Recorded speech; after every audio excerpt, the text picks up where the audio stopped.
Thank you, Your Worship. I move to accept the regular council meeting agenda for Monday, May 11th, 2020. Okay. Thank you, Deputy Mayor. Town Manager, any additions to the agenda? No, Your Worship. Thank you. Members of Council, I'll call the question. When I call the question, I will go down the roll and call each one of you. You can either give a yes, nay, yay, hi, yes, and we'll move on from there, whatever you feel comfortable with. Okay, so I'll call the question. Deputy Mayor?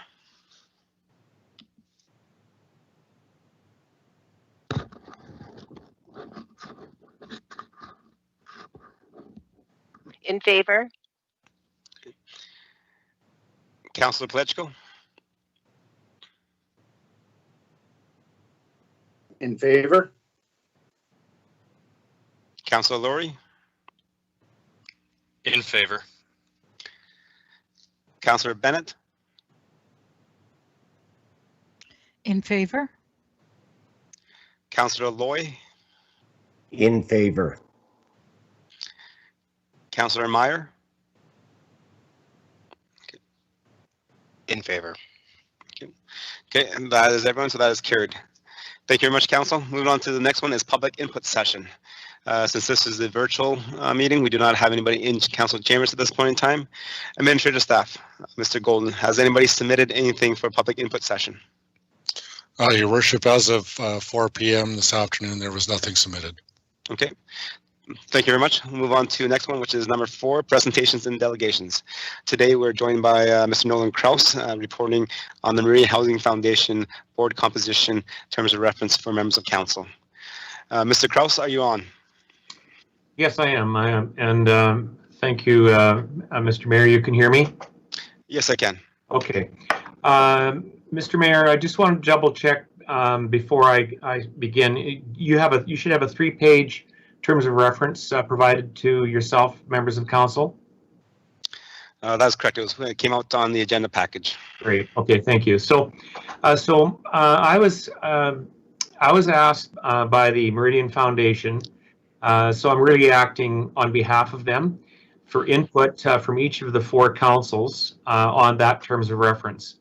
And so I'm not going to walk through it in detail. I'm going to hit some highlights, but just so the objective tonight, Mayor and Council members, is input only. There's the process I'm following is I'm collecting the input from all 4 councils, committees, committee of the wholes. It's each council committees call themselves different across the region, but what I do is I collect those 4, and your council number 2 out of the 4. And then I go back to the board with that input. The board will decide based on all that input if they come back to each council for formal approval. So this is not about formal approval. This is input only. And we're anticipating in the next couple months that this will come back to each of the councils for final ratification if the board chooses to go that way. Just so that all members of the board are aware, or of your council are aware, that ultimately the minister has final say if the province wishes to grant any changes to your current foundational board, the way it's structured, and the minister has the final say in that. So allow me for a moment to just kind of hit the highlights. I'm not going to read through this, obviously, because you've got the information. I would like to be able to just hit some highlights.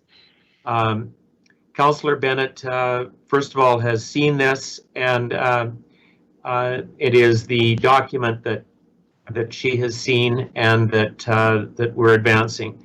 There are some key points to this that I'd like to be able to point out, and that is this, that this is adding 3 members at large to your current 4-member body. And item number 3 on the document, page 1, says voting authority. The members at large would have full voting, they have full voting rights on the board. And similarly, later on, they have also full rights when it comes to travel remuneration, etc. The item number 5 on the term, we've attempted in the first draft of this, or this draft, to stagger the terms so that ultimately there'll be rotation on and off of the board if the board and the minister approve this. And then assuming that perhaps somebody doesn't serve their full 3-year, the board has the right to shuffle that any new members coming on to 1, 2, or 3. Page 2, Mayor and Council, the key here is under qualifications that the diversity of skills would be tried to, you attempt to add diversity of skills. Someone with some legal background, not necessarily a lawyer, but somebody who's got some legal skills, financial skills, and perhaps some housing, social services, engineering, or construction skills. And the intent would be that the members at large would live within the boundaries of the 4 municipalities that the board represents. And of course, the board reserves the discretion to approve exceptions to this if required. And at the very bottom, under number 10, under remuneration, whether it be attendance for conferences or for meetings or mileage, that remuneration would be identical to all board members. And Mr. Chair, there's a lot of other detail that I chose not to necessarily highlight. I thought if I just did that brief presentation, that you could then decide if anyone has any other input on this. So I'm at this point, Mr. Chair, I will turn this over to you, and I'll look forward to any feedback that your members have as individuals. No decision needed. Okay. Thank you, Mr. Krause, for that presentation, and thank you for the work that you're doing on behalf of the Meridian Foundation. I have one question that is in queue right now. Is Councillor Laurie? Go ahead, Councillor Laurie. Thank you very much, Your Worship, and thank you, Mr. Krause, for the presentation. I've got a question in regards to item number 6, the term limit. And it states no member at large may serve more than 6 years consecutive and no more than 2 consecutive terms, whichever is greater in total years. And when I look at item 5 for the terms, it speaks that the maximum term to be used is a 3-year term. I'm just wondering what the purpose of the additional terminology of no more than 2 consecutive terms, whichever is greater in total years, is in there, when essentially they could serve more than 2 consecutive years as long as they are not serving more than 6 consecutive years. It just gets a little confusing when I read it, because essentially if you're putting somebody in initially 1 member for a 1-year term and they were then re-elected to a 3-year term, that gives them 4 years, and then the board could potentially appoint them for a 3rd term of 2 years to bring them to the equivalent 6. So is this saying that they are not allowed to serve more than 2 terms, or they are allowed to serve more than 2 terms as long as they do not exceed 6 years? Councillor Laurie, that is a great question, and I think I'm going to need some private time to kind of make sure that wording is cleared up, because I think you pointed out a little bit of a flaw in this. The intention certainly is that no one serves more than 6 years, so that you do have turnover built into, you have attrition built into the board, and new skills always coming on. But I can absolutely see how this could be confusing. What certainly I was intended to do with this, with the term in the initial appointment, was 1 year, 2 years, and 3 years. So allow me to clear that up. That is absolutely important piece that could be confusing early. Thank you for that. Thank you, Mr. Krause. And just as a follow-up on that, yes, if you do allow them to serve a 3rd shortened term, you may end up with all 3 members expiring at the same 6-year period, which would eliminate that staggering and the the continuity that I think you were trying to achieve. So just wanted to bring that to light. I appreciate your comments. I'm happy you did. Thank you. Okay, thank you, Mr. Kraus, for the answers. Now moving on to Deputy Mayor Matties. Go ahead.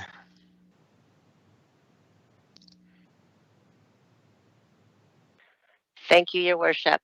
My question is with regards to the first point with the policy statement regarding appointees shall live within the municipalities. Basically, my concern is that the word shall means that it has to. It doesn't mean that there is exceptions to it, and nor does it say in here anywhere that there could be an exception to that. And I guess my comment would be on that is, what happens if the best skilled individual lives outside of this region and would bring valued experience to the board? And also, many of our residents move here from outside the region as well. So just if you could provide some feedback on that. Well, thank you, Councillor Mattis. And that is a point that that your board had a good conversation about. And the word shall perhaps it's actually written here twice. It's actually written in the policy statement as well as is under qualifications to reinforce it. Your region, I don't know what the total population is, but it's probably around 100, maybe even over 100,000. So the thinking, of course, is that out of 100,000, there likely are 3 individuals who would be willing to serve. That being said, at the very last statement under qualifications, there is some discretion, and it says the board reserves the discretion to approve exceptions to these at the time of appointments. Now that being said, Councillor, I could soften the word shall to should, but I will take that input to the back to the board. That's thank you for that input. Thank you. Okay, Mr. Kraus, I'm just going to piggyback on that ride because that question, because when I read point 1 and even point 7 I have written down for page 9, it says members at large shall be recruited within the member municipalities. One of the conversations prior to this was that each municipality was going to submit somebody, or they have to live within the municipality.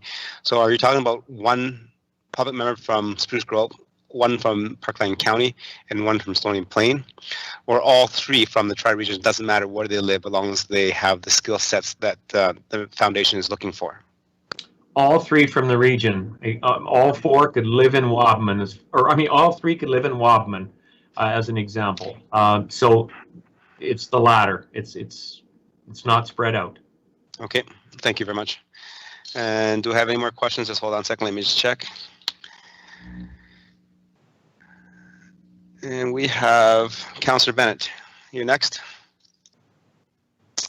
Thank you, Mr. Mayor. I'll just have a little bit of input here.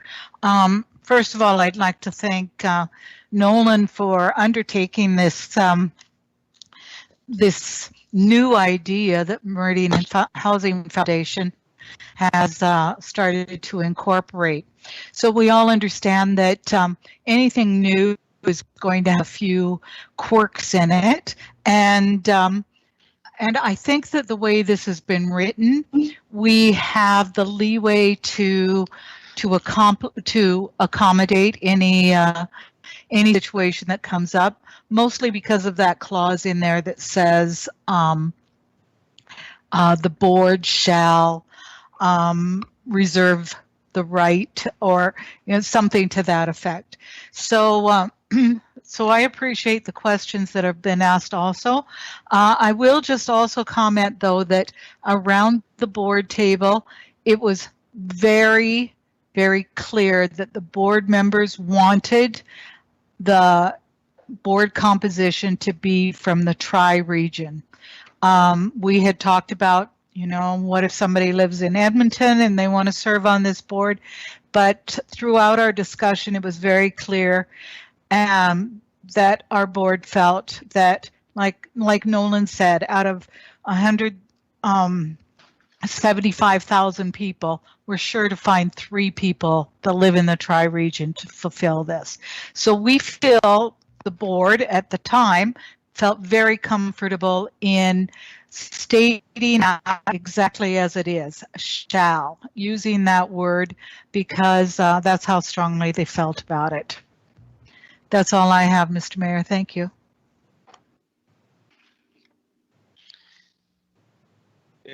Thank you very much, Councillor Bennett. Mr. Krause, I don't see anybody else that has messaged me that they want to speak or a conversation regarding this. So I thank you for your presentation. Will you be joining us later on for the business item at 9.1, or are you finished now?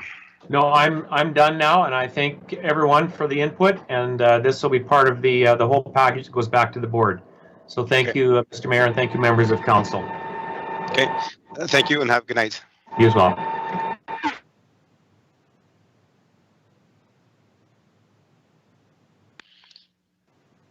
Okay, members of council, we've finished the presentation. Moving on to statutory public hearings, there are none. Moving on to adoption of council minutes from the RCM of April 27th. Councillor Meyer, if I can motion, please.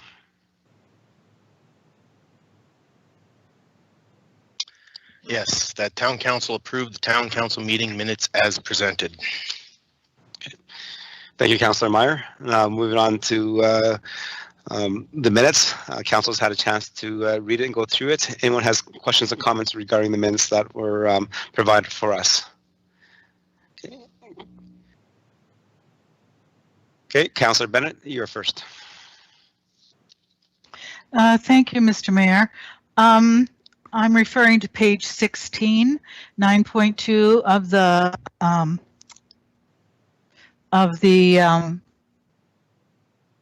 town council meeting minutes.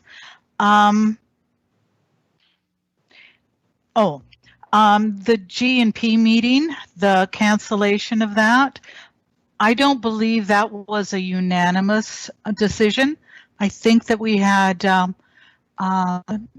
someone voting against that. That is correct, Councillor Bennett. That was 6-1. I have that written down here, so administration. Your worship, I believe that's correct. We'll make that correction. Okay, thank you. And just one more thing, Mr. Mayor. I don't mean to be nitpicky, but when you go on to our agenda package and you go into the bookmarks, statutory is misspelled. It's spelled wrong, yes. I noticed that too, but I didn't want to draw attention to it. It is I did. It's spelled correctly on our lead sheet here. Okay, thank you. Anything else here? Councillor, okay, nobody else has their hands up. I do have a quick question to administrative staff under 9.3, the spring adjustment. I believe it was Mayor Choi requested Deputy Mayor Linda Matties beside his chair, so the motion was made. That was carried, and then at that point, Mayor Matties relinquished the chair back to Mayor Choi before the vote was taken on the original motion.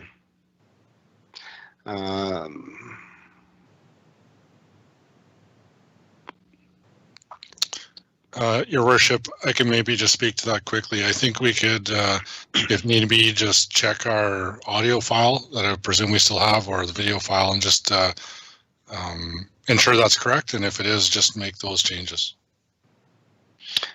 Right, thank you. From my recollection, we did have the amendment that Deputy Mayor Matties chaired, and that was when that was passed. That chair came back to me before I called the motion on the original motion, on the voting.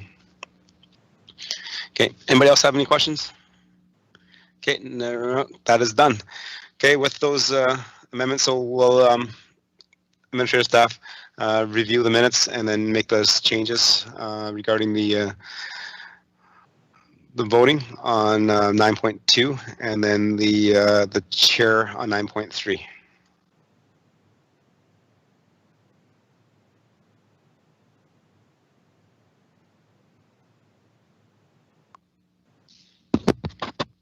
Town Manager? Sorry, Your Worship. Yes, we will make those changes. Okay. Members of council, are you okay with voting to pass them as amended, providing that council sees the minutes when those have changed? Okay, so I'll call the question, and if you're not comfortable with that, then you can vote nay. If you're comfortable, you can vote for the amended minutes. I will start with Councillor Meyer. In favor? Councillor Bennett.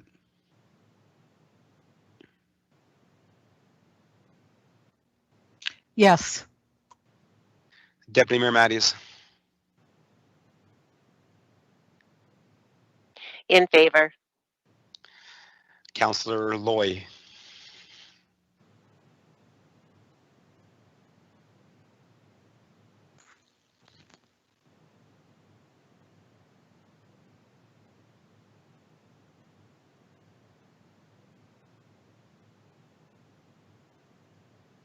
Councillor Loy, can you unmic and say again? It didn't come through. In favor? Thank you. Councillor Plechko. In favor? Councillor Laurie. In favor. Thank you. That's carried. Thank you for that, the work there, administrative staff, and I'll look forward to seeing the updated minutes once they've been corrected. Members of council, moving on to the next item is 7 council boards, commissions, and committee minutes. Today we have 7.1 is the Growth and Commerce Committee minutes. Councillor Plechko.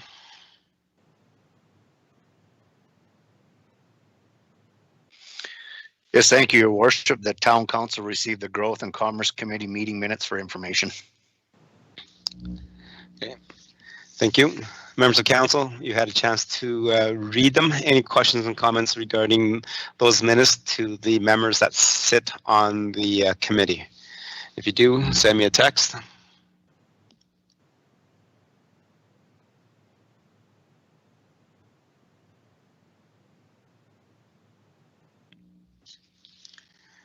Okay, seeing none, I will call the question. All in favor? We will start with Councillor Plechko. In favor? Councillor Meyer. In favor? Councillor Laurie. In favor. Councillor Loy. In favor. Councillor Bennett. In favor. Deputy Mayor Matthews. In favor. Thank you very much. That has carried. Moving on to number 8, which is bylaws. So today 8.1 is dealing with the tax rate bylaw. And this is to set the rate after council has did the spring adjustment at the last meeting. So this is bylaw 2636/tax/20. Okay, go ahead, administration, for your presentation. Thank you, Your Worship. I'm just going to turn this over to our General Manager of Corporate Services, Jen Bileski, to provide further comment. Thank you. Good evening, Council. So as the Mayor indicated, this is the taxation bylaw, and we're asking for all 3 readings tonight based on the spring budget that you had passed at the last meeting. And I'll just have our Manager of Financial Services walk you through the lead sheet at this time. Thank you. Good evening, Your Worship and Council. The exercise of setting the annual property tax rate authorizes Council to impose a tax in respect to collecting taxation revenue towards expenditures of the town set out in the approved budget. Shortly following the bylaw approval, taxation notices will be distributed. In November 2019, Council passed the 2020 corporate plan with a projected tax increase of 4.26. On April 27th, 2020, Council refined this budget through the 2020 spring budget adjustments, revising the increase down to 1%. The actual tax rate increase for residential property for 2020 is calculated at 2.63% due to a realized decrease in assessment. Please note this calculation has many factors in the equation, including various residential classifications, including multi-residential, annexation rates, and any assessment changes based on appeals. It is important to note the assessment appeal date has been extended through ministerial order to July 1st due to COVID-19. As a result, there is potential for further adjustments outside of the assessment numbers used in this calculation. The taxation charts presented are based on only one scenario. Each individual resident and business assessment is unique and will impact the increase or decrease over the prior year. For demonstration purposes, a $100,000 assessment value was used for simplicity. Residents can multiply this out for their home assessment to come up with the increase for their property. Also collected is School Foundation and Meridian Foundation amounts that are paid through the town of Stony Plain, however, are out of our control. In 2020, the Meridian Foundation presented a slight increase of approximately $3,600. The provincial government has announced the school requisition will be held at the 2019 rates for 2020. At the time the tax bylaw in 2019 was set, the provincial budget was not released. Therefore, administration had calculated an estimated increase based on prior 5 years trends. As a result, the town collected $246,208 more than required that has now been applied against the school foundation rate for 2020, resulting in a decrease. The decrease in the school foundation tax rate offsets the increase in the municipal tax rate. As per the revenue and taxation policy approved by Council in September 2017, the split tax ratio shall move towards an 80-20 residential non-residential split. In 2020, the ratio is noted on page 30 of your package, maintaining the 80-20 split at 79.8% residential and 20.2% non-residential. Please note the comparisons for 2019 should read 79.9% residential and 20.1% non-residential, therefore have remained consistent. The revenue and taxation policy is up for renewal in 2021, in which we will be looking at the split to ensure it is consistent with assessment. Assessment split is 83.29% resident and 16.71% non-resident, resulting in a shift of 0.04 from non-residential to residential as compared to 2019. This concludes my presentations, and I will be happy to answer any questions that you may have.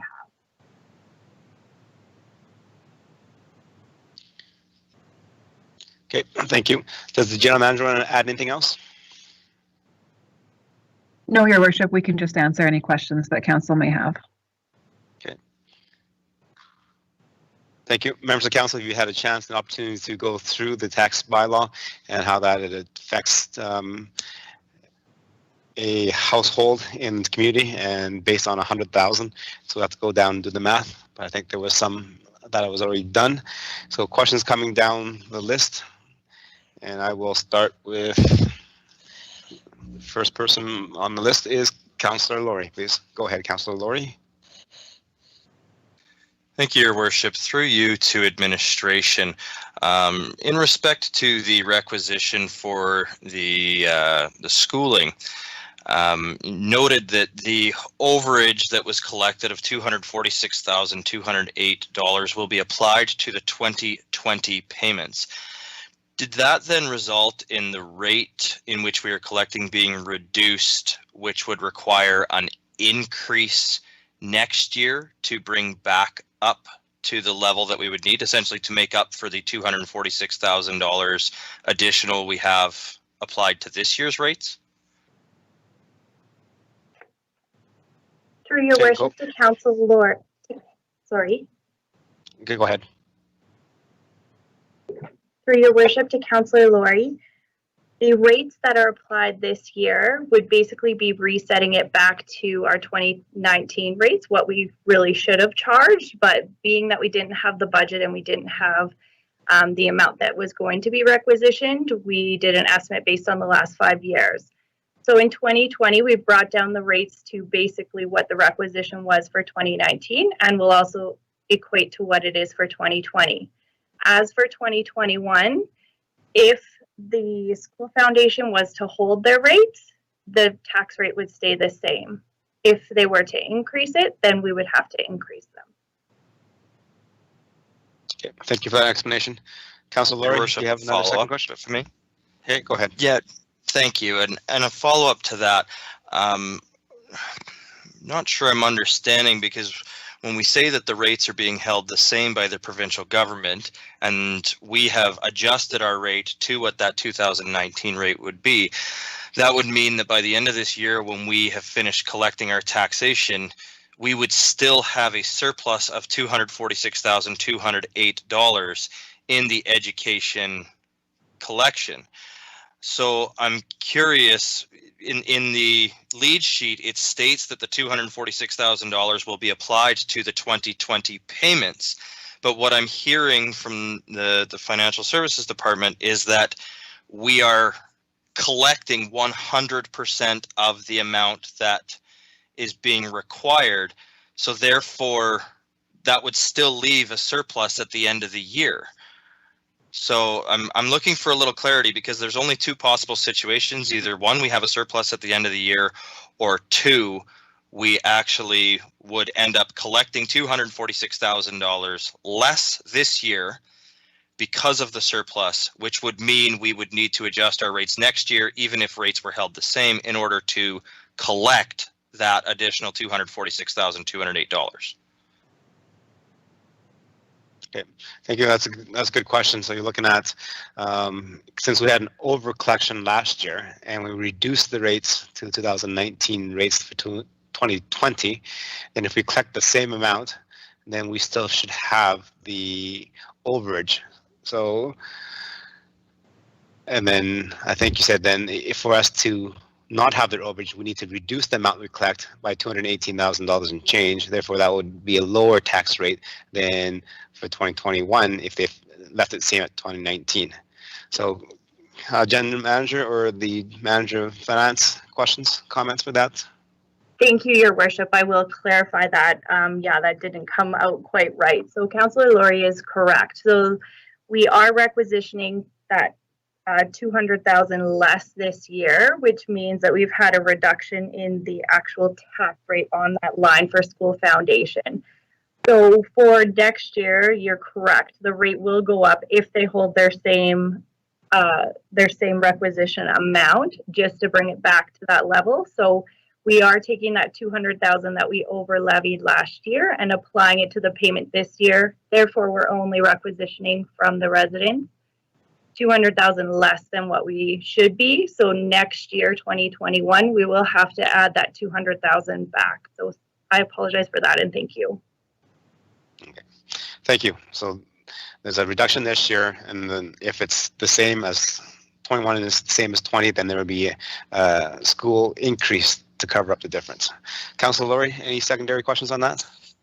Thank you, Your Worship. Yes, I'm curious, in the sake of what we've heard, when we look at that, you're essentially providing a 1-year grace, if you want to call it that, on this, but which would then provide certainty of requiring an increase next year.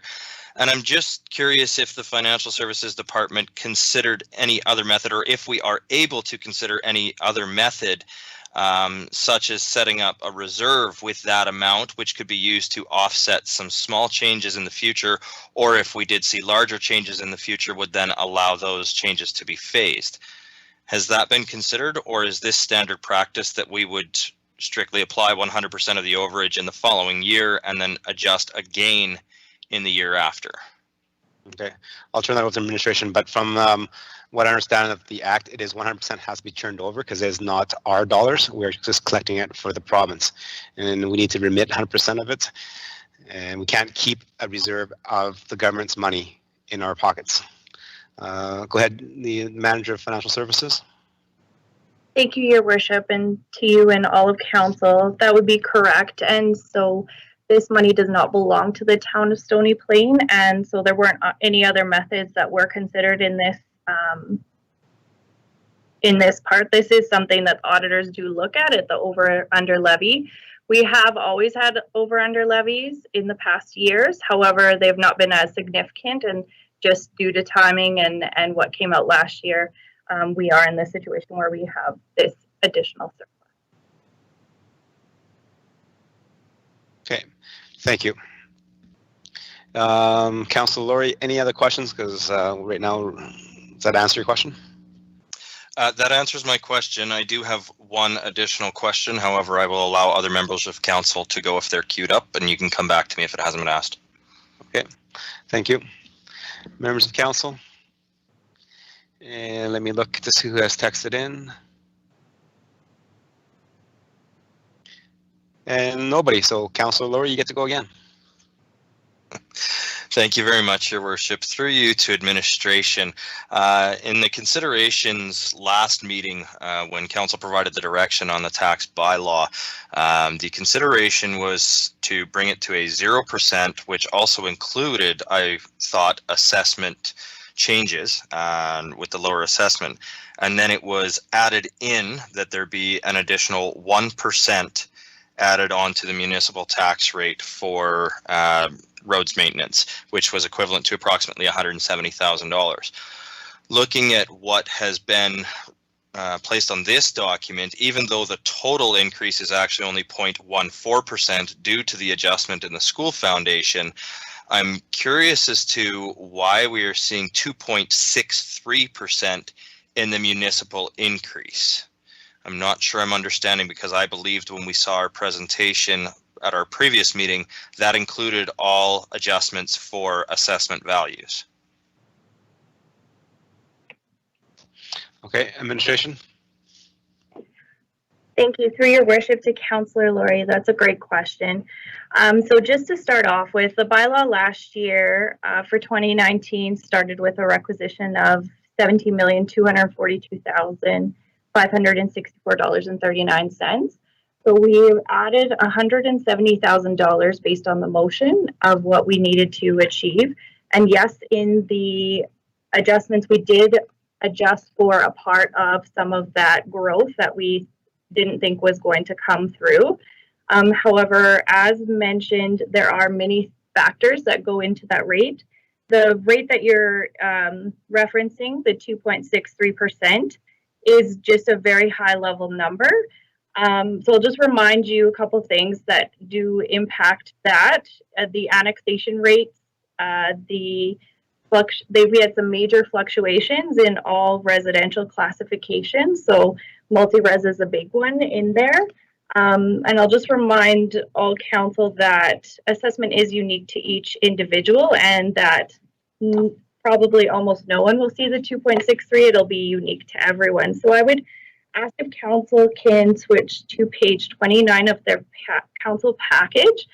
And so as noted in the council package, the market actually did see a decrease in assessment. This scenario on the very top is a scenario showing 1.57% reduction in assessment value. When we calculate that out, if you look at the highlighted section for municipal, it comes out to almost like exactly 1% increase. So this is a more realistic, I guess, just proof of how that kind of comes out based on the growth. So it shows just in a different way how that's applied based on the resident and based on the decrease in assessment.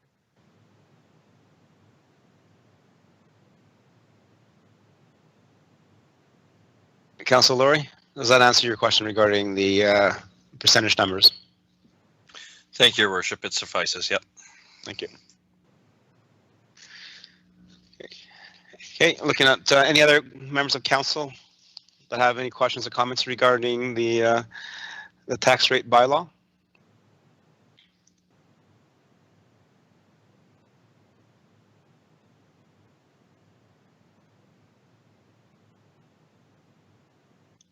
Seeing none, thank you, administration, for your presentation and getting that work done for council. Again, it is hard to balance all the numbers, especially when we have unknown factors in 2019 with the school foundation requisition, and also with the fact that the housing market goes up and down, and that also changes the municipal tax rate as well. If the overall residential values go down, then tax rates go higher. If they go up, then the actual tax rate is lower. So there's a lot of numbers that that change, and I'm glad that the manager was able to provide us that clarity on page 29, which is when the council made the increase of 1%. Overall, for the municipal increase for municipal protective service and the Tribal Leisure Facility, it is a 1.02% increase for our residents this year. Okay. So with that, I will call the question for the first one. Councillor Plechko for first reading, please.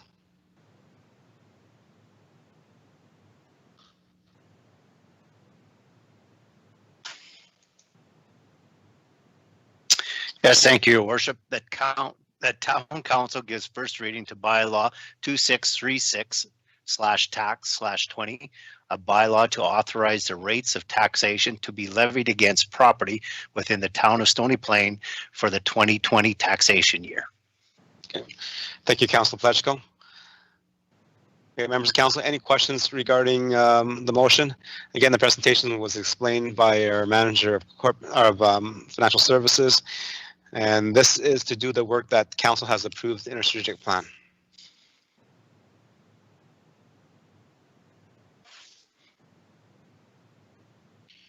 Okay, any possibility of getting the motion on the screen for our residents?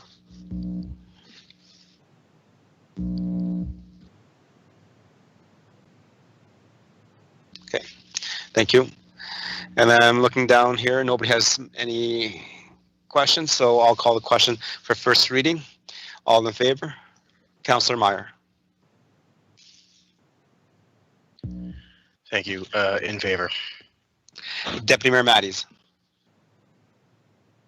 In favor. Councillor Laurie. In favor. Councillor Bennett. In favor? Councillor Loy. In favor. Councillor Laurie. You already asked me, Your Worship. Who did I miss? Oh, Councillor Plechko. I forgot I asked them to move the motion. Councillor Plechko. In favor. Thank you. And that is carried. Okay, moving back to bylaws. Administration is recommending to do all three readings. So number 2, second reading. We'll go to Councillor Laurie, please. Thank you very much, Your Worship. I'll move that Town Council give second reading to bylaw 2636/tax/20. Okay, thank you. So second reading. Council members, any comments?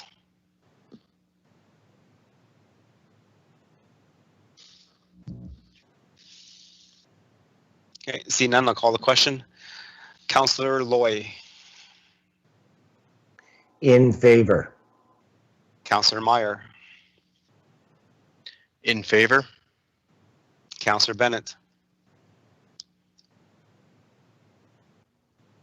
In favor? Councillor Laurie.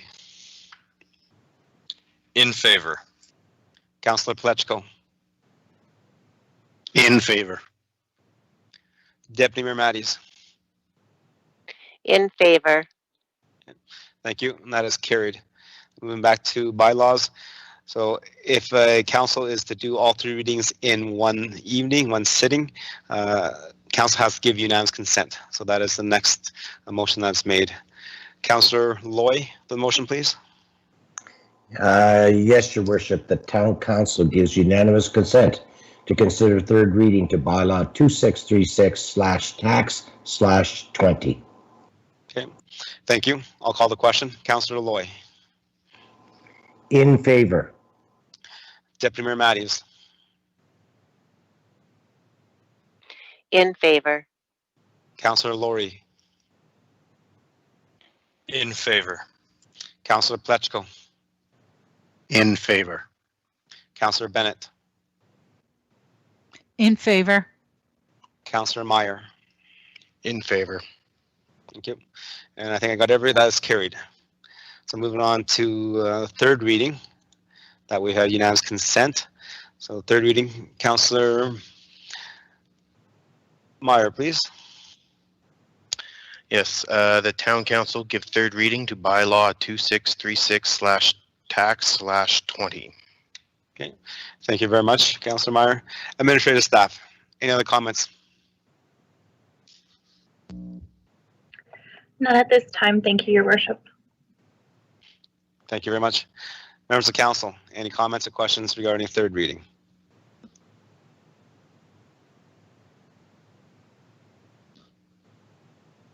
Okay, see none. On behalf of council and our residents, thank you very much, administrative staff, for getting this bylaw together. The rate that we are setting allows us to do and follow our corporate strategic plan that we've done, and I look forward to the results that will be unfolding over the next year. I'll call the question. All in favor? Councillor Meyer. In favor. Councillor Loy. In favor. Deputy Mayor Matthews. In favor. Councillor Plechko. In favor. Councillor Bennett. In favor. Councillor Laurie. In favor. That is passed. That's all three readings tonight. Thank you very much, ladies and gentlemen. Thank you, staff, for your work. Okay, moving on to business items. 9.1 is the Meridian Foundation. We just had a presentation from Mr. Kraus regarding the terms of reference. Councillor Bennett for the motion, please.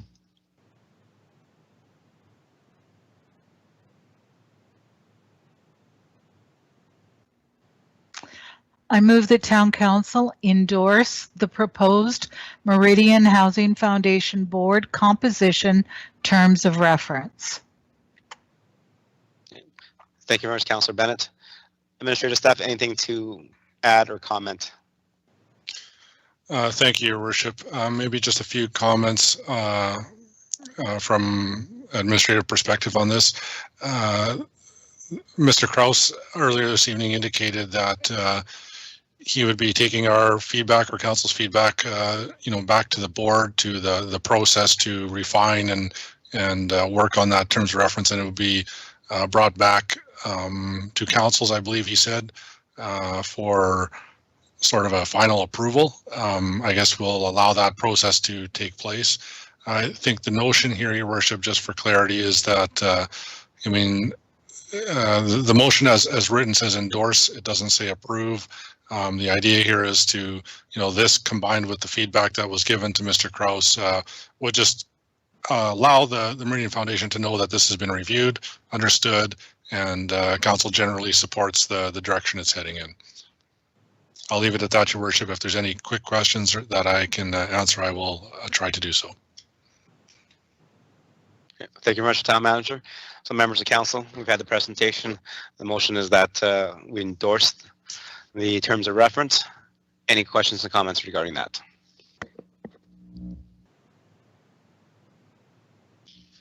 Okay, seeing none, I do have one question for administrative staff.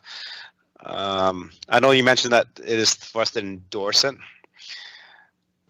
but I have a question regarding that because we don't control or run the Meridian Housing Foundation. The board does. So is it not prudent for us to accept it for information instead of endorsing it? Because we don't have no say. If the board decides to change it and accept the different terms of reference, then that's their prerogative. It's not council's prerogative to enforce or dictate the terms of reference that we want to see. Town Manager? Thank you, Your Worship, and I can provide some comment. I would preface that by saying that it's, my perspective, I guess, on the working relationship with the Meridian Foundation the last 6 months to a year. It's my understanding that the foundation is wanting to reach out, to understand, to appreciate the perspective of all 4 municipal councils at this point in time. I believe you're correct that it's not a formal approval that has to be granted by the town or the city or the county or the village of Wavam. But the notion, I believe, was to seek some input to provide an indication that the foundation is willing, able, and taking the consideration of the municipality seriously on this matter. So I guess it would be up to council's perspective as to accept for information or to endorse. Again, Your Worship, I would say that the term endorse does allow for, it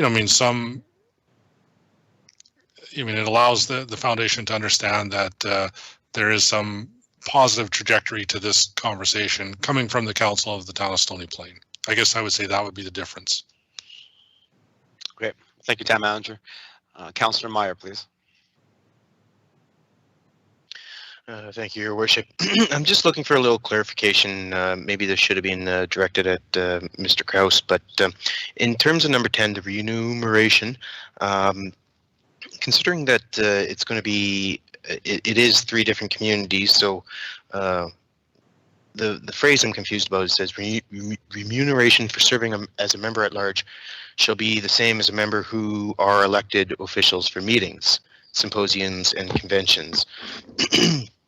Now, when I read that, I think they're talking about us and the councils, and if there are 3 different councils involved, it seems a little vague, and I'm just curious where they're setting that on, which council or.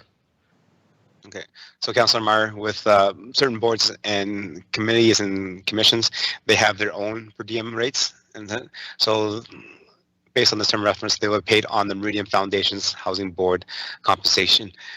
So their rate, so it doesn't have nothing to do with any of the 4 municipalities. Okay, thank you. Okay. Thank you. Councillor Bennett, you're next.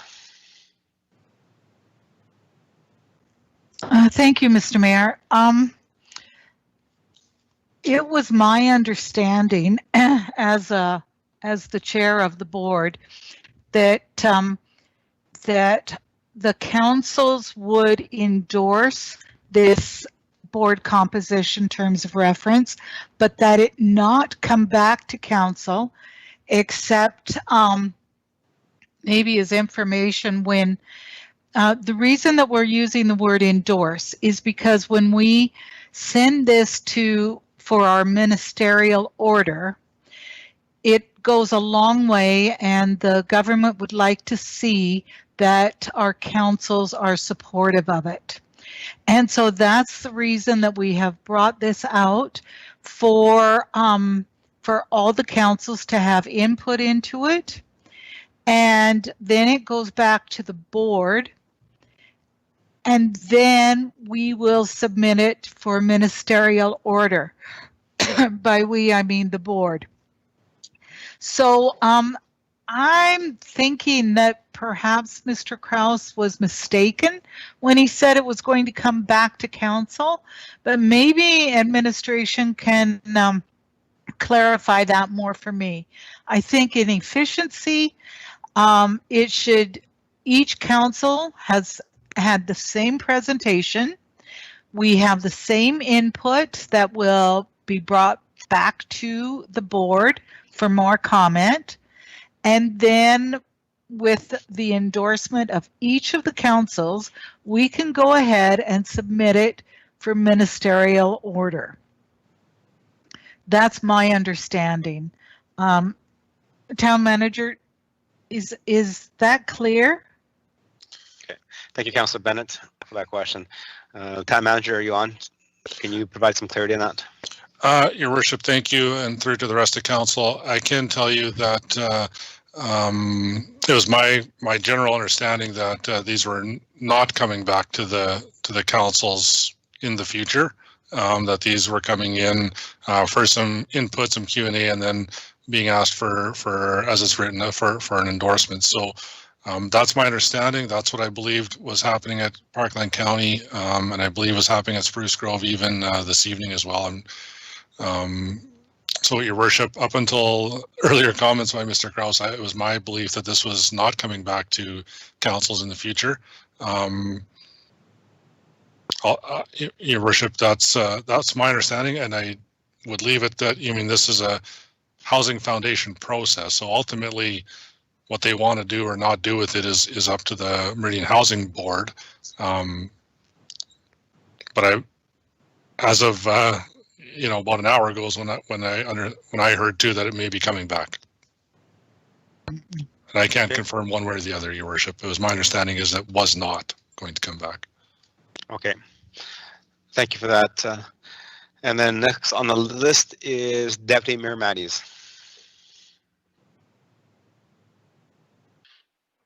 Thank you, Your Worship. Just one comment with regards to endorse. If that's what the other three communities or municipalities are doing within the region, it would be good if we were consistent with everyone. And then my second comment, and I wish I would have mentioned this as Nolan had spoken with us this evening, but it's with regards to the term of reference. It refers to it as the board composition terms of reference, but as I read through it, it very much seems to refer to members at large, throughout, outside of a few comments about being the same as the board, same as this. So I'm just not sure if that was the intent. If the intent was to be a terms of reference for the members of large as opposed to the entire board. Okay, thank you, Deputy Mayor. I believe this is the terms of reference to actually the members at large, because they already have a terms of reference for the current board members. This is the Meridian Foundation's ability or request to bring in new members. Councillor Bennett. Your Worship, may I just reply? Yeah, I was going to ask Councillor Bennett to provide some more information on that because she chairs it. Oh, thank you. Yes. Councillor Bennett. Yes, yes, Mr. Mayor.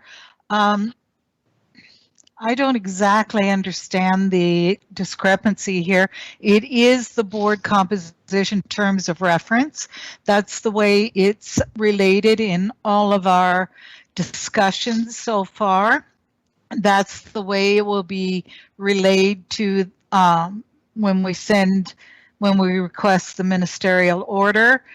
And yes, it does refer to the changes to the board. The fact is that even in this terms of reference, it talks about the elected officials that will still be sitting on the board, but the change is for the 3 new public members.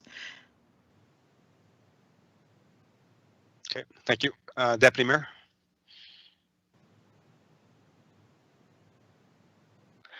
I'm still not quite clear because, as I go through this terms of reference, it refers to the first statement, members at large, the second statement, members at large, the third statement, members at large, the key duties and responsibilities relating to them and being the same as the term being the same as the board, I guess, if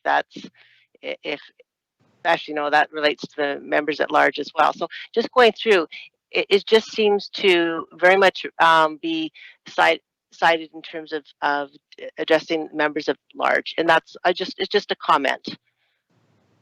Okay, thank you. And then if Councillor Bennett, if you can get some clarity on that and bring it back to Council through an email just to verify, as I believe the conversation when we had the meeting with Mr. Kraus was about the actual members at large and how those members will be integrated into the current composition of the board. So, Councillor Bennett, is that possible? It is, Mr. Mayor, except I'm not understanding what the comment is that Councillor Mattie, or that Deputy Mayor is making. Does she want the title of it changed? I'm not exactly sure what the comment is referring to. There is a change to our composition. There is no change to the elected officials.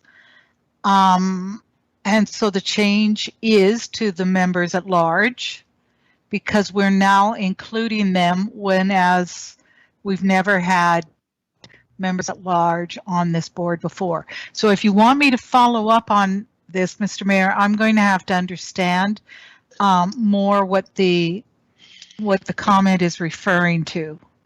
Okay, I think from what I see is the comment comes from the recommendation is that town council endorse the proposed Marine Housing Foundation board composition in terms of reference. And when you look at the word board composition, then would you not have the entire board composition terms of reference in that reference? That would include the members appointed by the 4 municipalities. The presentation was just about adding the 3 members at large, but not addressing the entire Meridian Housing Foundation board composition.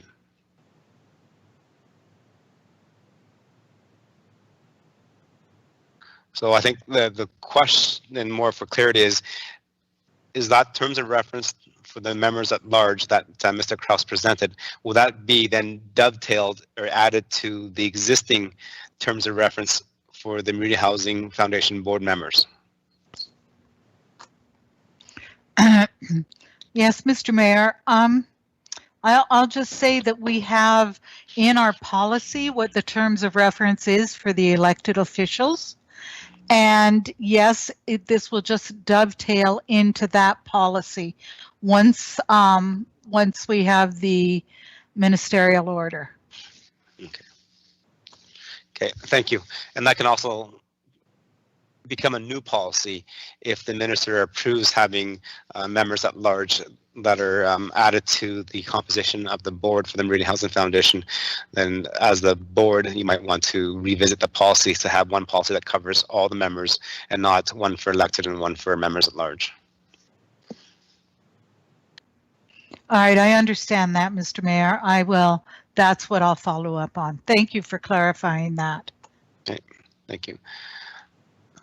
Deputy Mayor, does that kind of clarify? Like, I think you've raised a good point there of talking about the whole board composition, but only in terms of reference for the members at large. Absolutely. Thank you very much. Okay, thank you. Any other questions regarding the motion? Okay, seeing no more texts come in, so I will call the question. Councillor Bennett has made the motion, so I'll call the question. All in favor? Councillor Bennett, you're first. In favor. Deputy Mayor Matties? In favor. Councillor Meyer?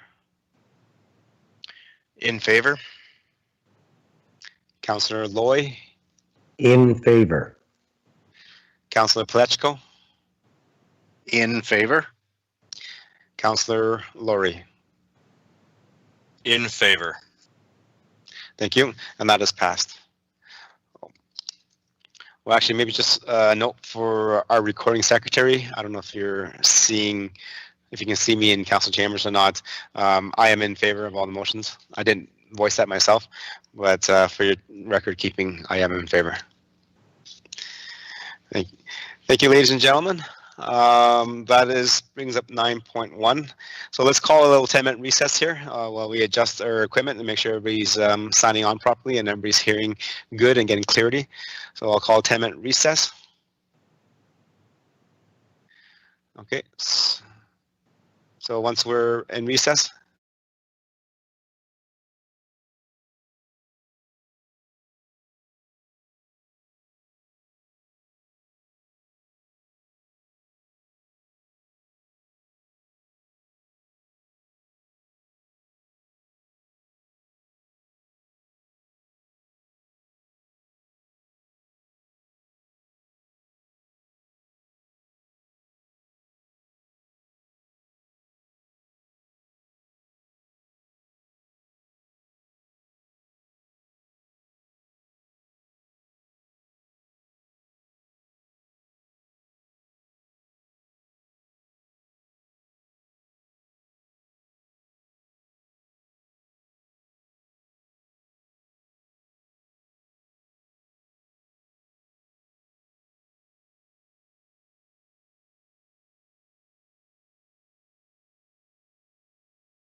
I might just be using this for until I can get this coming up with my agenda package. Okay. Okay, welcome back to Council Chambers and back to our meeting. We apologize for the extra long delay. We're having some technical difficulties on our side, and I think we have worked them out, so we'll continue with our agenda. Moving on to business items 9.2, and that's transit in Stony Plain. Go ahead, administration. Thank you, Your Worship. We are here tonight presenting a recommendation and asking Council for a decision for the transit in Stony Plain route. The decision tonight is necessary to allow the route details, including scheduling, to be finalized. It will also allow the installation of the new bus stop infrastructure this summer. The timing for the start of transit in Stony Plain has shifted to 2021 in the revised corporate plan, which was approved at the last council meeting. Administration recognizes that the timing for starting a new transit service could be impacted by COVID-19 pandemic, which has seen some of the municipal transit ridership drop by 90 to 95%. It is our recommendation that the town proceed with finalizing the route in preparation for implementation in 2021. Administration would then continue to monitor the COVID-19 recovery in the region and include the recommended start date as part of the 2021 corporate plan in November. I will now pass it over to the Manager of Planning and Development, who has a short presentation outlining the rationale for the recommended route. Okay. Thank you, General Manager. And moving over to the Manager of Planning. Good evening, everyone. My name is Miles Dibble, Manager of Planning and Development at the Town of Stony Plain here. And can you hear me okay and see the presentation? Can I get a confirmation on that, please? I can see the presentation and hear you. Perfect. Thank you so much, Your Worship. Quick overview. So we'll be talking about the project background, what is transit in Stony Plain, the project rationale, and then moving on to the process, which includes the project timeline, public participation, route recommendation, next steps, and finally the discussion. So Transit in Stony Plain is a council initiative to implement a transit service in Stony Plain to connect riders to the city of Spruce Grove and through their existing commuter service to the Greater Edmonton metropolitan region. The rationale of this project stems from over 2 years worth of work, including the Tri-Municipal Regional Transit Plan from February 2018, the Tri-Municipal Regional Transit Report, also from February of 2018, moving on to a memorandum of agreement with Spruce Grove and Parkland County signed in June of 2019. And at the end of last year, the Corporate Plan Initiative approved transit for Stony Plain in December, followed by a summary report that was accepted for information just this April. The purpose is to implement a transit service to connect Stony Plain residents to Spruce Grove's existing service, to improve the regional mobility, and to provide an alternative mode of transportation for the residents of Stony Plain. The project timeline for this initiative started back in January through April of 2020, where we were determining a route, including communications, public participation, and to work on route details. This led to the preparation of the launch of service in May to December of 2020, and forecast for 2021, the service launch, which was delayed from originally September of this year. And again, this will continue with additional communications, public transit service in Stony Plain, and monitoring and reporting. The public participation process started January 31st, 2020. It launched an online survey to determine how members of the community would like to use the transit service in Stony Plain. Between that date and March 10th, 2020, various public participation events were held to bring awareness of the survey and to talk to community members about the project. On March 10th, the report to the community was wrapped up. The results showed support for all three of the proposed routes, which you can see below, which were conceptual in nature.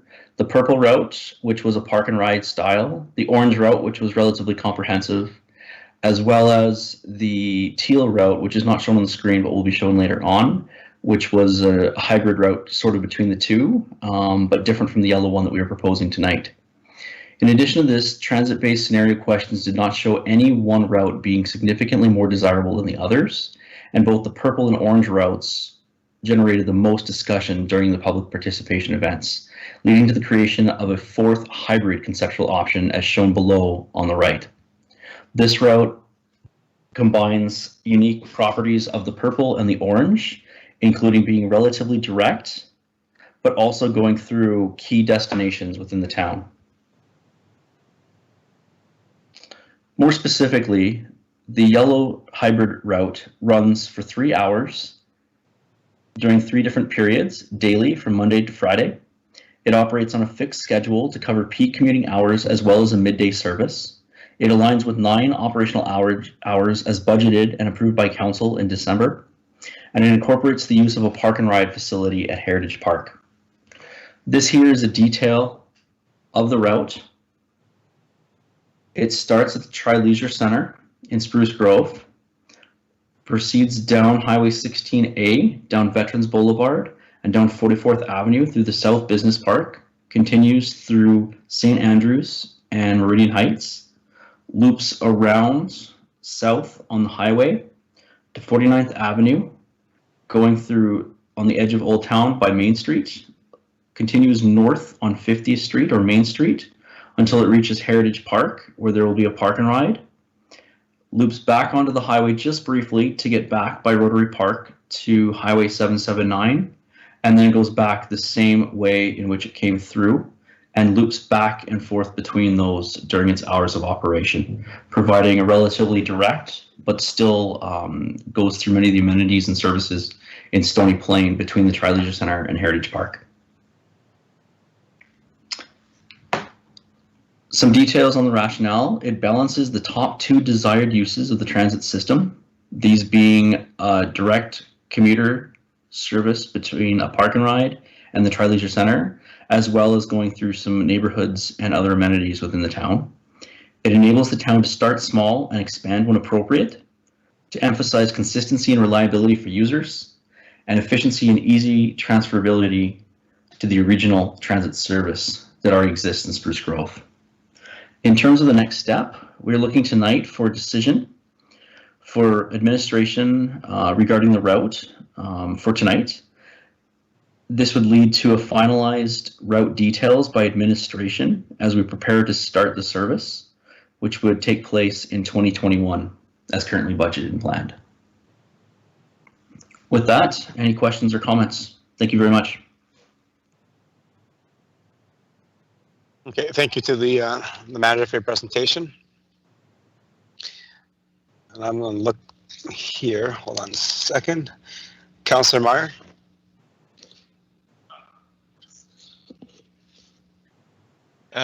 Thank you, Your Worship. Through you to administration, I'm just curious. I would like to just say very nice work on finding a happy medium with this yellow.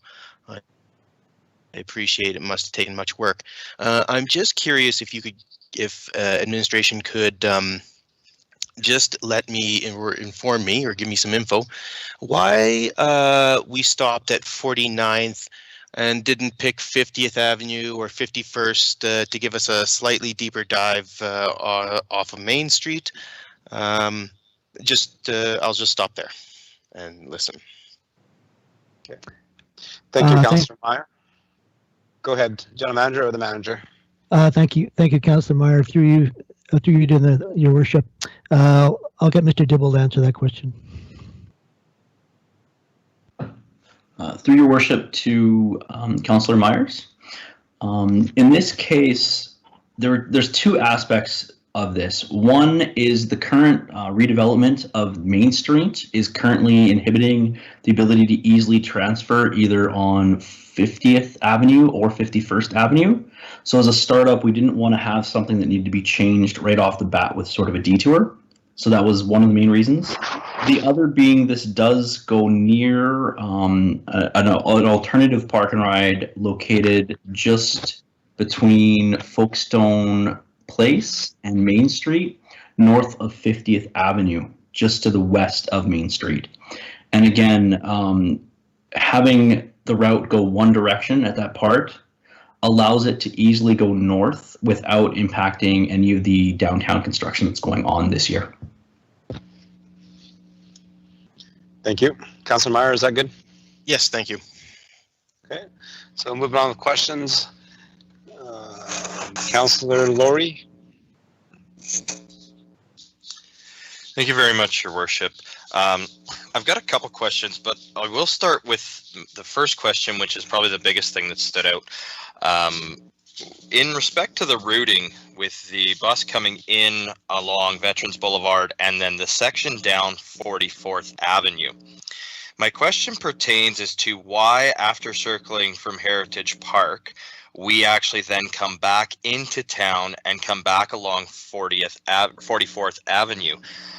What I see is with a single bus, this is a 40-minute route frequency, meaning that essentially the difference in time is an absolute maximum of 20 minutes between the stops on 44th Avenue on either the north or the south side of the road. And I'm wondering why it wasn't considered when exiting Heritage Park to just go straight along Highway 16A and potential save some time, which might allow us to bring that down to, say, a 30 or 35-minute frequency. Going along 44th Street, not even including the stops that are potentially planned for there, you have four sets of lights, a school and playground zone, and a significantly lower speed limit, where if you were to go on to 16A, you have a significantly higher speed limit and only 2 traffic lights to contend with in the same stretch. So I'm curious if administration can shed a little bit of light as to why we're circling back to 44th Avenue rather than proceeding along 16A. Thank you for your question, Councilor Laurie. General Manager. Thank you, Your Worship. That's an excellent question. We have had those many discussions on that particular question. Mr. Dibble has the background as to why the route was chosen as it is. Okay. Thank you, Your Worship, through to Councillor Laurie. In this case, it was twofold again. One, to ensure that there was no more than a 20-minute travel time. As just a case in point, say someone was to live somewhere approximately within the South Business Park, they would then have to actually get on, ride all the way through, stop at Heritage Park, and come all the way back in that alignment, which would lead to some individuals having to ride somewhere between 30-35 minutes depending on the timing. Whereas by having it this way, the individual that would pick up somewhere here would have about a 10-minute ride here and about a 10-minute ride back. So it just provides some consistency and fairness to those riders. And again, as you were correct, it only adds about 5 to 10 minutes to go through this portion through here, as opposed to going directly there. In addition to this, it also increases the likelihood that riders are going to be using it to access amenities within the town itself, which was some of the feedback that we heard from the engagement event. Thank you. Okay. Before I go to the next councillor, can the manager repeat that comment? I think Councillor Pechko was having a hard time hearing because it was spotty. Not a problem. So again, the 2 points to kind of sum it up were that an individual that were to live approximately here would have to travel more than the 20 minutes if they had to loop all the way back here if the route was to go back just down 16A. So it creates a little bit of consistency. It's about 10 minutes from the South Business Park to the Tri-Leisure Center and back in both directions this way. And on top of that, it provides additional access into many of the amenities within the town, including the South Business Park, Westview Health Center, areas like the RCMP, or the former RCP, but the current courthouse, as well as other areas around the loop there. Okay. Your Thank you for Worship, that. If I may continue. Yes, guys, hold on just 1 second, please. Councillor Pechko, can you hear me?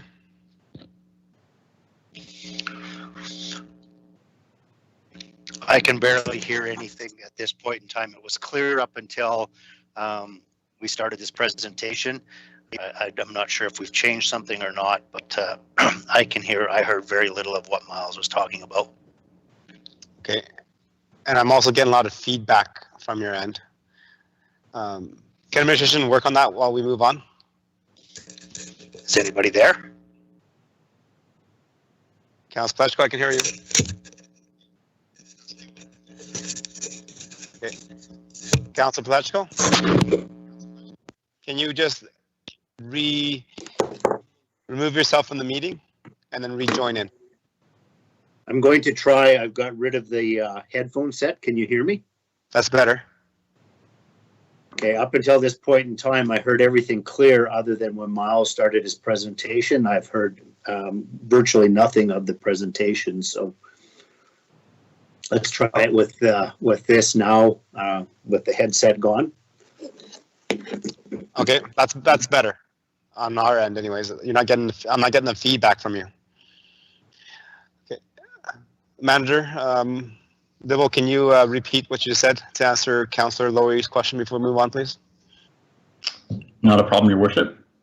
So again, just to reiterate, the instance is that if someone were to live in the South Business Park, they would be able to travel both directions with 10 minutes back and forth between the Tri-Leisure Center and the South Business Park. However, if the route was to be altered, pardon me here, in which case it would just go down 16A directly on the way back. Anyone living in the South Business Park would have approximately a 30-minute travel time to go all the way through here without being able to come back.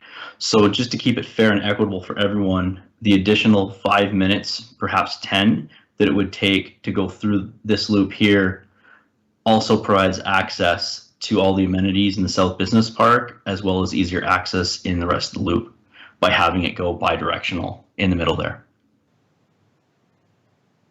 Okay. Thank you. Councillor Lowry, you may continue again. Thank you, Your Worship, and thank you to the manager for the answer. But I think the question maybe that needs to be answered here is what type of a service are we trying to achieve? The manager mentioned that, well, you know, if we go through the South Business Park and then we come back, some people are accessing amenities. Well, the reality is when we look at this route, it misses such a significant amount of our population and a significant amount of our households. Are we trying to be a commuter route? Or are we trying to be a residential local service route? And I'm not sure I understand the justification and the reasoning behind the justification. I believe what we should be looking for here is a quicker commute time. And if I go by what the manager has said, then I would suggest that we look at a route that reverses in the evening from what it does in the morning. So in the morning, maybe it should go straight from the Tri-Leisure Center to Heritage Park and work its way back east through the town to collect everybody to bring them into the commuter connection. And then in the evening, it should come from the Tri-Leisure up Veterans Boulevard, start on 44th Avenue and work its way west. And that would reduce the amount of time that people were spending on the bus as best as possible and make for a fair situation where those who got on earlier in the evening get off later in the morning and vice versa. I also would like a little bit of a understanding and justification in respect to the midday service, which was not proposed on the last time we looked. The last time we saw this, we had two proposals for the hybrid option, which was either a 20 or 40-minute frequency for the morning and the evening service. It had no contemplation of midday service. So I'm very surprised to hear that. So if the manager could expand a little bit on why we now have midday service incorporated into this as well. Okay, go ahead, Manager.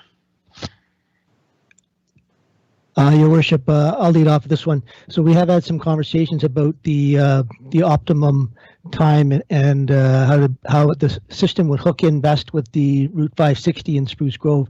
So there is some thinking that's gone into this. I know Mr. Dibble will explain it in relation to people who are traveling in the middle of the day and not being somewhat stranded at one end or the other. But Mr. Dibble will provide some more context in that regards. Okay, thank you. Thank you, Your Worship. Again, to Councillor Lowry and the rest of Council. Twofold with this one again. The major one was that we were trying to address the two large portions of the feedback that we heard, which was that some individuals really did want a midday service or the ability to travel back and forth within the midday as opposed to just commuting, but there was a more significant portion that wanted to use it as a commuter. So by balancing the 9 hours daily so that 6 are towards the commuter and 3 are towards the midday, the other advantage that it has by having 3 separate time periods is that if it was to be, say for example, the original 4.5 hours spread in the AM and the PM, it leaves probably a 6-7 hour gap depending on the exact timing between anyone. So if someone were to get from Stony Plain in the morning into Spruce Grove, they would have to find an alternative means unless they wanted to wait for a fairly substantial amount of time to get back. By doing it this way, it leaves maybe a 2.5, 3 hour gap between the AM commute, the midday, and then again between the midday and the afternoon commute, allowing people to be able to get into and out of Spruce Grove only having to wait 2 or 3 hours as opposed to 6 or more. So those are some of the reasons why those were chosen this way. Good question. Thank you. Okay, thank you, Manager. Councillor Laurie, any other questions before we move on? I have no other questions, but when we get into debate, I will have more comments. Thank you. Okay, thank you. Councillor Bennett, questions of clarity and understanding. Yes, Mr. Mayor, thank you. My question has to do with the second bus. I thought we were getting 2 buses, and when I was reading this report, I read something about 1 bus will be used for when there's breakdowns or it needs to be, yeah. So in looking at these routes, are there 2 buses going at all of those times? Councillor Bennett, no, it's not. There's 1 bus that is going, and 1 bus is in standby to replace that one if it falls apart or breaks down, so that we have backup versus having no backup if you're running 2 buses and 1 breaks down. General Manager, is that correct? Your Worship, that is correct. The second bus is essentially a backup bus for now, and would only operate if the first bus or if maintenance was undertaken on the buses. Okay, Councillor Bennett, go ahead. Thank you, Mr. Mayor. It just seems to me that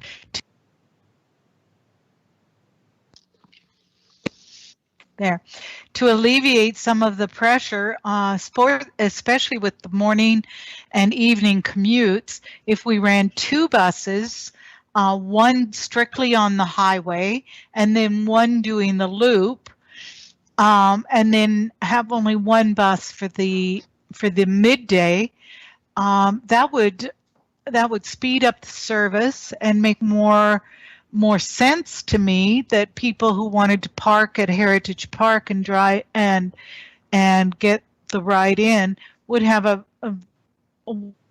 quicker route to go into the Tri-Leisure Center in the morning and evening commutes. Can you comment on why it was decided that we'll only be using 1 bus? Okay, thank you. General Manager? Yeah, Your Worship, through you to Councillor Bennett. So the overarching constraint here is the hours of service that we are operating under for the transit service. We are currently limited to 9 hours of service, which basically means if you run more buses, you have to shorten the hours to stay within the budget constraints. So I guess the philosophy here was to start small, focus on providing reasonably quick service in the morning and the PM, getting people to the connectors on Route 560, but having some, I would say, reasonable service in the middle of the day for people who, which was the second highest use from the survey. Okay, thank you. So Councillor Bennett, did that answer your question? It did, Mr. Mayor. And could I just say that that this is quite a compromise, and a lot of information has gone into this. And I just appreciate our administration and the work they've put into trying to please everyone. Okay, Thank you. And again, ladies and gentlemen, this is just for questions of understanding clarity from administrative presentation. So keep comments to that do not pertain just to that to later on when we have our conversation and debate as a council. Councillor Loy, you're next. Yes, thank you, Your Worship. And I, like everybody else has mentioned here, I thoroughly enjoyed this report. And it's been growing for the last bit, well, actually from 2018 when we started this. And I've been following these routes and everything and the input. And I'm to the point personally where we have to start.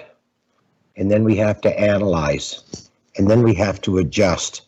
And whether that's over a 6-month period or 1-year period, I don't have time frames for that. But again, start, analyze, adjust. I believe this report, and I've talked to the manager there, Miles Dibble, quite often on this. They are reacting to what the user feedback has told us. They always haven't told us as council members, they've told administration. So they've been analyzing and checking it over, and I feel confident in their choices so far. Regarding the alternate bus, I never thought about that as much, but you do need an alternate bus to fill in when if something happens. I mean, it could be a car accident, a collision. It does require maintenance. It does allows us not to rely on Spruce Grove. I may suggest that when we just don't use one bus, that we alternate those buses, whether they go every second day or something like that, so that they get equal wear and tear. But if something was to happen to one, the other bus can be put into service. So I like this plan. Again, start, analyze, and adjust, and those are my comments. And then, yes, to the administration there for the fine work that you've done on this. You're to be applauded. Thank you, Your Worship. Okay, thank you, Councillor Loy, for that. Those are more comments during our council discussion and debate regarding this. Right now, the administration presented the route and the reasoning behind that. Right now, we're asking questions of clarity and understanding of the route and why they came and chose this. We don't need to convince administration of anything. We need to convince ourselves when we do the vote. Councillor Matthews, you're next. Go ahead, Deputy Mayor. Thank you, Your Worship. Judy actually asked my first question, and I appreciate the response. And I, too, very much appreciate the hard work that administration has put into this. It's an important project, and they've worked really hard, so I very much appreciate that.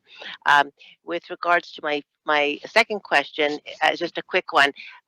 How many stops are anticipated on this route? And are we of the philosophy of starting small and then building later, just to clarify? Okay, go ahead, General Manager. Your Worship, through you to Deputy Mayor Matties. Yes, we are anticipating starting small, and the bus stops will be spaced about 400 to 500 meters apart. So there will be in the neighborhood of 10 on the throughout the town. Not an extensive number, but it is something we do have to plan for and install over the summer months here. So that's one of the reasons for the decision today, is so that we can work on the scheduling, work on where those stops make the most sense, and then get them in place for next year's startup. Okay, thank you. Deputy Mayor, anything else? No, that's everything. Thank you. Thank you. Councillor Paleckko, you're next on the queue. Yes, thank you, Your Worship. Can you hear me? Yes, I can. I do think along the lines of Councillor Laurie and Councillor Bennett. I do appreciate the fact that you've put a lot of time and effort into it. However, I still struggle with, when I look at this map, the amount of the coverage where we go back and forth on the same road, making the same stop coming and going. We talked about, on different occasions, about a 20-minute bus ride. We're now making it a 40-minute bus ride, especially for our commuters first thing in the morning and last thing at day. I spent a number of, well, actually the last 3 weeks driving my spouse to the bus in Spruce Grove. And the highest times that the buses are used is first thing in the morning from about 6 a.m. till 8, and then last thing at the end of the day from about 4 o'clock till about 6 o'clock is when the highest rider is. Those people are the people getting to work and coming home. And I'm just wondering why we would take and add 180 minutes of travel time for our residents when we could keep this down to less than 20 minutes. Okay, administration, again, comments regarding the combination of the routes. Your Worship, I'll let Mr. Dibble talk about the times. He's very familiar with the amount of time it would take to get from one end to the other, including the stops. I will mention that we have looked into the 560 route timing, and the whole intention here will be to tailor the bus schedule that we develop working with Spruce Grove so that you connect into their schedule, and then you get to the downtown destinations wherever they may be, based on scheduled work times or school times, that sort of thing. But Mr. Dibble, perhaps you could speak a little bit about the travel time. Thank you, Your Worship, to Councillor Palechko and all of Council. Two aspects. One is just a point of clarification. Again, the entire route, if you were to get on at the Tri-Leisure Centre or vice versa, Heritage Park, and ride all the way through the loop and back to it, it is 40 minutes, but this does ensure that if you get on at any point on the route, you should only have about a 20-minute ride. Again, that was one of the key things that we were trying to do, is ensure that the actual time spent on the bus was minimized. Other aspects that we had looked at is that, say, for example, we took, similar to the Teal route, which takes the loop here on 44th and actually kind of came back through the center of town and then up Veterans.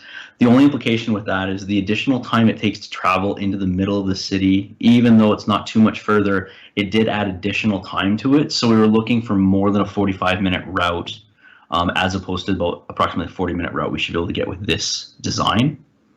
I hope that addresses the question. If there's anything further, please let me know. Thank you. Thank you. Councillor Palechko. Not at this time. I'll save it for debate. Okay, thank you. Councillor Laurie. Thank you, Your Worship. One more for clarification. As we've heard, the Route 560 has been mentioned several times, and doing a little bit of research on 560, we'll understand there's a significant difference in the frequency, as Councillor Palechko led on to. In the morning time, from 5:43 to 8:25, the 560 runs anywhere from a 10 to 20 minute frequency. After 8:25 until 3:20 in the afternoon, it only actually runs at a 1 hour frequency. And then in the evening from 3:20 to 6:30, it runs at a 25-minute frequency. What I'm seeing in front of us proposed by administration does not reflect the fact that the frequency on that route is significantly higher in the evening and in the morning, and is significantly lower midday. We're suggesting that we run a 40-minute frequency consistently exactly the same in the morning, in the midday, and in the afternoon. And that, to me, does not line up. And the justifications that I'm hearing around that don't seem to make sense. I'm hearing that the ride time might be approximately 10 to 20 minutes, but what about the wait time? Because of the inability to have those two connections lined up properly if we don't have buses hitting that Tri-Leisure stop at approximately the same frequency of 560.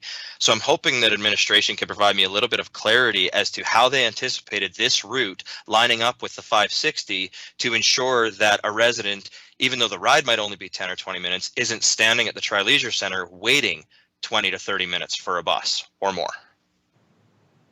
Okay. Thank you. General Manager. Your Worship, through you to Councillor Laurie. So that's an excellent question. We have considered some of those factors when we were, I guess, doing some preliminary planning for the route and preliminary scheduling. I would like to point out that we've not done the detailed work, which would provide, you know, an analysis on if we start here, we would get to there, and then the wait time would be this. I mean, we would have to work with Spruce Grove on some of those details. In the morning, as you suggested, there is a bus schedule, which is every 10 minutes. So that should significantly reduce the wait time for our patrons who arrive, because the maximum wait time would be 10 minutes. As you suggested, also in the afternoon, they have frequency of 25-minute arrivals. So again, we would do our best to have our bus schedule in that period line up as close as we can, so that the wait time is minimized and you know, provides people get it back to their locations in the town within a reasonable wait. I guess what we're looking for today is direction to move forward on the planning, that we could work with Spruce Grove, because they're the transit experts that work with us, and you know, we're going to rely on their knowledge and their understanding of weights and schedules, et cetera, and you know, the times for stops, et cetera. So we are working very closely with them, and you know, we are confident that we'll have a system that will make good sense for the residents of Stony Plain, and we're expecting to attract people from outside Stony Plain as well. I'm sure Parkland County patrons will use our park and ride option as well. So, especially if it works the way we hope it does, which would be you know, with minimal wait times and a very efficient service that connects in well. So. I don't know if I answered the question, but I guess the details that you've suggested, we are thinking of them. We've done some temporary mock-ups and those types of things. Those details will be coming forward in the next few months as we work through the scheduling and come to an arrangements on the number of stops, where they'll be, and all the other details that the system will need in order to become efficient and put into place. Okay, thank you, General Manager. Councilor Laurie, any other questions before clarity before we move on? No other questions of clarity. Thank you, Your Worship. Thank you. Councilor Meyer for the motion, please.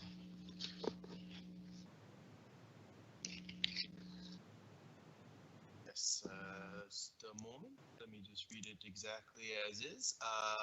That the Town Council direct administration to finalize details of transit in Stony Plain using the yellow hybrid route option. Okay, thank you for the motion, Councilor Meyer.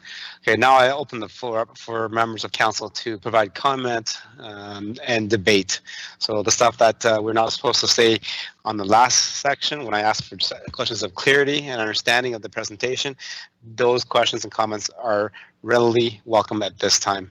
Okay, members of council, again, send me a text if you want to go ahead and provide comment to the motion on the floor, which is to accept the yellow hybrid route that is recommended by administration, and then allows them over the next year here until the end of December 2020 to finalize the route, to see where the bus stops are, and to synchronize our system with the Spruce Grove's commuter transit system. Members of council? Any other questions? Let's see. Okay, hold on a second. I'm getting some messages that our volume has gone down. Councillor Meyer's volume has gone down. Again, we have another technical issue, so if you can just hold on 1 second, please.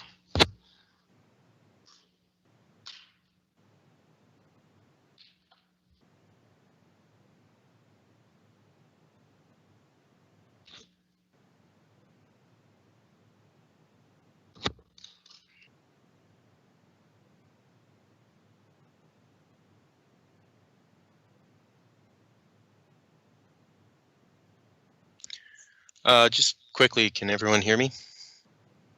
Councillor Meyer, that is better. Can somebody check in? Can my recording secretary check in?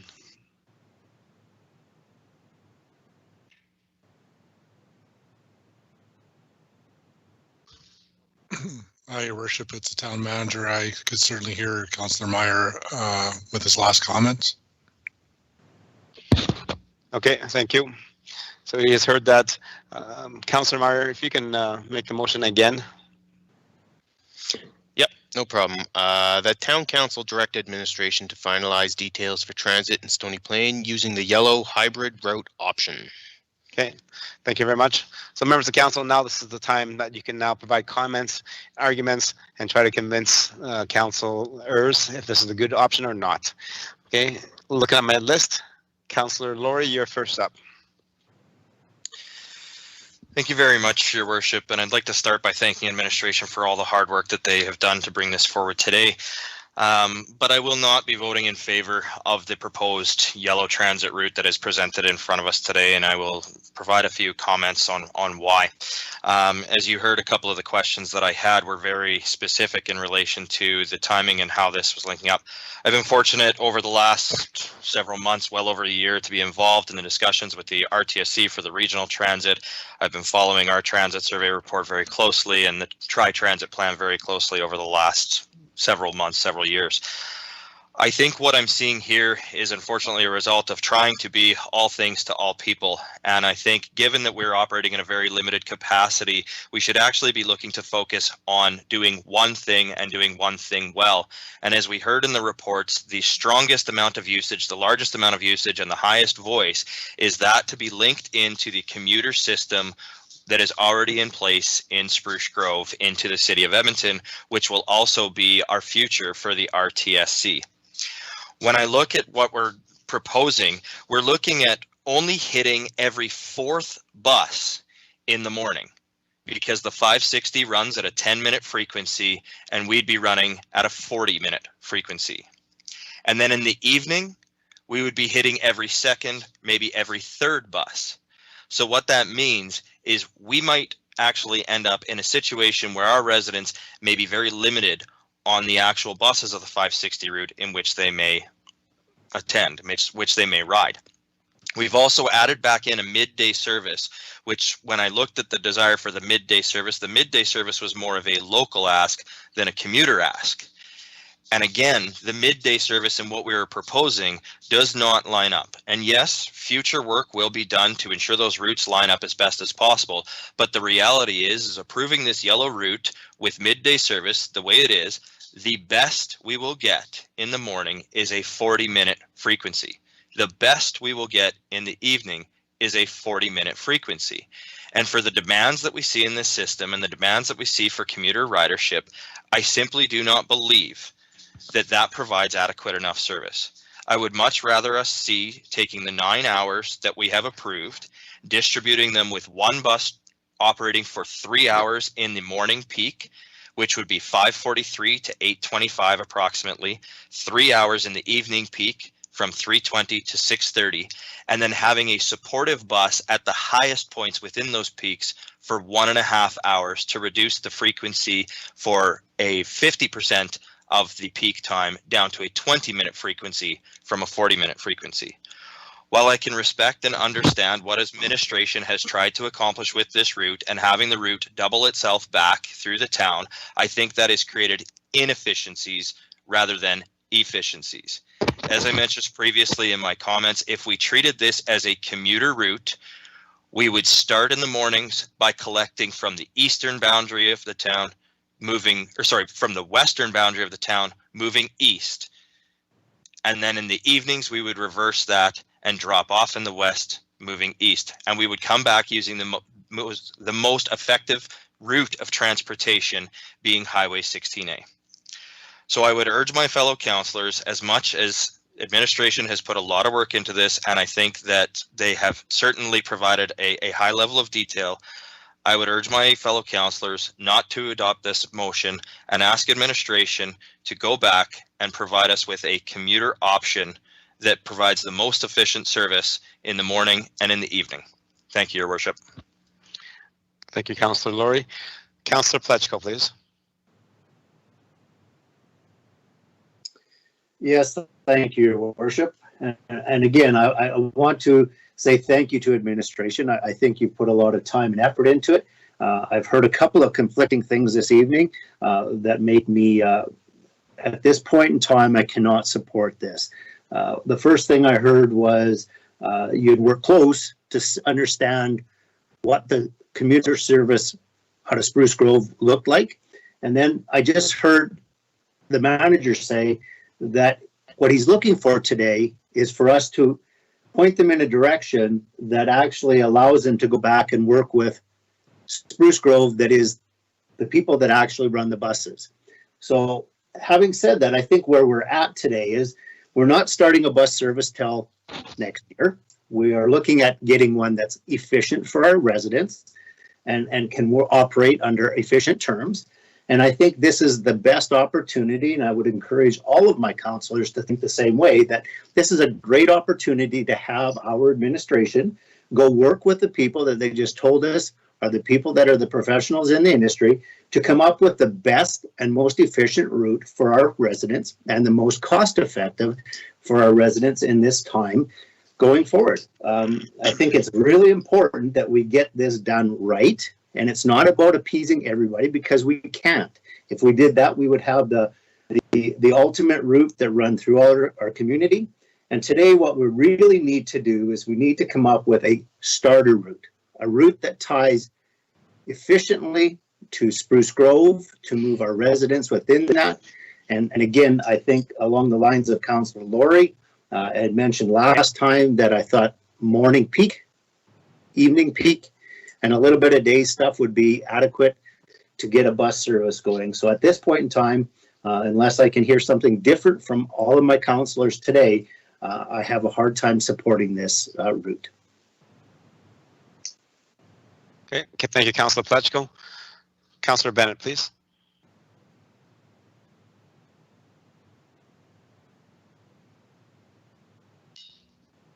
Thank you, Mr. Mayor. I was just getting my facts in order here. On hearing some of the questions from colleagues, I can understand where they're coming from, because these councillors are considering this to be. Councillor Bennett, can you hold on a second? You're just cutting in and out. Okay, go ahead, Councillor Bennett. Start again. Thank you. So in consideration of what my colleagues are saying, what they are suggesting is that this is a commuter bus route. When I think about that, that is presuming every town, all of the people who like to use this and need to use this bus route, have a vehicle to get them to Heritage Park. With the route that has been presented tonight,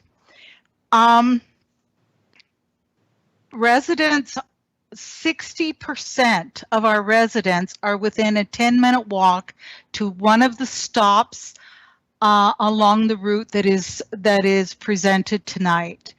To me, that makes more sense, because when you think about the route, how many people are along 44th, the population that we have in this area of town. For those people who do not have a vehicle to get them to Heritage Park, they're still stuck in Stony Plain.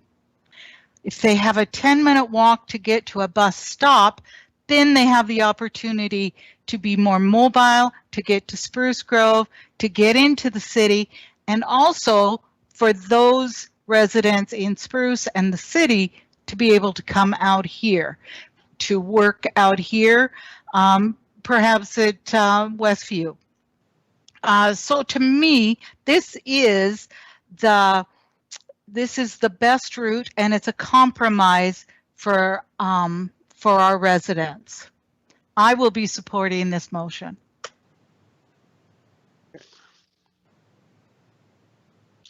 Thank you, Councillor Bennett. Okay, going on to my list of speakers. Councillor Laurie, you're next. Thank you, Your Worship. I just wish to make a clarifying comment in light of Councillor Bennett's comment. I am not proposing that the route itself in entirety is a poor route. I actually think that the route itself, coming along 44th Avenue, looping in through Old Town and going down to Heritage Park, is a very good route.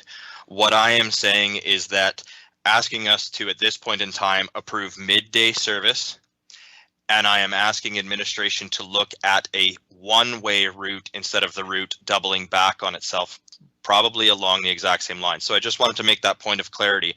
I'm not looking for administration to come back to us with a single stop park and ride style route. I am asking administration to axe the midday service, look at how they can make more efficient the morning and the evening service while still following approximately the same route. Thank you. Okay. Thank you, Councillor Laurie. Deputy Mayor, go ahead.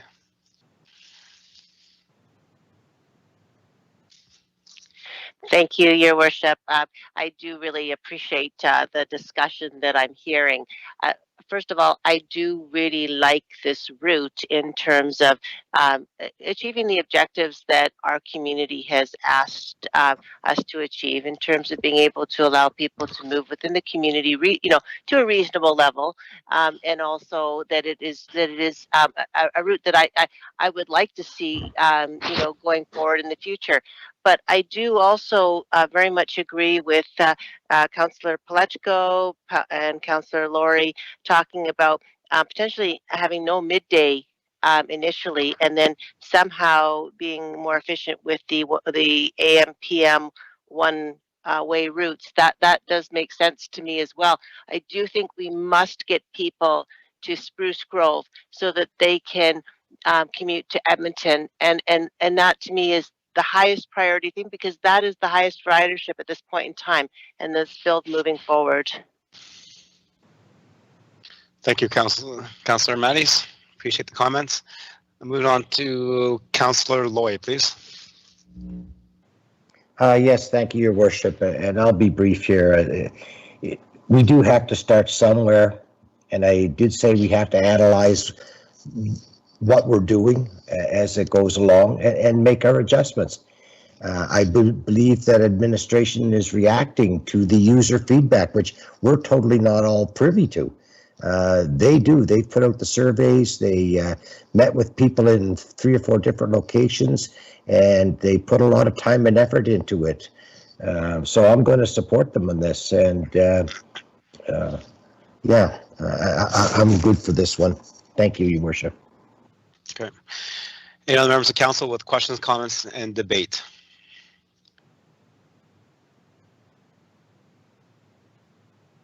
Okay, see nobody else has chimed in and texted me that they want to speak, so I will speak. I do like the process that administration has gone through. We went through a study with our tri-regional partners to look at what was going on. We also had a joint memorandum of understanding with them as well to create this. After we came back with 3 proposals that might satisfy that study and that report, based on the information and the feedback that we received from residents, survey participants online and through the email, the yellow option is what they came back with. Is it the best option? I don't know. Is it the worst option? I don't know. That's not my realm of expertise, and that shouldn't be council's realm of expertise. Deciding how many hours they need to run in the afternoon or in the morning or in the evening, that's not in our domain. Our domain is to say, yes, we want transit. Second one is to decide on a route, which then administration can go work and find out those timing routes, find out where these stops are going to be on that route and how it's going to work. As mentioned, this is a small step in based on the dollars that council has approved for this budget. Right? This is not going to hit everybody's needs. As in the recommendation, the motion made forward by Councillor Meyer, this is a hybrid route. A route that combines what they heard most from our residents. Okay? I was not at every single open house. I did not read every survey that came in. That is not what our role is. Our role is this a good option for us to start? If it is, then you vote in favor and we move on. If it's not, make a motion to change it or vote it down and then we start over again. Okay. With the work that's been going on for the last 2 years, the input that our residents have provided in this whole transit study, the transit routes, and the fact that council has reduced the budget for 2020 for the transit, limited the number of hours that we have to operate on, I believe this is the best option for us to start. Does that mean that this option, this yellow route, stays forever? No. I am 100% sure that once this gets operational, January 1st, if this does not work in the next couple of months, administration will see that and make the adjustments and provide an update for council. And throughout the budget conversations, if we need more funding to operate a better route, administration will come back to us at corporate plan. So I do not know busing, as well as maybe some of you other councillors do, that know how many hours it needs to be operated during the day and how many hours it needs to be operated in the afternoon. I don't have that expertise. I believe that our community is ready for transit, and I will support the motion on hand for the yellow route. Councillor Meyer, since you made the motion, I'll give you the opportunity to close. Thank you, Your Worship. I think you put it very succinctly, and I would just again maybe also echo Councillor Loy's position. You know, starting somewhere and starting small is a good first step. Okay. Thank you, Councillor Meyer. And then I will call the question. All in favor? Councillor Bennett.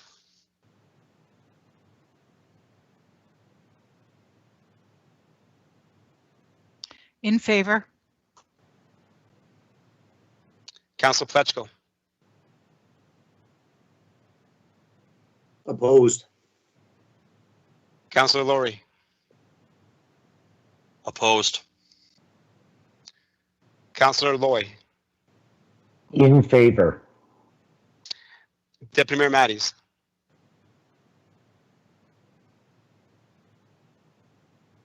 In favor. Councillor Meyer. In favor. I am in favor as well. That is carried. Okay. Thank you for the conversation, Council, and thank you for the great debate on that. As we continue on with our agenda, it is 9.3, the Tourism Master Plan. Administration, go ahead. Thank you, Your Worship. I believe I'll ask Brendan Otto, General Manager of Strategic Services, to speak to this. Okay. Thank you very much. Go ahead, General Manager. Thank you, Your Worship, and good evening, members of Council. Based on a recommendation from the Mayor's COVID-19 Task Force Economic Stream, administration has prepared for Council's consideration the advancement and development of a tourism master plan. In addition to the information provided in the agenda package on page 45 and 46, the plan would provide tourism destination development and marketing guidance for the next 5 years. The plan is proposed to be funded through both tourism budget reallocation due to certain funds no longer required as a result of COVID-19 health restrictions, as well as matching funding from the provincial government. The plan is proposed to be finalized by December 2020, and I would be happy to answer any questions if Council has any at this time. Thank you, Your Worship. Thank you, General Manager, for your presentation. Again, so this is the time I open up for questions to the presenter on clarity of the presentation. Okay, we'll keep our comments and debate and kind of other stuff a little bit later on after I've accepted the motion. Does Council have any questions of clarity to the presenter?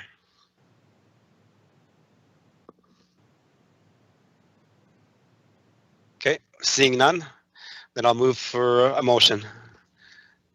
Let me see, Councillor Loy, you have this one. Yes, Your Worship, the Town Council approved the completion of the Tourism Master Plan in 2020. Okay. Thank you for the motion. Councillor Meyer, you're first up to speak. Thank you, Your Worship. I did have a statement prepared, but with our technical issues, I'm just going to kind of try and piece this together a little bit on the fly.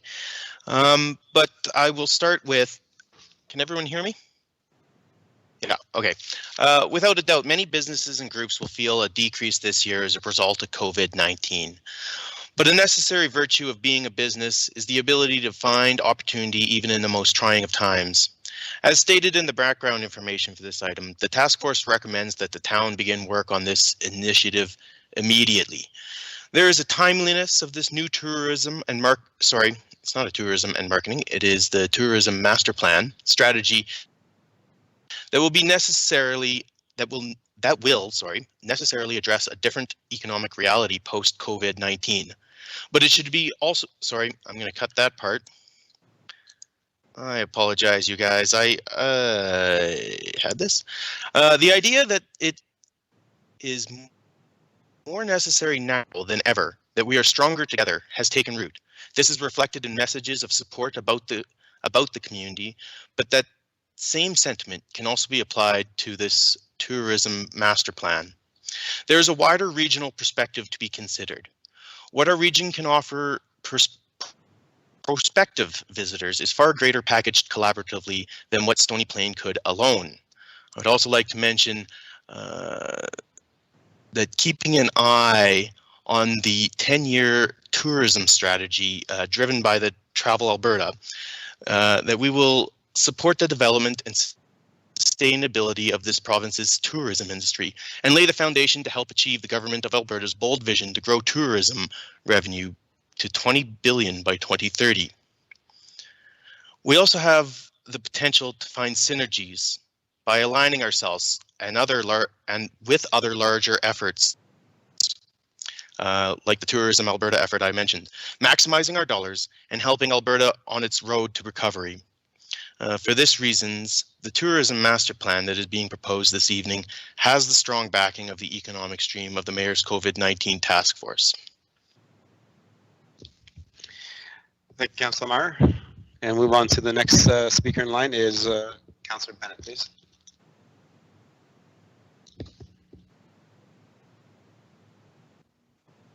Thank you, Mr. Mayor. I actually had a question. The grant that we are applying for, $30,000 grant, has that already been accepted? Okay. Thank you, Councillor. Administrative staff.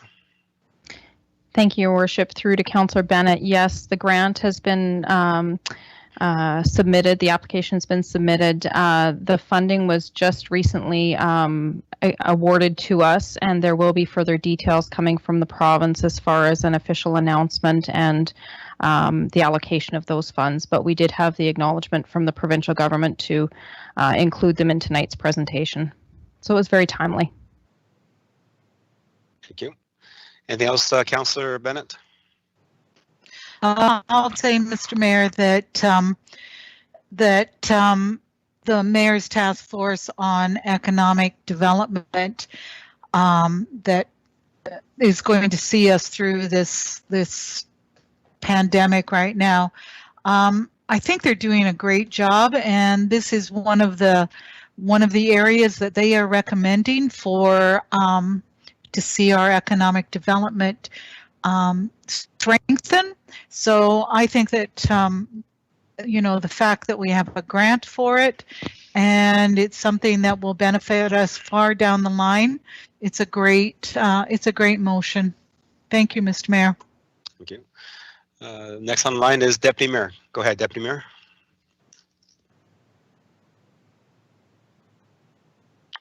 Thank you, Your Worship. I have a concern that as I'm reading, it said the impact of the pandemic on the tourism industry in Stony Plain. It was stalled completely. Now, my question from that is, what do you suggest that this tourism master plan will do to prevent a complete stall again if COVID-19 returns or a serious economic downturn, for example, a W or an L shape transpires. And so I'd like your comments on how this will address that. Thank you, Deputy Mayor. And I'd like General to follow Manager? up after. Sure. General Manager? I think the comments, Your Worship, through to Deputy Mayor Mattis, I would like to acknowledge is that I think one of the things that we've certainly observed over the last 2 months under the restrictions that we've experienced is that many local businesses, both large and small, have made some significant adjustment in their operations in order to remain viable and relevant to both their existing customers and new customers. And I think one of the things that we're witnessing is that our business community and our entrepreneurs are very, very nimbly responding to what's happening. And I think that plans such as these going forward can really help to solidify how we can be more agile and anticipate more of these types of events occurring, and how businesses can be more open to positioning themselves to be prepared, as well as diversifying how they offer their services and products in order to maintain their operations under, any circumstance possible. Thank you. Deputy Mayor? Thank you, Your Worship, and I thank you for those comments. And basically, what I'm asking is, are we going to be creating the opportunity for not only physical a presence, but also a virtual form of visitors in our community? And so that, of course, we've talked about technology and how critically important that is moving forward as we get into more of a smart technology age. And I think that's as important in tourism and ensuring that people have opportunities for, whether that is a virtual art exhibit or whether that's a virtual summer session. There are many people that would just, like to sit out on their patio with maybe some of the neighbors and watch it virtually, as many people would maybe enjoy going down as well. So just making sure that we're resilient through some, maybe what could be a challenging economic time, but it could also be a challenging health situation moving forward. That's good comments, Councillor Mattis. Well done. Moving on, Councillor Plechko, please. Yes, thank you, Your Worship. Very glad to see this come forward at this time. Well needed in economics that we're into. However, a question for administration is, how will you be directing the consulting firm to move this forward with us knowing very little about what is coming? And I'm wondering if there's a bit of a longer period of time that we need to be extending this, because the outlook is to change drastically over the next little bit with a lot of the things that are happening in our economy today. Okay. Thank you, Councillor Plechko. To the General Manager. Through Your Worship, to Councillor Plechko and all of Council, I think that's an excellent point in terms of, one of the challenges we've kind of have ourselves in at this moment is that we're trying to work through a strategy while still in recovery mode, still in the midst of many of the restrictions that we're under. So certainly as we scope out this project going forward and look to procure it, I think those are some of the things that we need to consider, kind of the timing and what level of expertise we're going to be needing and requiring, and also the input from our stakeholders as well. So there's a number of pieces within the scope of the project that we still need to look to determine and move forward with, and any adjustments that we need to make with the project, we would certainly bring back to council for an update with rationale behind it as well. Okay. Thank you. Councillor Plechko, anything else to add? No, thank you. Thank you. Any other questions and comments? Okay, I don't see anyone else chiming in that they wanted to speak. So yes, I will be supporting the motion at hand. It is good to see us accelerate the tourism master plan. I think if council has been following the corporate planning process. The tourism master plan was scheduled to be updated in 2021. So I think with this, with the CARES grant of getting $30,000, and then also receiving some dollars back from the chamber because they're not doing the visitor information center because it's closed down this time. That will allow us to get ready and get our community ready for the next wave when we come out of this pandemic. So again, to Councillor Meyer and to the task force, thank you very much for bringing this forward. Would you like to say anything? Okay. With that, I'll call the question. All in favor? Councillor Meyer. In favor. Councillor Plechko. In favor. Councillor Laurie. In favor. Councillor Bennett. In favor. Councillor Loy. In favor. The Deputy Mayor. In favor. Thank you, and that's passed unanimously. And right now, where are we right now? We are at 9.4 and it is 8:30. So let's take another quick recess this time. 5 minutes, everybody, please. And if you come back, and then we'll just double check our audio and make sure our connections are working correctly. Thank you.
Okay, welcome back to our council meeting.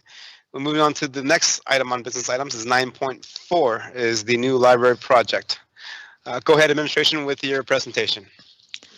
Thank you, Your Worship. I'll ask the General Manager of Community and Protective Services to outline the RFD in front of you. Thank you, Your Worship and Members Council, for the opportunity to present this to you tonight. As Council is aware, the library is an important project and it was approved by Council in 2017 and has continued to remain a priority project for Council and the community since 2017. Project is a partnership between Town of Stony Plain Municipal Library, and Three Robins Active Living Community. Partnership is Town of Stony Plain and the library moving to the downtown core, and the Three Robins Active Living Community is the actual physical structure that the library will be placed in. Project will relocate the library from the Forest Green Plaza location to a higher profile downtown core. In addition to the town's rehab project that is currently underway in the Three Robins building, the library will further enhance the draw to our downtown core once the project is complete. The library board is eager to start their fundraising campaign in Q2 of 2020. Their commitment to raise funds for the project remains high and positive. They do recognize that COVID-19 may impact the speed of their fundraising, but this hasn't dampened their spirit for sure for the fundraising. The project currently is ready for tender and well positioned should the federal or provincial governments announce any stimulus funding in an effort to restart our local economies, or as we've become to realize, the term shovel-ready projects. Administration's recommendation this evening will allow the project timelines to continue as projected. The recommendation will ensure the library is moved to its new location in 2020 and be well positioned to continue to provide service to our community as we continue to deal with the impacts of COVID-19. That's a quick overview in addition to the detail that's captured within the report. I'm happy to answer any questions that council may have related to the details of the report. Thank you, General Manager. And before we go into details of the reports that council has read, I'm going to ask anybody has any questions of clarity from what the General Manager has just presented.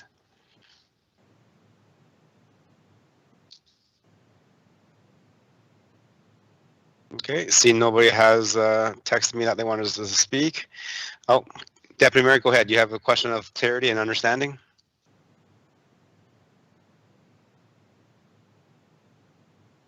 Thank you, Your Worship. I do have a question with regards to clarity and understanding.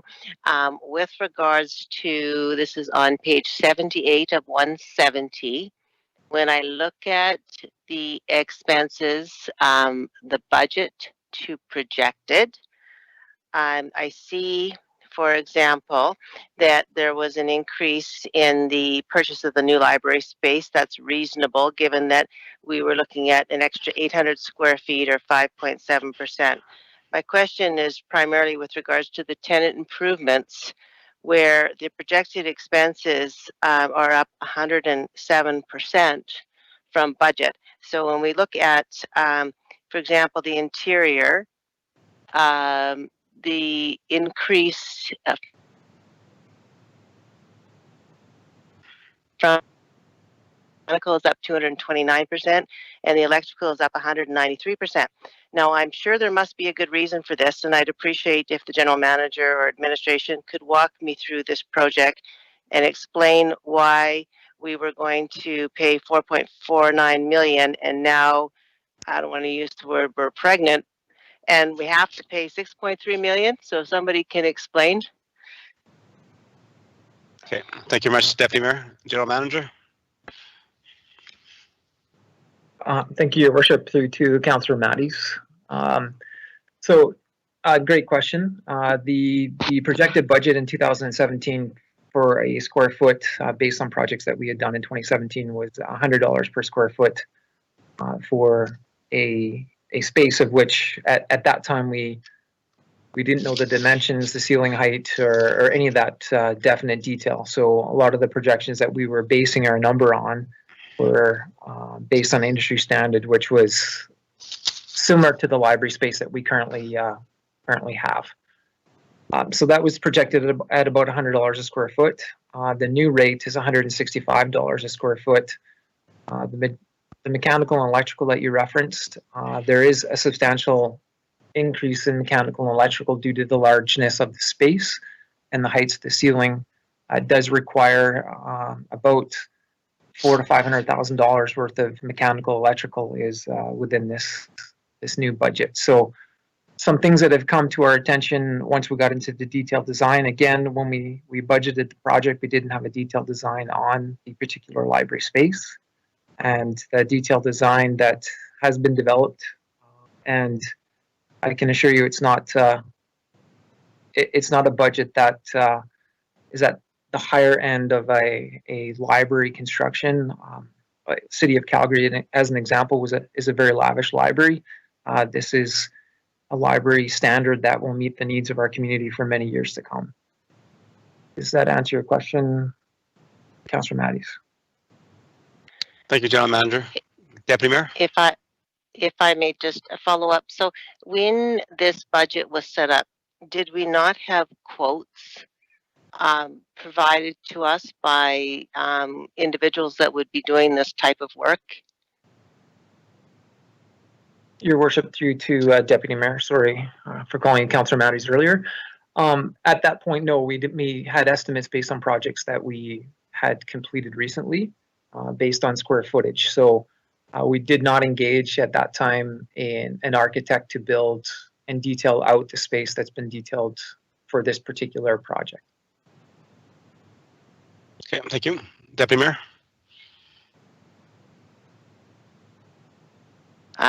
Okay, that explains, or at least it answers my question. Thank you. Yes, thank you. And then for just information, as council looks at the proposed budget way back in 2017, was, again, that was based on what we knew of our library space and how we operated currently. And this did not consider the fact that the new library is almost 2 stories tall versus 1. So again, as the General Manager said, there is more things in terms of mechanical and electrical that needs to be done to make sure that there's proper airflow, circulation, and everything else. Having a 2-story building with a mezzanine versus just a single-story building. Councillor Plechko? Yes, thank you, Your Worship. Through to administration. Reviewing this, some questions that come to mind are some real obvious ones. I understand that there is a cost difference from $100 per square foot to $165 per square foot. But I'm wondering, in today's economic times, with what I've seen out there in many of the industries that I'm in right now, guys are begging for work, and the rates have come substantially down. Have we gone back out to tender this, or is this just 3 Robins that has come to us and has added up some more funding to finish the project? And that my concern would be that this should be back out to tender. This should be back out looking at what we can do to minimize some costs without compromising a beautiful structure like we have downtown. Thank you. General Manager, is it provide any comments? Your Worship, through to Councillor Plechko, thank you for the question. Certainly the project has not been tendered. In the report, we did mention that the numbers may come back more favorable than the 1.8 that's been estimated. The 1.8 is based on cost consulting from the architect who designed. So the money, or sorry, the total value of 1.8 is not related to 3 Robins or the construction company that is currently building that structure right now. The numbers from a cost consultant based on the design that has been detailed for that particular space. And again, once we do put it out to tender, that's when the 1.8 will either be confirmed, or we'll know the true value of the space and what it might cost for us to improve that particular detailed design. Right. Thank you. Councillor Plechko, answer your question. Somewhat answers my question. Just a little bit of a follow-up to that then. So when we're seeing these projected costs, and I get they're projected. How do we get that so that we're a lot more accurate at what we're doing when we're giving open checkbooks for 1.8, and I just hear that, you know, them costs could be less. I suspect they could be more too, but I suspect in this time, from everything that I've seen out there today, projects the government's putting out, the costs that are associated are substantially less. And I'm wondering, have we looked at alternatives, which I didn't hear, for the project? So maybe something that would do the same job but cost less money. It's like a flooring project. You can get a $3 tile or a $6 tile, and sometimes you can get in between there a $3.50 or a $4 tile that does the same job that lasts as long as a $6 one and gives us the same look. So I'm just wondering, is this just a cost based on what a consultant has told us? And how are we to make a decision at extending funding to a project when we don't really know what the actual costs are? Right. So, Councilor Pawliczko, and that's a good question. But again, that is in the realm of when we actually get the whole design and go for tender. That's when they decide which flooring is, what the chandeliers are, what the bookshelves are, and etc. We don't have that. We're giving them an envelope of money, saying, okay, this is what we want the project to be under as council has approved, because we're comfortable. This is very similar to the transit route that we just passed. You know, council gave them an envelope of money, said this is what we're willing to spend. You guys figure out how you best provide that service for us. Here again, this is the same question here, is like they're asking for an envelope. We say yes, that's the envelope that you can move in, and if they're under or over, they have to come back to council. Then that way, then they will do those checks and balances to say, okay, if we're using a $4 tile versus a $250 tile versus this, that's all done at the detailed stage and not here at the project stage. So unless we want to be the managers of this project, and that's not our realm, then that's a question that they can't answer at this point in time either. Does that provide some clarity of where we are at the stage? We're not at that stage yet, Councilor Pawliczko. I understand that, but again, you know, going forward, I think we need to be, the envelope of money is a tough one. When you think about a business, you have not an envelope of money. You look at actual what costs are, and you make presentations based on facts. Today, I find this very non-factual. This is, please hand me an envelope of money like you just described. And, you know, I think at the end of the day, to be very answersome to our residents in a time like this, we need to be more cautious as to what we're doing. I do get that they need to have some budget, and I can appreciate that. But again, I think there can be a lot more put into that, so we got a lot closer to the cost, is what I'm trying to say. Right. And then if council is willing to do that, then council can make a motion to change that amount, similar that we did to the golf course budget during the 2020 budget deliberations. We changed that envelope, and they had to work within that. So moving on, Councillor Laurie, you're next. Thank you, Your Worship. A question through you to administration for clarity purposes. There was 3 options provided, and option 3 is what is being recommended to council. And there's a level of unclarity here for me, because we're being asked to approve the additional funding for the difference between the 4.485 million and the 6.313 million, but it's not clear as to if there's an expectation of the library to essentially fundraise to cover these costs and return those MSI funds to the town to be put towards different projects. And this is essentially more of a security blanket than a budget increase. Whereas if they don't hit their fundraising goals, then they would rely on this. I guess I'm looking for a little more clarity from administration on that.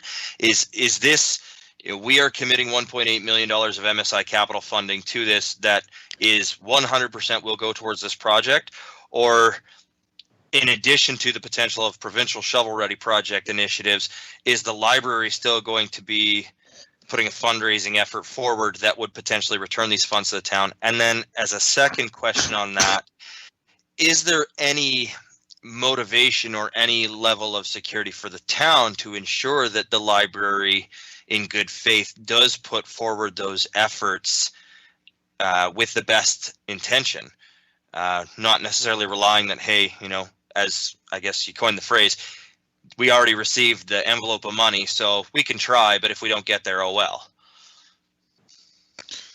Your worship, it's town manager. I'll make a few comments there, and then perhaps the general manager would like to add a little bit further to it.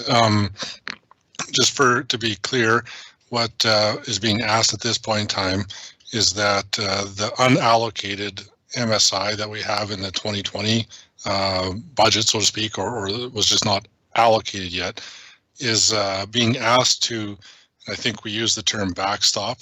So what we really mean by that is if the you know, should the library fail to fundraise anything else, we would use the 1.8. A little bit further down the agenda, council's going to hear some stuff about some shovel-ready projects. If this was to receive any of that infrastructure stimulus funding, that would also lower the MSI commitment. Whatever it lowered it, that MSI would be open to other projects. Should over time the library go out there and raise further amounts, whether that's frankly a significant amount or a smaller amount, that would also come into the town and lower or reallocate the MSI funding that we're asking to be allocated to this project. And then I'll make one more comment, and perhaps again the general manager could add further if needed. What assurance do we have from the library that they will continue to work hard at fundraising, so to speak? I think at this point in time, we're operating in good faith with the library, expecting them to continue to do so when the time is maybe a little bit better for that.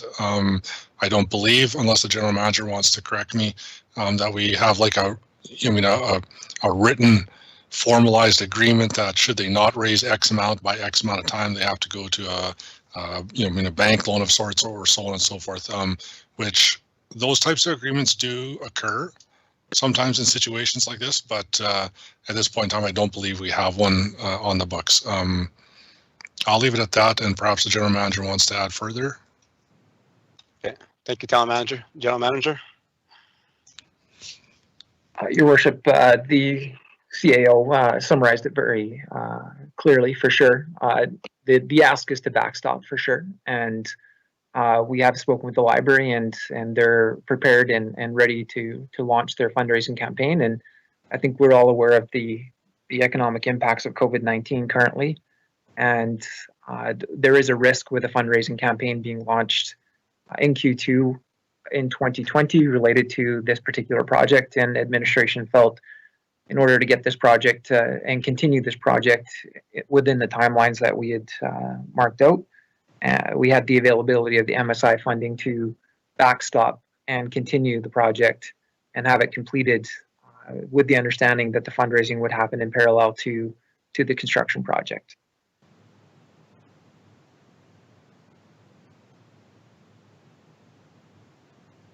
Thank you. Councilor Laurie, anything else? Yeah, thank you, Your Worship. To follow up on that, I guess as the general manager indicated with the COVID pandemic and the current situation that we're facing, I completely agree. I think it would make a fundraising effort at this time very hard, and it probably would be in the best thought to delay that. What I'm curious about, though, is with the construction proceeding and the potential opening of the library on December 1, I guess my question is, and maybe the library board representative might be able to answer this, is the intention to continue fundraising efforts after the library is physically open in the new space to try and, I guess, either recoup or build up to these construction costs, these additional costs that we're looking to backstop? And then as a second, I'm wondering if either the general manager or the CAO could provide us with some potential other projects that are not moving forward that could utilize that $1.8 million of unallocated MSI funding. Thank you. Councillor Bennett, if you're on. In the report, it says the library board completed a feasibility study in 2019, and the capacity for support of fundraising for this campaign was between $1.5 to $2 million. Since you are the representative on the library board, what are the library board's intentions of going forward in terms of fundraising?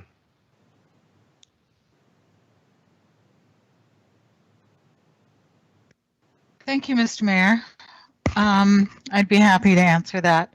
Are you getting feedback from me? No, it's clear this time. Okay, thanks. So since that feasibility study was done, we have progressed to the stage of having a campaign developer and going through the process of a timeline and certain check marks being taken care of throughout the fall as to exactly how we're going to conduct this campaign and the time it's going to take. The professional that we've hired is very confident that we can accomplish this. Everything has been delayed when it comes to getting a campaign manager, developing the plan, but I can report that our library board is very much on board with wanting to do this fundraising and contribute to this project. They are in full support of this project, and all of the board members have committed to being participants of the campaign. So this is not something that if we have this backstop of $1.8 million, the library board is going to say, okay, we're done then. That's not their attitude, and that's not the way they're going to conduct this business. So yes, they will be continuing this campaign. We're getting everything set in place in order to progress as quickly as we can. What this motion basically is, I don't think anything else is changing here, except do we want this project to be started and completed in 2020, or do we want it delayed? Personally, I would like to see it open at or about the same time as Three Robins. It's something that we've worked in partnership and collaboration with that building project. I think it's going to be a boost to the whole downtown. We're basing a lot of our planning, our strategic plans, on having that library done. And so basically, I think that's what it boils down to. Do you want it to be done and ready in 2020 as we projected, or are we going to delay it? The money, $1.8 million, to have it up front and ready because we have the tenders ready to go, is going to ensure that it'll be done in 2020. Thank you, Councillor Bennett. The town manager for the question about MSI and projects. Yeah, Your Worship, through to Councillor Laurie and the rest of council. I don't know that I could say, like, top of my head, any projects, I mean, specifically. I would say, at any given point in time, frankly, I mean, we have, a lion's share of capital works, whether it's rehabilitations of roadways or rec centers or any other given capital project that would be included within the corporate plan or in the out years of the corporate plan. Typically, we're pretty good at having the current year and the next year capital projects funded, generally speaking, on paper before we get into the corporate planning process. But in the out years, there's obviously other projects that are awaiting funding. And further to that, though, I would also note, Council will recall, I believe a meeting or two ago, when we've pushed the cemetery project out of this current year into 2021. That also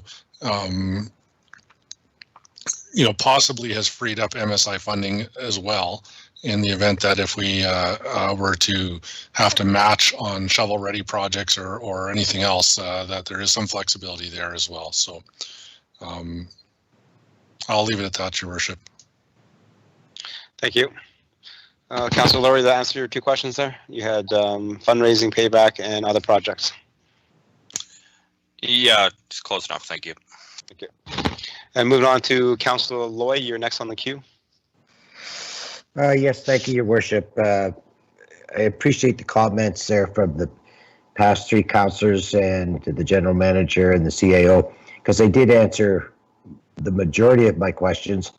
But I'd like to think that this projected figure now, which is 187 or 1.827, is basically a fairly sound figure. I would think that they had to come up with these figures, whether it be interior services or electrical, mechanical, based on a certain product.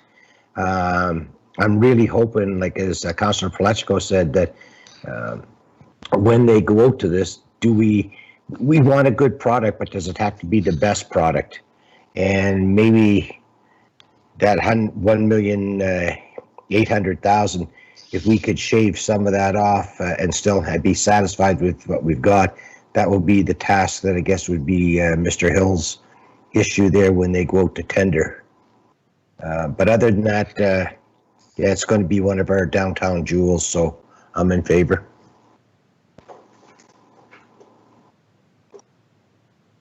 Mr. Mayor, can I make a comment?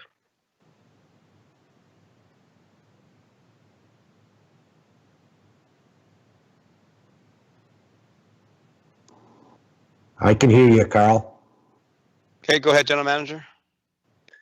So just going back to Councillor Palechico's, some of the questions that he may have had, and just I think Councillor Loy just mentioned with respect to costing.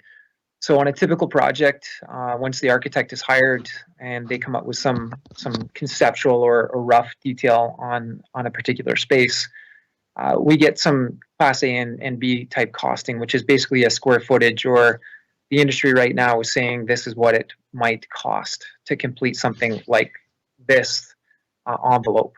Once we start to get into the detail, excuse me, then we start to get into, once we get to 50% drawings, we might do a cost consulting engagement, which will more refine those costs.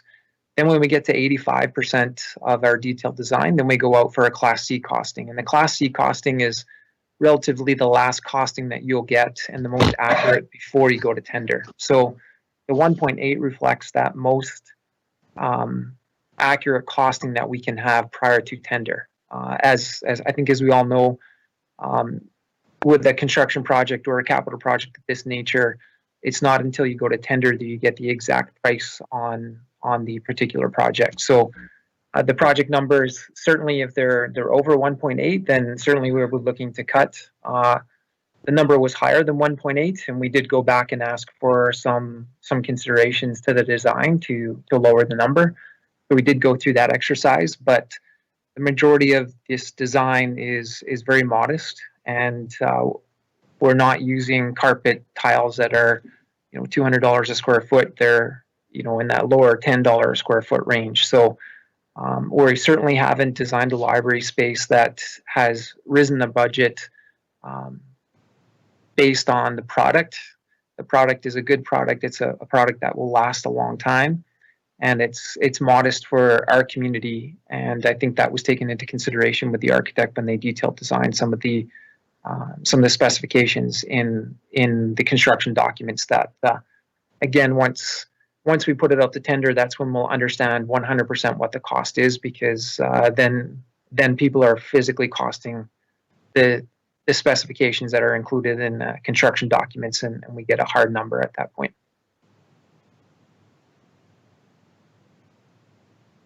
Thank you, General Manager. And moving on next is the Deputy Mayor.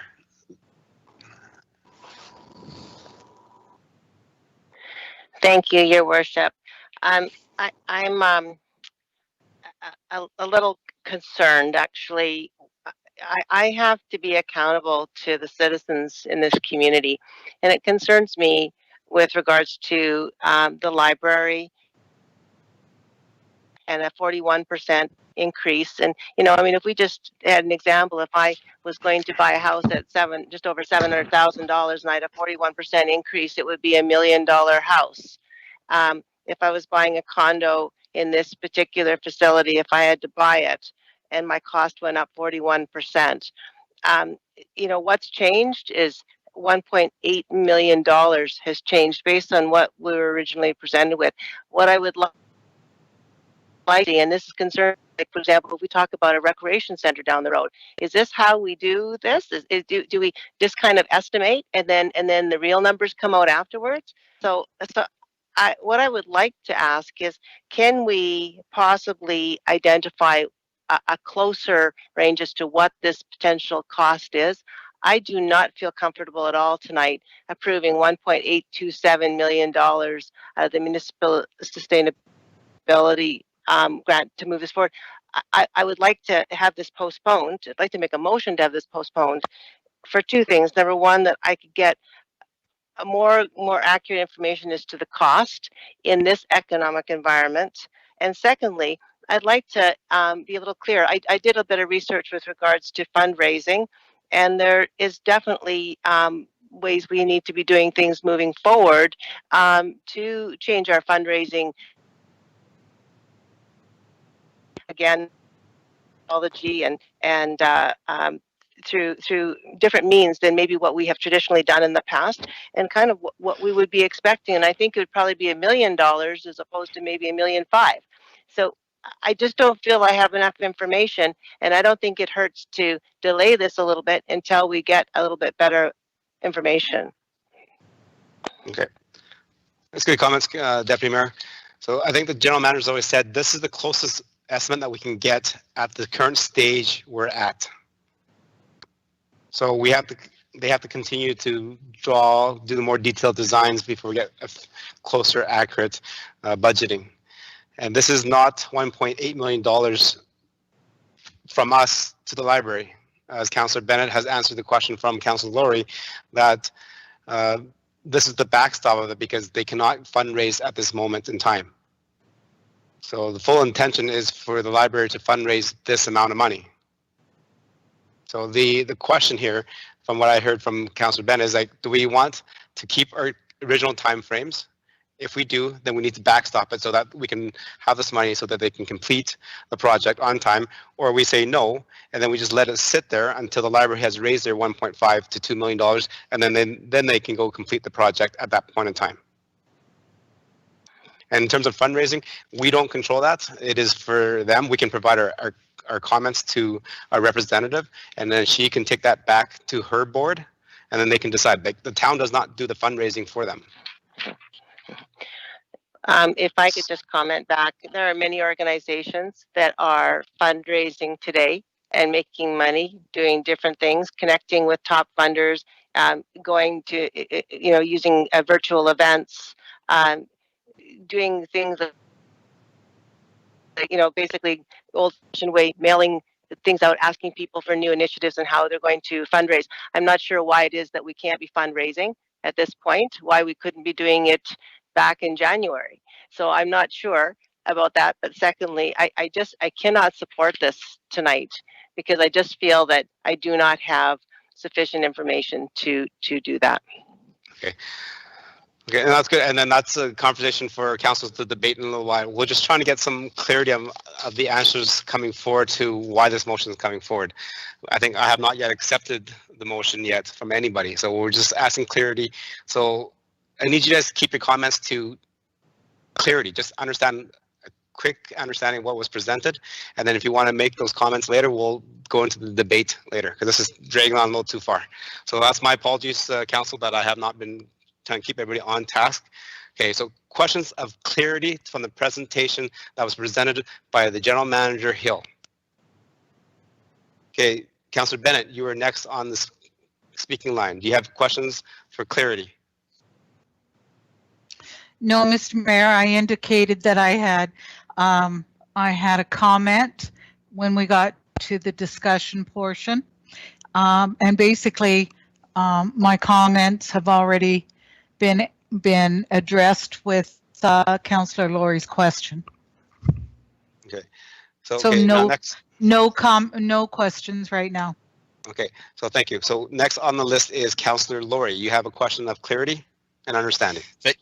Thank you, Your Worship. Yes, sorry, I do have one more question of clarity and understanding that has kind of came about as the conversation goes.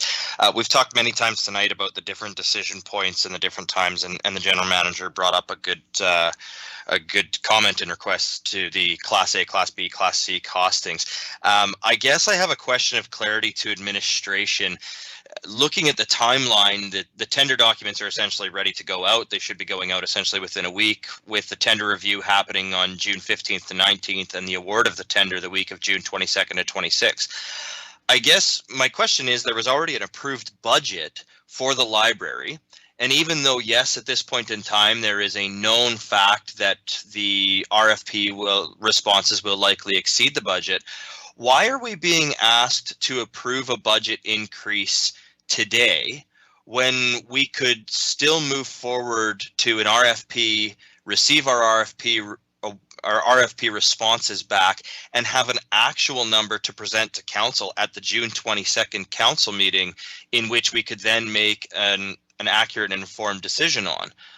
I guess I'm kind of confused why we have this middle step. We know that projects need to come back to council if they exceed the approved budget, but because we still don't know the actual number, we could, in theory, approve this tonight and then have to come back on the 22nd to approve it again. So why are we debating and discussing this tonight versus the 22nd after the tender's responses are received? Right, thank you. Well, after the review is, thank you, Councillor. That was a good question because I had that written down as well based on the timelines that they have. Does the administration have a comment regarding why that needs to be approval today versus approval after the tender review, which is scheduled from June 15th to the 19th? Yeah, Your Worship, I can comment on that. Essentially, the answer would be because we realized that this was going to be substantially over budget. So, I mean, in good faith, going out to the construction community with a project that essentially has, almost not very much budget room on it. The idea was to come in, get the approval to go ahead, do the tenders. If they're over, then that comes back to council. If they're exactly that number, then it's approved. If it's less, we report that to council subsequent to the tender being awarded. So yeah, it could be done in a different way. Chose to do it this way to get some certainty one way or the other, and try to move it along. Okay, thank you for that comment. Councillor, does that answer your question? It does, Your Worship, but I guess I'm still wondering why we wouldn't just, and again, we're not at the motion as of yet, but why we wouldn't move forward with motion 1 and defer motion 2 until after we receive the tender responses. Yeah, and I'll add to the comment and debate later on, because I think I understand basically just what I just heard from the town manager of the reasoning why that this is coming forward, but we'll talk about that during our actual discussion and debate on the motion. Okay. Any other questions of clarity and understanding? Councillor Meyer. Yes, thank you, Your Worship, through you to administration. As I read this, I do notice a point about a larger space, and if administration could just remind me, was the original design projected to have this mezzanine? Were we always looking at that, and we just kind of underestimated the cost there, or was it sort of a larger possibility that brought us to that, and then you know, the corresponding need for the larger utility sort of you know, what do you want to call it, the electrical and the mechanical services? Okay, thank you, Councilor Meyer, and that's a good question. Administration? Your Worship, through to Councilor Meyer. So just get a bit of background on this project. So this project is a unique project in terms of the town of Stony Plain didn't come forward to council with would like to build a brand new library in the downtown core. We had a developer come to us and petition that they were, or sorry, ask us if they could buy some land from us so that they could build a seniors facility in our downtown core, residential facility in our downtown core. At that time, we looked at it as a unique opportunity to potentially take the library and buy some space, and that was presented to us as an option also. So the first developer that came to the town of Stony Plain and provided us with that option basically said, we can give you 14,000 square feet. You could put a library in there. Here's what the cost implication could be on that 14,000 square feet. And the document or the agreement basically said, once the facility was built, we would true up the 14,000 square feet. So we understood 14,000 square feet. Once the building was built, there was an extra 800 square feet to the building. The mezzanine is not the town of Stony Plains. The mezzanine is 3 Robins. What the mezzanine does and how it impacts the library space is half of the second floor is mezzanine, which is 3 Robins, and the other half is open space, which is the libraries. So the ceiling space is higher in the library space based on the design of the building, and that's part of the implication to the design of the library. A typical project that we would do for the town of Stony Plain, and Councillor Matty's referenced the rec facility project. That particular project and every other project that we do, we bring it forward to council as the rec project as an example is something that council would like us to bring to Stony Plain. We have yet to settle on the design of what we're proposing to bring to Stony Plain for a rec facility, but once we do settle on that particular facility in that space, then we go to detailed design, and once we get to the detailed design, that tells us exactly how much it's going to cost to construct that project, which we would then bring back to council as the overall budget. So using this as an example, if we had started from day one as we were going to build a library downtown and didn't have the unique opportunity of the developer, we would go from step 1 all the way through to what we're at right now. Let's call it step 10. With this particular project, we were dealing with step 4 and 5 before we dealt with step 1. So it's a different project. It's a unique project. It was a unique opportunity for our community that we took advantage of, and the project details were done in 2019, and that's given us the cost that we're projecting and showing council this evening. Okay, thank you. And then maybe we'll go back to administrative staff regarding the tendering and having some kind of an envelope so that staff can work around. Town manager? Thank you, Your Worship. Just in and amongst the discussion, I think our General Manager of Corporate Services has some comments to make regarding project tendering and the legality of that. So I'll just ask her to comment, Your Worship. Okay, thank you. Thank you to council. I just wanted to clarify when the questions were being asked about not approving the dollars tonight. I guess the best practice would be that those dollars are approved as we head into the tender, because as we enter into those tender documents, they do become sort of legally binding. And so we would, typically have the dollars approved so that can move forward on awarding the tender. If we were to not have a council approval and not award that tender after it's issued to the public, it could become a legal issue at that point. So just wanted council to be aware of that, and that's a part of the ordering of why this was done this way as well.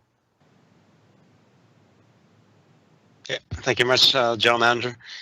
Okay, any more questions of clarity and understanding before we move the motion so we can debate it? Okay, Council Pleshko, question for clarity?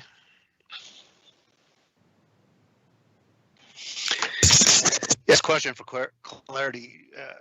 Regarding the last comment that Ann just made, can we not put a disclaimer in that tender package that not necessarily the lowest or any tender will be awarded and avoid what you just talked about? I see it on many, many, many tenders. I'm just wondering if there is something that we can put in there so that we can actually decide on this tonight. Okay, so the question to administration staff is, in our tender processes, do we have a clause in there that says that, you know, just because you're the low bid doesn't mean that you'll win the project? I guess my point was around that if the tender is put out to the public, it needs to be awarded. And so I think, you know, we hope and predict that the budget could come in under, but we know administratively that we will need more dollars than are currently allocated to award. So that's the challenge administratively. Your Worship, I would add a little bit further to that too. So, tenders of these size, come with substantial legal clarification in it, and I'm sure there would be force majeure, aspects. I would expect that all of ours would have some form of any and all, need not be accepted sort of clauses. So to answer Councillor Pleshko's question directly, I would expect that all of our tenders have those sorts of clauses in there. I think what the General Manager was pointing out, and what I would concur with, is that it's a risk factor in that when you're tendering a project that again, part of being in the public sector, part of being on a public body that we clearly do not have the budget for, and then in the event that we chose not to award, we could be, you could look at that as, were we acting in good faith when we asked these people to do all the work to submit these things and so on and so forth. I mean, it could be called into question, I guess, is the point we were making, and we would have to review that, defend it, so on and so forth. I'll leave it at that, Your Worship. Okay, thank you, General Manager and Town Manager. So let's just accept the motion here so that we can actually debate it, and then we can move forward on a vote. Councillor Pleshko, you were the last one to speak for questions of clarity, so go ahead and make the motion, please. Yes, thank you, Your Worship. The Town Council accept the new Municipal Library Project Report for information and approve 1.827164 of Municipal Sustainability Initiative grant funding to complete the new Municipal Library project in 2020. Thank you, Councillor Pleshko. Okay, we just had a presentation from the General Manager of Community and Protective Services. We had some questions of clarifying information. We also had a little bit of discussion and debate in that as well. So let's open the floor for any questions and comments regarding the motion on hand, and then why Council should or should not approve the motion. Okay. Deputy Mayor, you have the first question. Go ahead. Thank you, Your Worship. I just have a question for administration.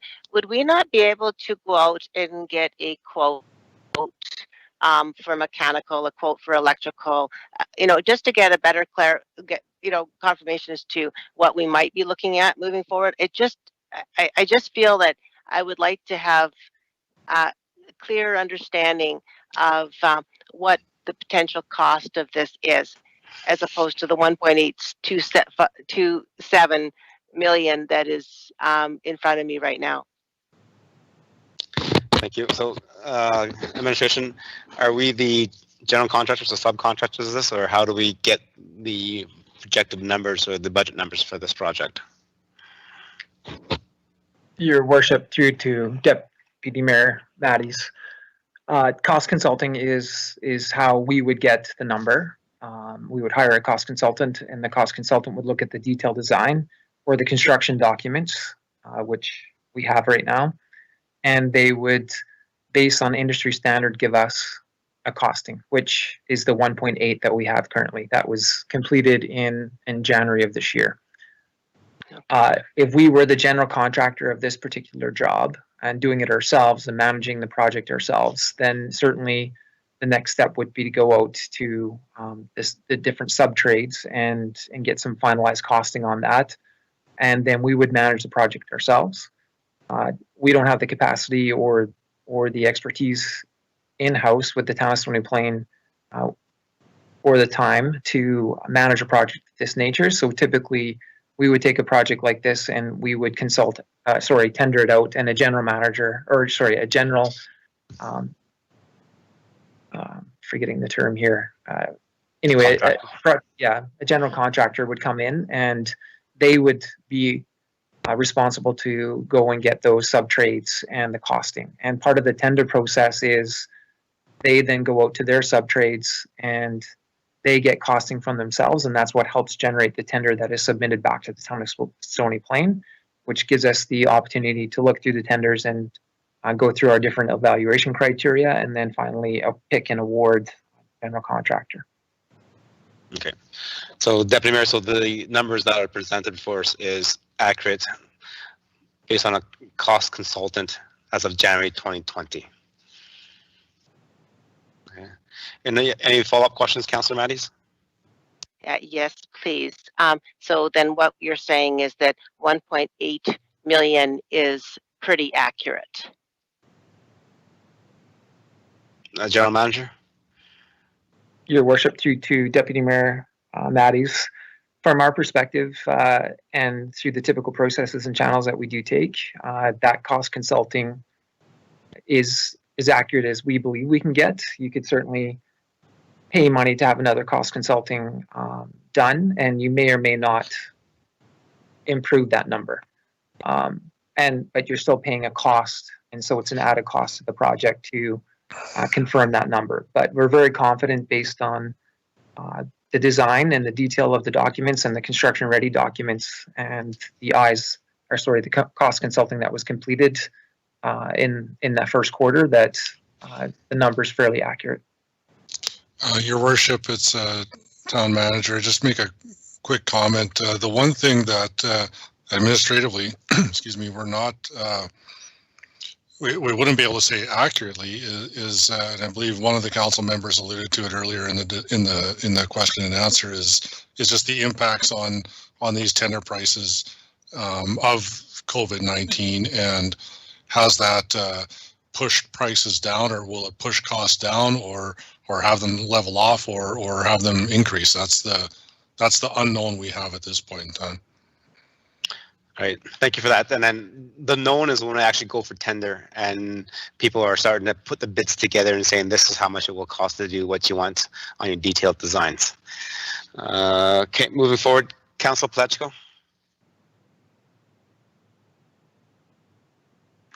Yes, thank you, Your Worship. I just want to make a general comment. My one concern with what we're doing here today is you're actually going out, this is all public, and we're talking about an additional $1,827,164 that we're telling the contractors that we have available to them. It's just an open checkbook to tell them that they can come within them numbers and give us something that's fair and equitable to that aspect of it. We had a budget prior to this.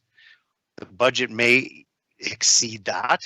We know that as councillors, and I'm just wondering why we would want to do that. I can kind of understand what I've heard tonight, portions of it, but working with tender packages every day, I can tell you when I go out to tender something and I see something coming in that's requested of me, I go back and I look through their council packages to see what they have for budgets. And usually that's the numbers we get close to or use to evaluate what we're going to make the presentation to them to. So when I see these kind of things, it kind of gets me a little bit concerned about what we're telling people that we can or can't do. And I see every day on the APC site, which is where most of this stuff comes out, not awarded, not awarded, not awarded, not awarded, not awarded. There is multiple today not awarded, and a lot of it is because of costs of things. So approving a $1.8 million budget as an extension over and above, I really would have liked to seen the tender out, come back and said, hey guys, you know what, here's where we need to be. Then I would have felt a lot better about giving an additional amount of money. Okay, thank you for your comments. Moving on, Councillor Meyer.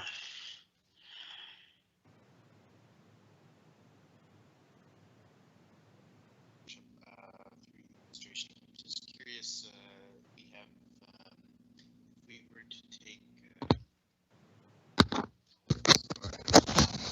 Thank you. Is that better? I'm just curious, looking at option number 2, the wait for shovel-ready announcement, do we have any legal obligation, because I realize that might result in a delay, do we have any legal obligation with 3 Robins to open the library at any given time? I'll just stop and listen. Okay. I think, Councillor Meyer, I think that question is no. We have no legal obligation to open at the same time as 3 Robins. I think the overall timeline was to open similar to the same time frame. And as Councillor Bennett has mentioned earlier, that this backstopping is so that the project can stay on that timeline. And then once the library board figure out how they're going to do fundraising and etc. As mentioned by Councillor Matties, that there's different ways of fundraising, and that's for the board to decide. And then once that board has decided how they're doing that, Councillor Bennett has mentioned a few times that the board intends to fully repay this and do the $1.5 to $2 million fundraising that they're planning to do. This is not that we give them the money and they walk away and they say, thank you, we're not going to do any fundraising anymore. So. If I could just respond to that, I appreciate. Yes, I was listening to the debate as well. I'm just drawn to this last line in the 4th paragraph that finishes. Unfortunately, COVID-19 has had a tremendous impact on the global economy and our local economy.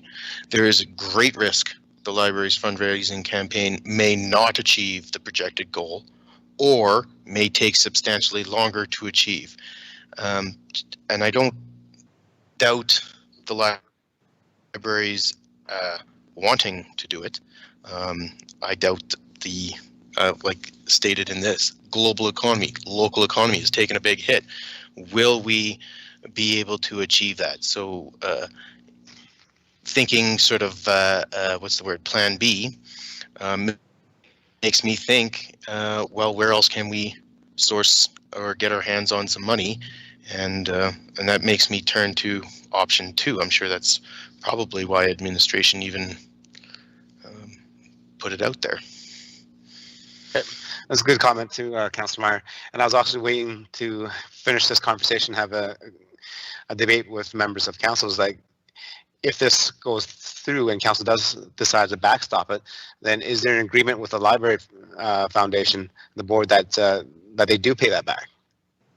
So it could be 5 years, 10, it doesn't really matter if it's going to be 20 years, but the agreement is that they do pay that back for that thing. So it doesn't matter if it's going to happen in 5 years, 10 years, or 20 years, they are going to pay that back. So that's something that we need to talk about, and that's, I had this written down here that I was going to ask Councillor Bennett about a little bit later on, is the ability or the agreement. She was saying that the library wholeheartedly wants to pay this back and do the fundraising, so it may be just an agreement with the library board. Okay, next on the list. Going forward, does anybody else have any questions? Then down to here, Councillor Lang, Councillor Meyer's done. So Councillor Bennett, anything to add? Thank you, Mr. Mayor. I'll just start off by kind of adding to what you just said. Mr. Mayor, that the library board has not really seen or talked about this option. Not yet. We were given this report as part of the public agenda package, and so they have now read it. So it's not like the library board discussed this, and if they didn't say if town will do this, then we promise to do that. You know what I mean? We haven't really discussed this yet. I just know numbers and the progress that we make on this is what's important here. Mr. Mayor, I'll get on my high horse here and talk about the library a bit and what they've done through this whole pandemic and crisis in supporting our community and the lengths they have gone to provide services for our residents. And our library is doing that right now in the facility that they have. They've always done a great job. But this new facility and the needs that our community is going to have post-COVID-19 is where the library will step up and really provide extra services to our residents. So for me to say that this project be completed in 2020, I think is of the utmost importance. It is it's the cornerstone of our economic development going forward. I can't enough how important this is to get on through to inflation. Again, I'll say $1.827 million. It is a lot of money, but it's not coming straight from our tax base. It's from our MSI. It's money that has been made available. I just can't stress enough how important this is that this library progress at the rate that it needs to progress. Thank you, Mr. Mayor. Okay, thank you, Councilor Bennett. I have a question for administrative staff. There's a lot of talk about the projected numbers and how to get a more accurate amount that goes in there. So looking at the timelines and also what Councillor Laurie said earlier, is it possible that we approve the motion 1 to accept for information, and then approve motion 2 without a dollar figure? And that dollar figure, for example, let me just look at where I am here. So so again, Town Council will accept the new municipal library project for information. And then 2 is that Council approves using the municipal miscellaneous grant to complete the library project with dollars to be committed at the June 22nd Council meeting. At that time, looking at the timeline projections, the tenders will be out. We'll have a very, very accurate number of what the cost is to do this. Based on what the general manager said, this is the best cost analysis that we have through a consultant for January 2020. The economy has changed substantially since January 2020. Maybe the cost is lower than what was estimated back then, or it might be even higher because you can't get the raw materials in. I don't know that. But to administration, can we do that? And then instead of approving a dollar figure, but we just approve in principle of using the MSI grant funding to complete the municipal library project in 2020, and then the exact dollars coming back at the June 22nd meeting. So again, then council gets to see the number that's more accurate. That's after it's been tendered out. Town manager. Your worship, I'd almost have to think for a second on that. First of all, I can, I'm looking at the timeline as well, and I'm sure the general manager can talk a little bit further to that if need be. But we would probably have to run a pretty tight from here to the council meeting. You got to, again, can't remember the actual date of the upcoming council meeting is where we're at there. But again, we're typically, we're writing our reports a week in advance too. We would, so the 20, council meeting on the 22nd. So, we would have to get that report in halfway through that week of June 15th. They can be a little bit later, but as council's well aware, you get those on Thursdays, we can do our best to do that. But, I'll be straight and frank, I guess, Your Worship and the rest of council. There's been a few different concerns, I guess, brought up by some of council members, but I'm not sure how that solves the concerns that are being brought forward by council. Like, if I can be straight, I'll take a liberty here and be straight. If there's a problem that the price is too high,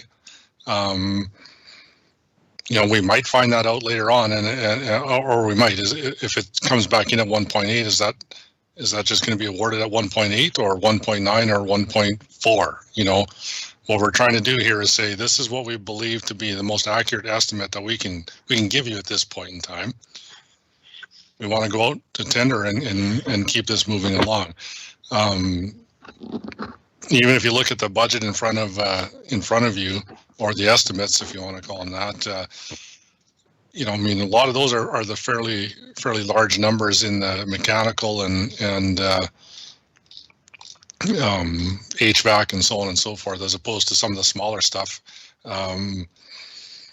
But Your Worship, again, obviously the purview of council, the motion is what it is because that's what we feel is the best way to go about this. Should council see otherwise? That's council's prerogative, and as it always is. I don't know what the benefit, I guess, would be. We're going to find out that number on June 15th, one way or the other, if we tender it. It's either going to be under 1.8, right on it, or a little bit over. And to me, it seems like an extra step in the process that I don't know if it actually solves some of the concerns that some of the council members have. I'll stop there, Your Worship. But again, as always, council's prerogative. That's right. And I think this is just the way that municipalities have to do business. Like, we have to be upfront and transparent with the dollars that we're putting forward. And that's why we approve the corporate plan back in December, right, of the dollars that we want to spend in each budget. So we have little budget folders for each area, and then we do a little bit of kind of fine tuning and spring adjustments when we see the assessment numbers come in, and then we have to pass the tax rate that we just did today so that we can carry on those things. So I know I've been talking to a lot of people. I don't see another way of not showing our numbers. Like, we have to say so that we know how much we can budget our taxes for. Okay, so this is an extra step if we don't approve a number to that. Okay, so let's go there. Any other questions and comments regarding this? We're actually going to finish this and take a break and then have everybody connect, because I think I'm hearing some breakup through Councillor Bennett's conversation, and also then through Councillor Meyer's conversation earlier that there are people breaking in and out. Okay. Councillor Meyer? Thank you. I just would like to maybe turn the conversation back a little ways, and this motion as it sits now doesn't speak anything to, and now I just want to be careful that we don't go over the same thing we've already discussed. I appreciate that the library wants to raise these funds, but this motion, and I know we kind of kicked around the idea there of some kind of guarantee. Now, is that something that we, sorry everybody, I keep flipping my mic up. Can you hear me now? So what I was saying is I'd like to try and go back to the conversation earlier. We had been kind of kicking around the idea earlier about maybe, and like I say, I realize the library wants to raise these funds, but we had kicked around the idea of possibly getting some kind of guarantee from them. Is that something that we have done with other groups? Is that a possibility here? Just curious. Okay. Thank you, administration. Have we done backstopping of other projects? Yeah, your worship, the town does get into this sort of a situation from time to time, whether it's on a project that the town would be the lead on or is a major town project, but some money coming in from different user groups and so on and so forth. So that's, I would say it's a fairly common approach at the municipal level from different communities. Just further though to Councillor Meyer's question regarding can you get into agreements with in this case a community group, user group, whatever label you want to attach to it. The answer to that is yes. There are examples of what would be considered essentially binding contracts between a municipal government and a user group of sorts that says you shall raise this month, you make this contribution, so on and so forth. They can have timelines on them, they can have dollar amounts on them. It's understood that everybody's acting in good faith and they're doing everything they can to stick to it. So those also are, I would say, relatively common, in situations sort of like this. And I think just to be clear, we haven't taken that step, but again, that's that speaks to the overall cost projection. If council has a concern that this 1.8 is just too much, so to speak, and they want more certainty as to that money being repaid, you could go to the library board, and I believe, as Councillor Bennett has indicated, they're more than willing. They want to do this and all that sort of stuff. But if council was seeking more certainty on that, you would take the next step and try to, agree to some form of a contract that would lock that in with some more strength. I'll stop there, Your Worship. Okay, thank you for those comments. Okay, so I've heard a lot of conversation and discussion around this, and I think council is supportive of the new library project going forward. I think what council is kind of not too sure about is that an accurate dollar? I don't know. But what the general manager has told us, that number is based on the cost consultant that we hired somebody to do. And those numbers are based on January 2020 numbers. Is anybody here that's a consultant that knows numbers that can say that is incorrect? I can't. So I think I'll give you guys a couple of seconds to chime in if you guys want to make motions to amend, change, or whatever to this. If not, then I'm going to call the question so we can move on. Because right now, I have not yet even asked anybody to make the motion yet, have I? Councillor Meyer? I don't think I have made the motion, so I don't have nothing written down. Your Worship. I made that motion.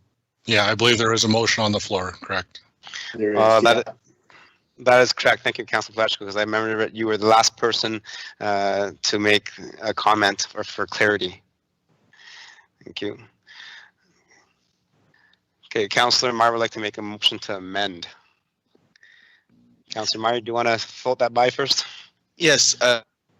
Thank you, Your Worship, and I wouldn't mind some help from administration just on clarity in wording this, but I would like to make an amendment to this motion stipulating that administration go and ask for, oh look, they're typing it as we go, that administration go and seek I guess a guarantee from the library that they will, now this is where I might need some help here, because I don't want to lock, well, that, okay, yes, we do. That's what we want to do. We want to lock them into fundraising the amount that we approve to backstop them for.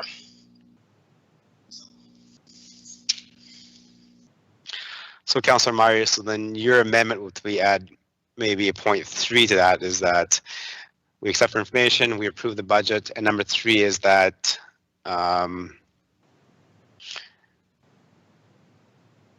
we confirm with the library that they will do the fundraising for the project. Yes.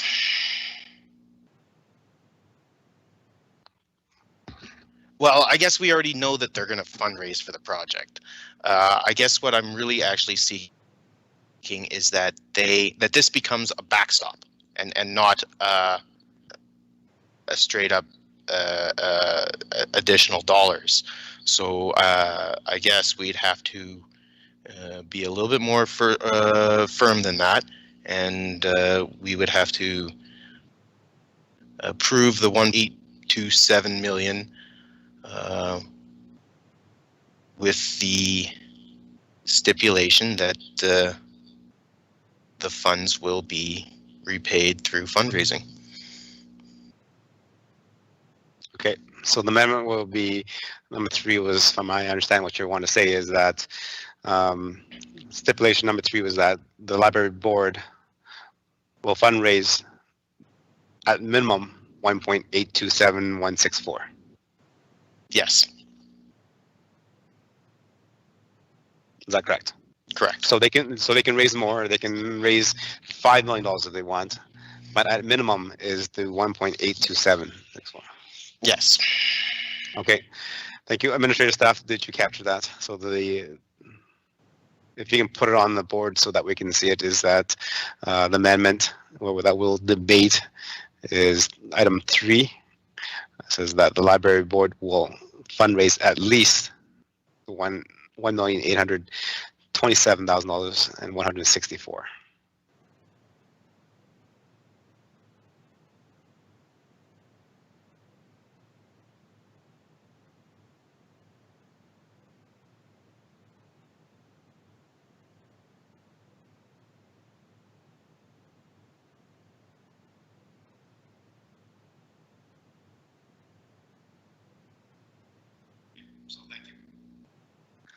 So thank you. You have to mute your mic.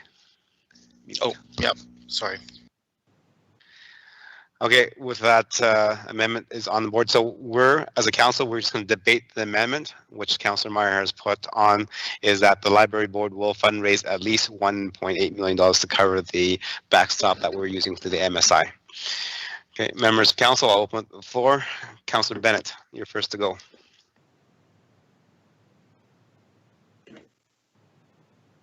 Thank you, Mr. Mayor. I think by putting this number on, we've already talked that it might not be as much as 1.827164. And so when you put the direct number on there, it indicates that that's the amount that we will fundraise, or that the library board will fundraise when we don't have the tender to know exactly how much we're going to need. Okay, so that might be just the thing. Maybe that might be just that the library continues to fundraise. I'm not too sure. Councilor Meyer, go ahead. Well, I guess this is kind of to the same point earlier, which is we don't know exactly what the estimates are. I would accept a friendly amendment or stating that the board will fundraise the funds that to the same level that we backstop. So if it does wind up being 1.4, then that's all we're really asking them.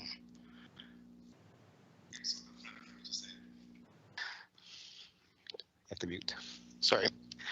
Okay, so that the motion can be changed that the library board will fundraise the amount of money that the town has backstopped. So then it gets rid of that dollar amount. Councillor Meyer, is that?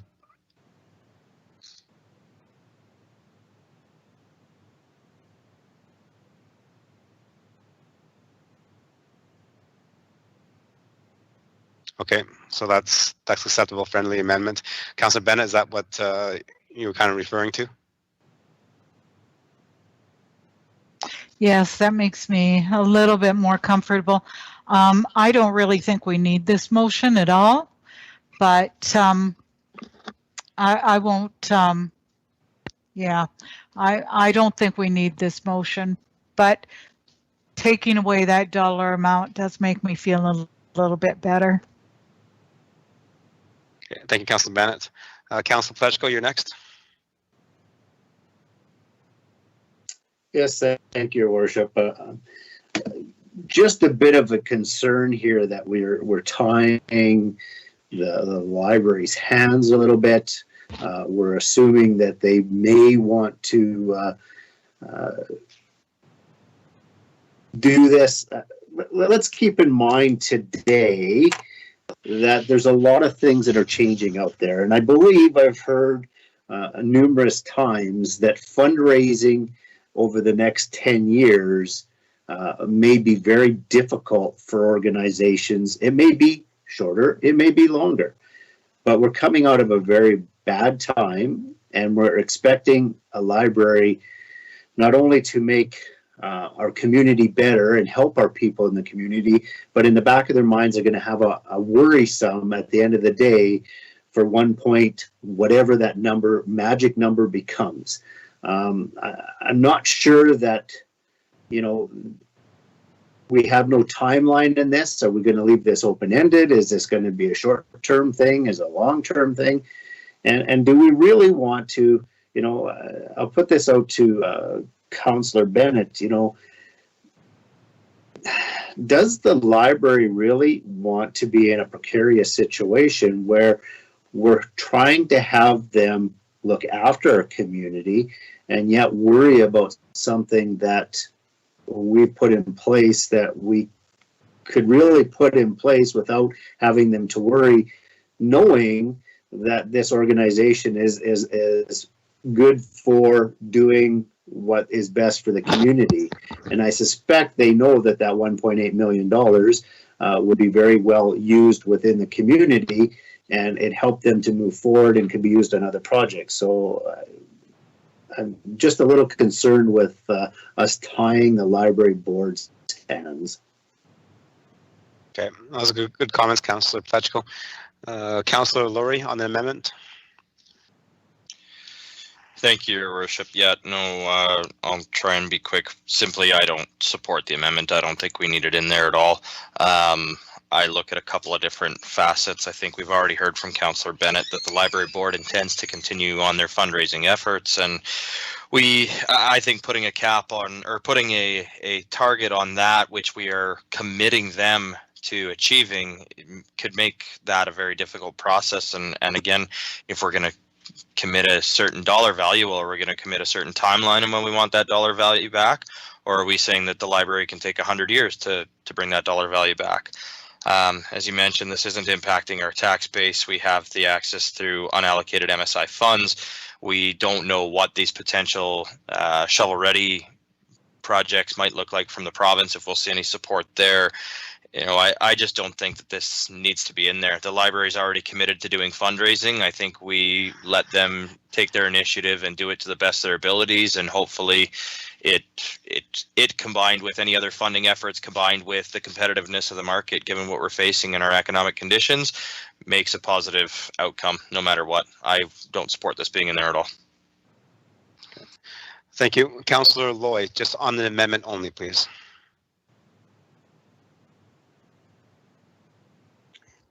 Yes, thank you, Your Worship. The last two councillors mentioned no timeline, and that's the thing that bothers me about it. If it's 10 years, that's $180,000 per year that they would have to come up with, or whatever that figure would be. Ultimately, we end up supporting them to start off with. Yeah, I don't like the fact there's no timeline. Okay, thank you, Councillor Loy. Councillor, oh, next thing on the list is Deputy Mayor Matties. I think you said you'll have a friendly amendment. You want to speak to that amendment? Go ahead. Thank you, Your Worship. Two things. First of all, I would like to suggest having two separate motions, one to accept for information, and the second one is to deal with the approval of the MSI funding. Because to me, it's two separate issues that we're approving.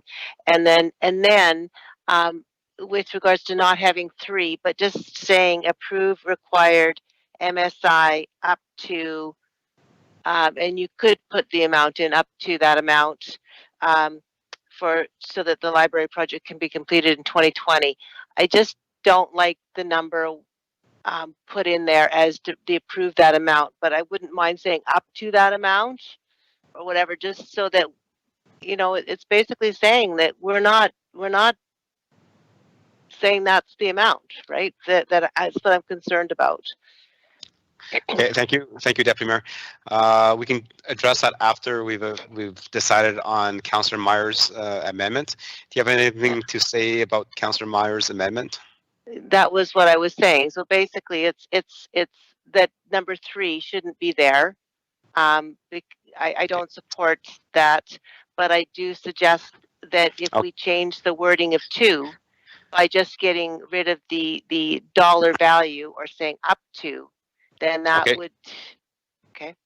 Yeah, we can do that after, but let's deal with Councillor Myers first, and then after that, as either passed or defeated, then we can then you can make. I'll come back to you, and then you can maybe add the words up to. Thank you. Okay, so yes, I don't agree with putting 3 in. Exactly.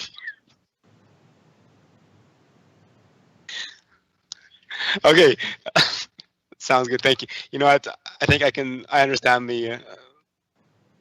the concept of this, because the library board has committed to doing the fundraising effort to help the library, and through the reports that they have done themselves is 1.5 to 2 million is the ability that they can raise, and definitely not, you know, outlandish numbers. There's no time on the line on this. I think Councillor Bennett has made it clear that the library does want to do this. I'll tend to not support this motion. I don't think we need to tie the hands of the library board. They do many great things in our community to help support our community. I think they will be good for it, so I won't support the motion. Okay, Councillor Meyer, since this is your amendment, why don't you go ahead and speak to it?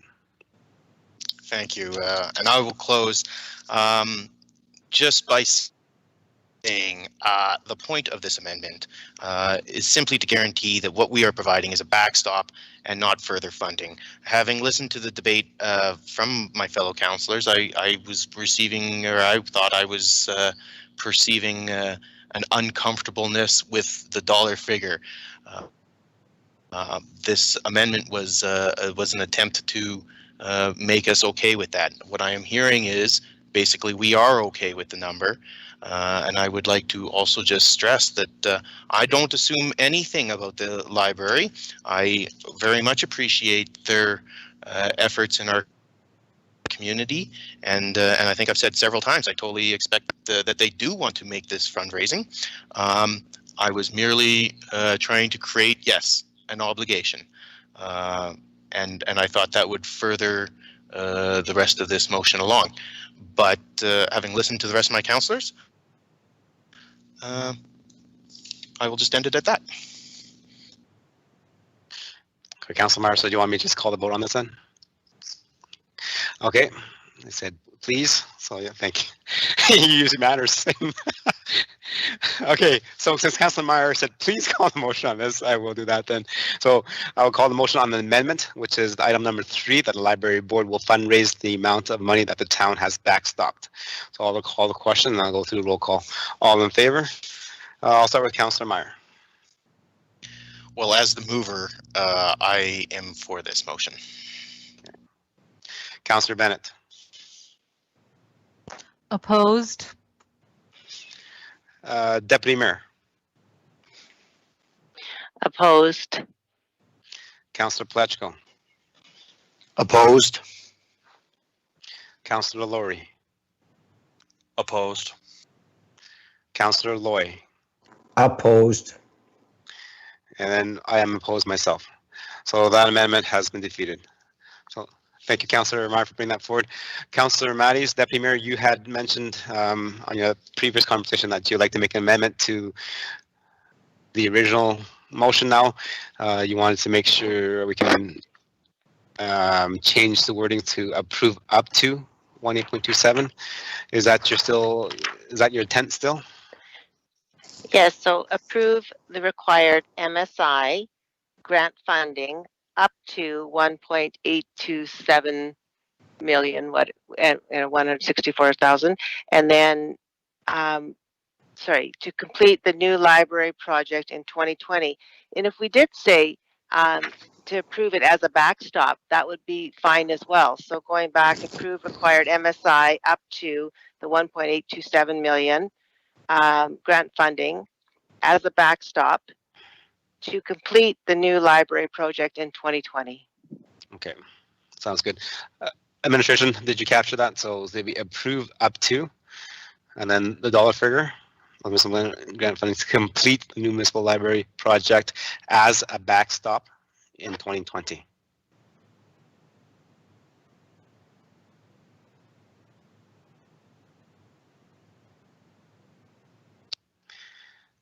Deputy Mayor, does that look correct to you?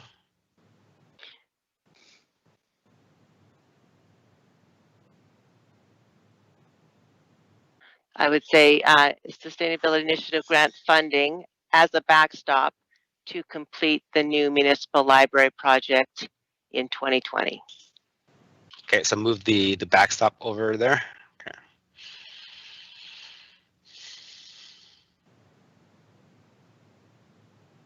Deputy Mayor, does that look correct to you now? That looks correct to me. Yes, thank you. Okay, so the amendment from Deputy Mayor Mattis is to add the up to in front of the dollar amount and then add as a backstop after the MSI grant funding. Okay, members of council, any questions and comments regarding this amendment? And I here have, let's see, oh, Councillor Plechko, you're up. Yes, thank you, Your Worship. I'm just concerned with the word backstop. That just does not sound professional to me. It's interim funding is what we're doing, and we're doing that for the municipal library project. So I just think that the word backstop is non-professional. Administration, is backstop an okay word, or should we use interim funding? Okay, so the question is regarding the word backstop. Administration, any comments on that? Your Worship, it's Town Manager here. You know, I mean, I think we understand what we're talking about to a degree. I know we used it in the RFD. Excuse me, I would, you know, if we're all understanding it's the same thing, I think, you know, interim funding, interim project financing would be maybe a little more applicable for a council motion.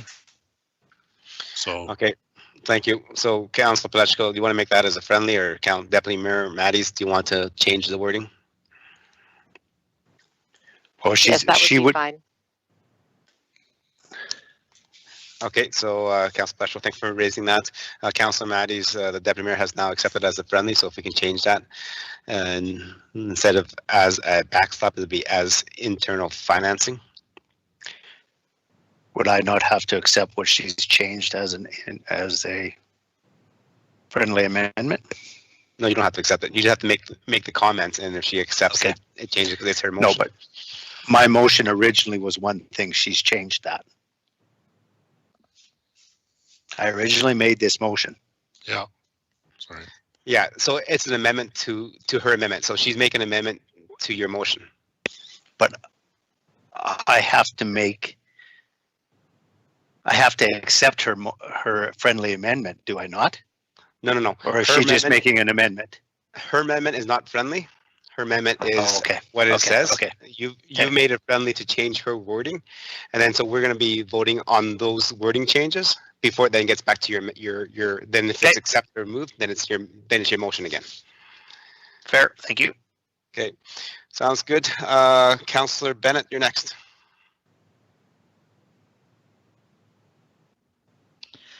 Thank you, Mr. Mayor. Maybe a question to you and administration. When we say up to that particular amount, are we not tying our hands again in that it has to be exactly up to that amount? I think that I may be confused here, but it seems to me that, you know, it's not like we're writing a check out tonight for that particular amount.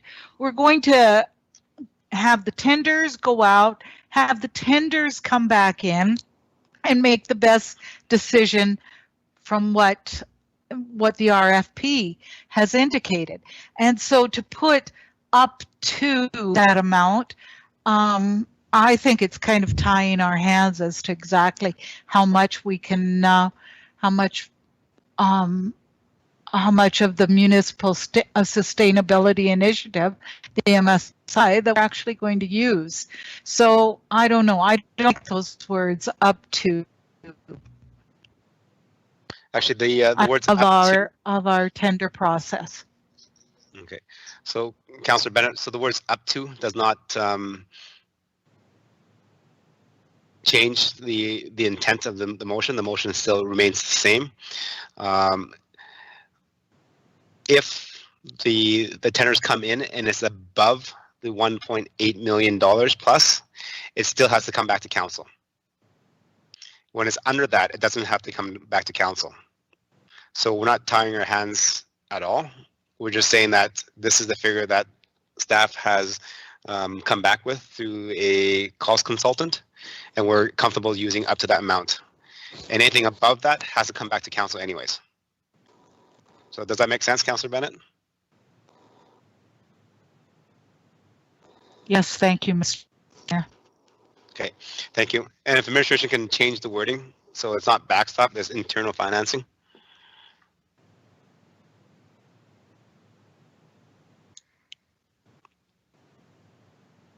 Internal. Well, it could be. Your worship, I believe it would be interim financing, like, again, sorry, it's a town manager. I think what, if I can, you know, I mean, try to understand the intent, it's to make it clear that, at least within this particular motion, that there is an expectation that the library will continue to fundraise and, you know, I mean, provide that funding to the town in the future, so on and so forth. So what I believe the intent is that from today until such time as the library is able to turn those funds over to the town, we would be providing interim financing to the project. That would be my interpretation of the wording. That's correct. Yeah. Thank you. And we have Councillor Laurie. Go ahead. Thank you, Your Worship. In all of this, we've done a whole lot of wordsmithing, and I don't really think we've changed the intent of this. I'm actually not a fan at all of the term interim financing. I feel that the up to is completely unnecessary as well. We could have up to in every single budgetary motion we have, because when we approve a budget, we are always approving spending up to that amount of money. Also, when we put the term interim financing there, to me, that is saying that we are providing that 1.827164 as interim financing, meaning that we expect that $1.827164 million to be paid back. And as I said in the last amendment that I didn't support, I don't support tying a number to the library to say you must pay this much money back. Even before this was sitting in front of council, the library had an intention to run a capital campaign that was going to cover some of the previous budget, and we didn't tie any specific amount of money to that. We didn't tell them you have to pay this much of that much money back. I don't support the amendments to this motion. I think the motion should go back to the way it was originally written. I think we've spent a whole lot of time here wordsmithing something that does not require wordsmithing. Okay. Thank you, Councillor Laurie, for your comments. And any other comments on the amendment that Councillor Maddie wants to make? Okay, seeing none. Mayor Maddies, would you like to make a comment on your amendment? And your amendment is to add the up to in front of the dollar figure, and then as interim financing to complete. Go ahead, Deputy Mayor. Thank you, Your Worship. My only comment is with regards to having a dollar figure in there, which makes me concerned that in an economic time where the costs could come in significantly lower, they won't, because we have specified a dollar figure. I'd rather have no dollar figure in there, and I'd rather just approve required MSI funding for this, so that we can make a decision, or I'd actually really prefer to wait till June 22nd, is what my real preference is. But this is basically what, oh, sorry. Sorry about that. I don't know how that happened. Okay. Anyway, yeah, so that's that, I mean, in terms of what is there, at least that gives us the ability to say it's interim and it's up to an amount. So it gives us some flexibility. Okay. Thank you, Deputy Mayor. And I'm just going to call the question now. Okay, so this is not on the motion.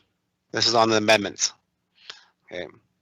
So I'll make sure everybody's clear on that. So the amendment is adding the words up to and adding the words as interim financing. Okay. So Deputy Mayor, I'll call you first. In favor? Okay. Who else? Councillor Laurie? Opposed. Councillor Loy?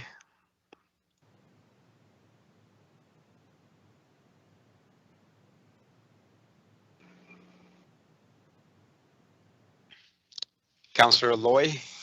Yes. Do you hear me now? Yes. In favor. Okay. Councillor Bennett?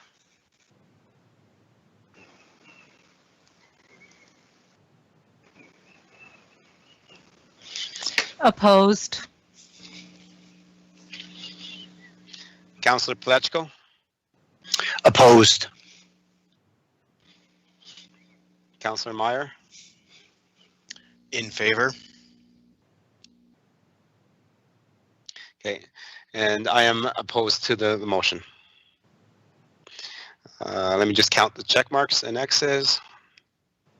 Okay. So that amendment is defeated. If we can go back to the original motion, please, that Councillor Plechko has. Okay. So we're back to the original motion now that was made. Some good conversations, 2 amendments that were put forward, trying to wordsmith this. I think we have some concerns regarding some dollar figures and cents, but I believe that will come in when the tenders go out. This is typically how municipalities do budgeting for projects, is we just put a number to it based on the best cost analysis that we have, and then that's the envelope that we need to work on. If it's above that, it all has come back to council. If it doesn't, it gets done and then it's reported back to council. So, Councillor Plechko, I'll start with you. Any questions and comments regarding your motion if you want to make closing comments on things?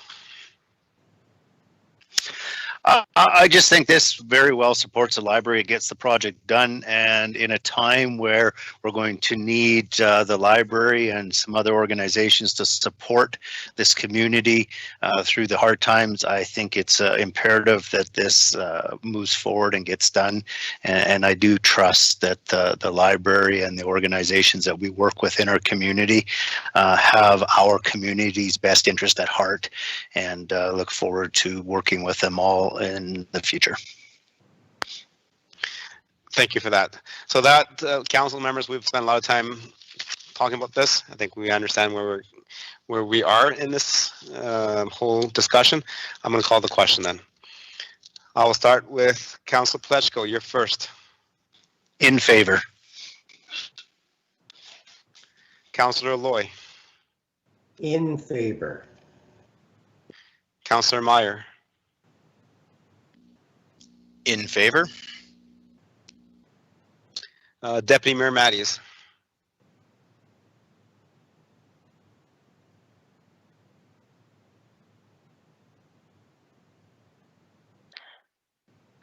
Can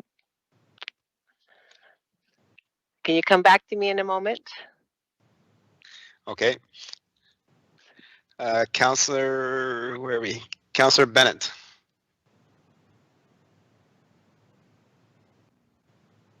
In favor. Councillor Laurie. In favor. I am in favor. Deputy Mayor. Okay. I will be in favor as you've, I don't know. Yeah, I will be in favor. Okay. Thank you. Let us, what are we at here? We're at 10:20. Got 2 more things left to go. So ladies and gentlemen, we'll take a 5-minute recess and then we'll come back and deal with 9.5, 6, and then information items before we move into closed session. Thank you.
let's go. Okay, we're back. Back to our council meeting. Our 9.5.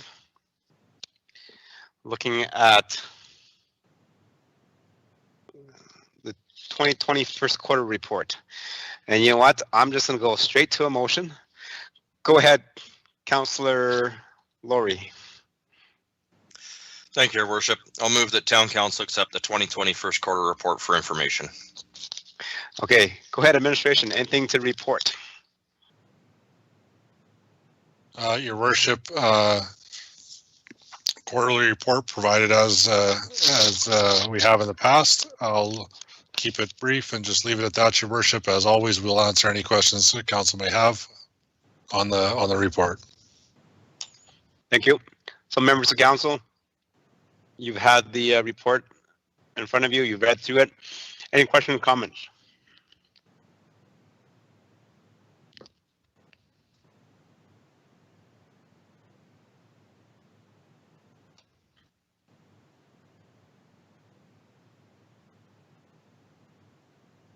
Okay, I don't see anybody chiming in for questions, so I'll bring the first one up, I guess. If administration can turn to page 89 of 170.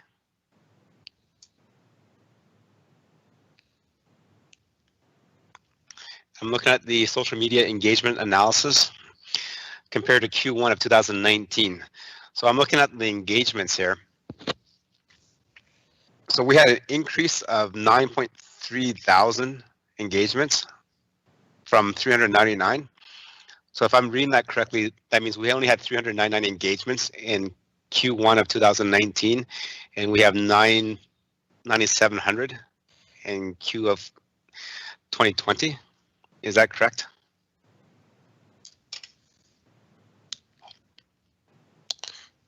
Your Worship, I'll ask the General Manager of Strategic Services to comment.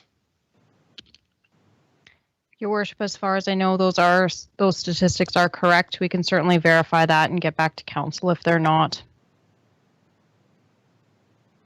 Okay, thank you, because I don't foresee us only having 399 engagements on Facebook over one quarter, or 76 on Twitter. Okay, so thank you for that. Members of council, anything else to add?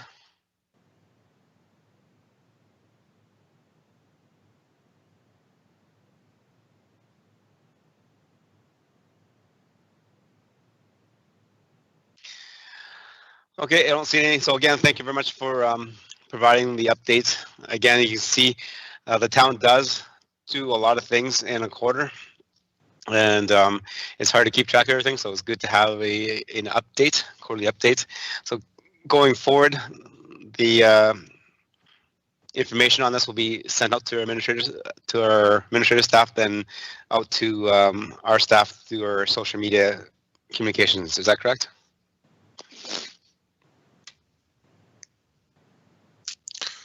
That's correct, Your Worship. Okay, thank you. So with that, I don't see anybody else's hand up.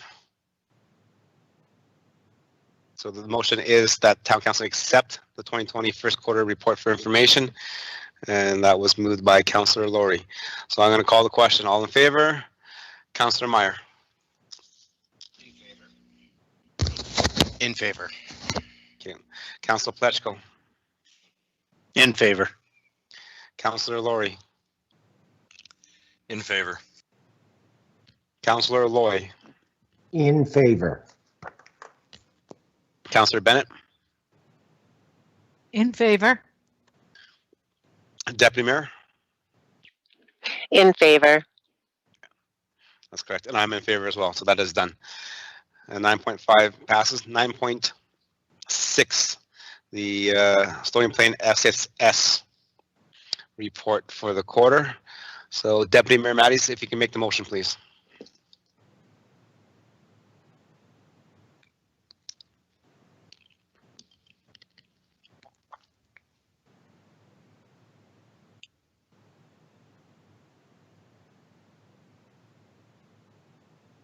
Deputy Mayor Matties, can you make the motion?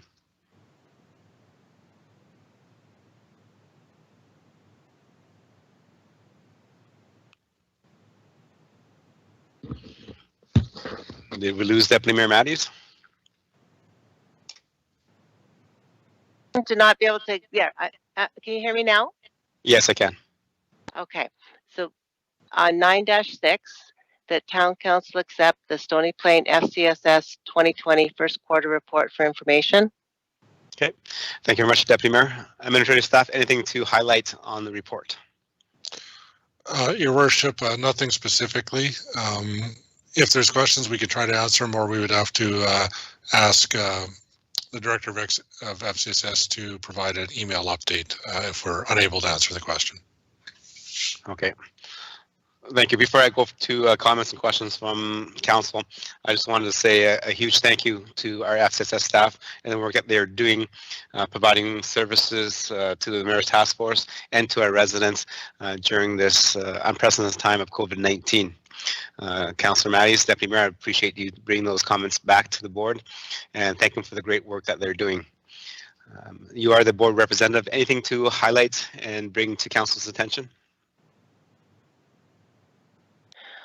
Thank you, Your Worship. You know, basically, the organization has stood up virtually and has been able to help so many. You know, whether that is through the Caring Hearts Connection program, through just basically ensuring that people have proper reference to 211, just dealing with the individuals with poverty or in hard times, basically providing resources for people to utilize, and the Creating Hope program for suicide prevention. There's just so many very good things that they've worked on and really stepped up to the plate in a time of time of crisis. So very, very pleased that they are in our community and that strongly support all of the members of our community. Thank you, Deputy Mayor. Any members of council have any questions regarding the report from SCFS? Councillor Meyer, go ahead. Thank you, Your Worship. I guess this may be the member might be able to answer this, but just curious, the Stay Warm program, I would just be curious to know what the uptake was on that. Thank you, Councillor Meyer. Councillor Matthews, Deputy Mayor, did you hear that? Yes, I did. And Councillor Meyer, I will have to get that information for you and get back to you. Okay. Thank you. Thank you. Next on the queue is Councillor Bennett.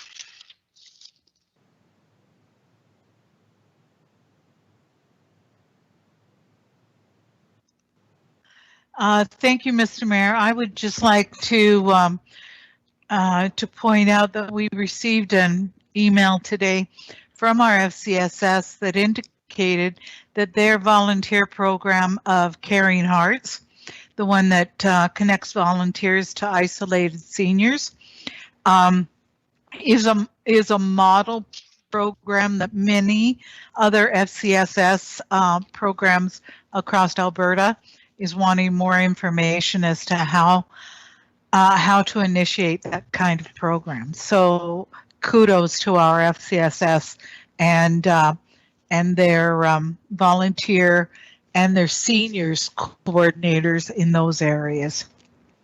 Okay, thank you for your comment, Councillor Bennett. Any other councillors want to make comments?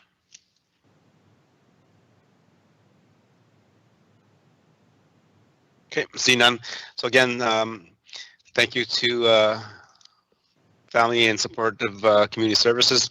You guys do one great job of ensuring that our community stays connected. Make sure that the resources are there for residents to help us through any issues that may occur in the community. So definitely a program that is well worth supporting and continuing on. So thank you. With that, I'm going to call the motion. All in favor? Councillor Pletchko? In favor. Deputy Mayor? In favor. Councillor Meyer? In favor. Councillor Bennett, In favor? Councillor Loy, In favor. Councillor Laurie, In favor. and I'm in favor as well. Thank you. That is passed. Okay, moving on to information items and council discussion. As part of a commitment from the Mayor's Task Force and the Task Force chairs, there'll be a standing verbal update each and every council meeting. So we'll start with Councillor Meyer, the chair of the economic stream of the task force. Thank you, Your Worship. Just briefly, there's a few things that we have gotten up and going this past week since the last time I reported.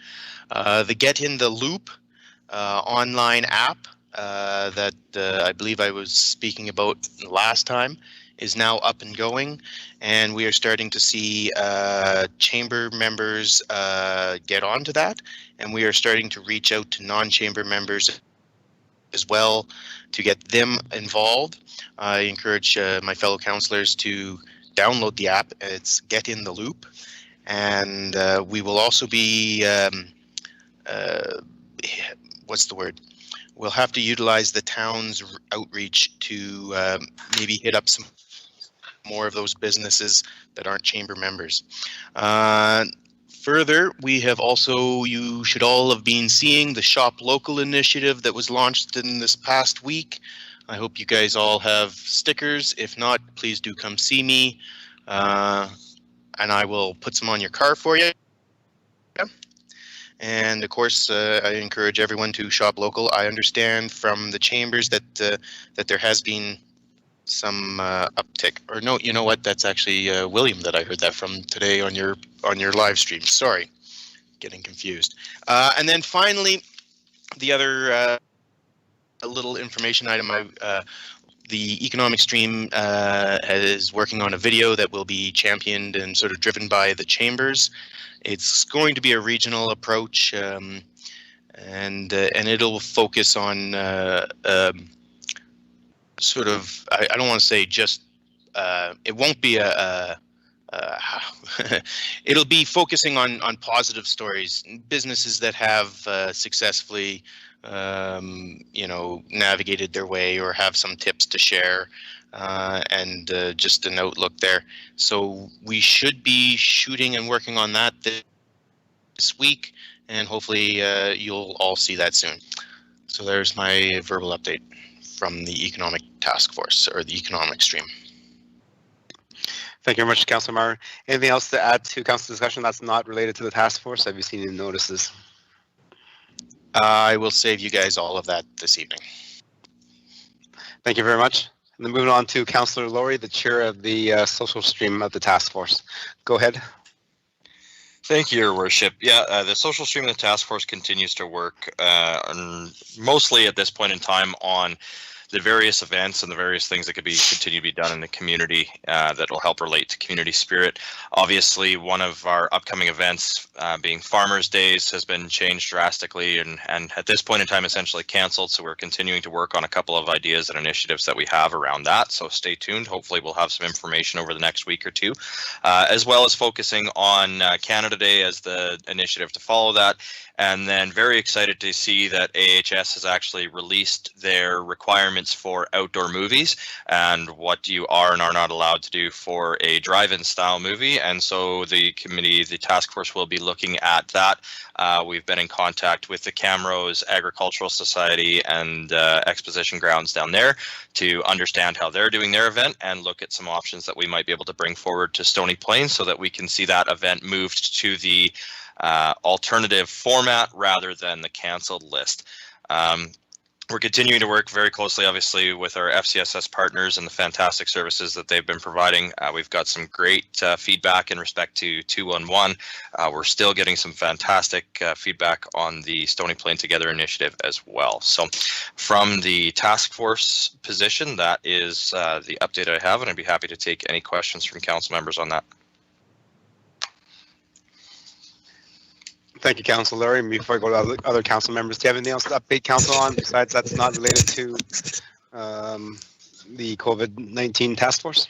Yeah, just one thing. I just wanted to send a shout out to FCSS and our Coordinated Suicide Prevention Network for Mental Health Week last week. It was a great week, lots of different initiatives, and their daily video or their daily Zoom rooms that they did were absolutely fantastic.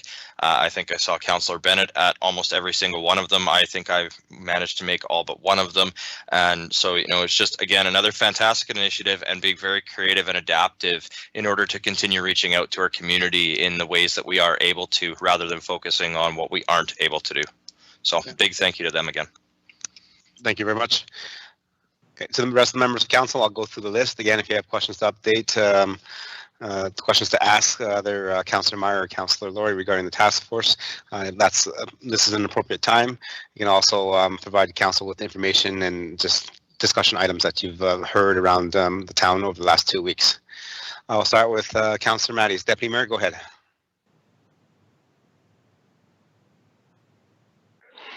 Thank you, Your Worship. I don't have any questions for the Economic Task Force or Social Task Force at this time, but I do feel that they've done a very, very good job for our community. Can you hear me okay? Yes, Deputy Mayor.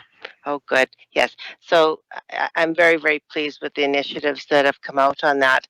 I do have one question, though, for administration. It's with regards to the Willow Park natural area.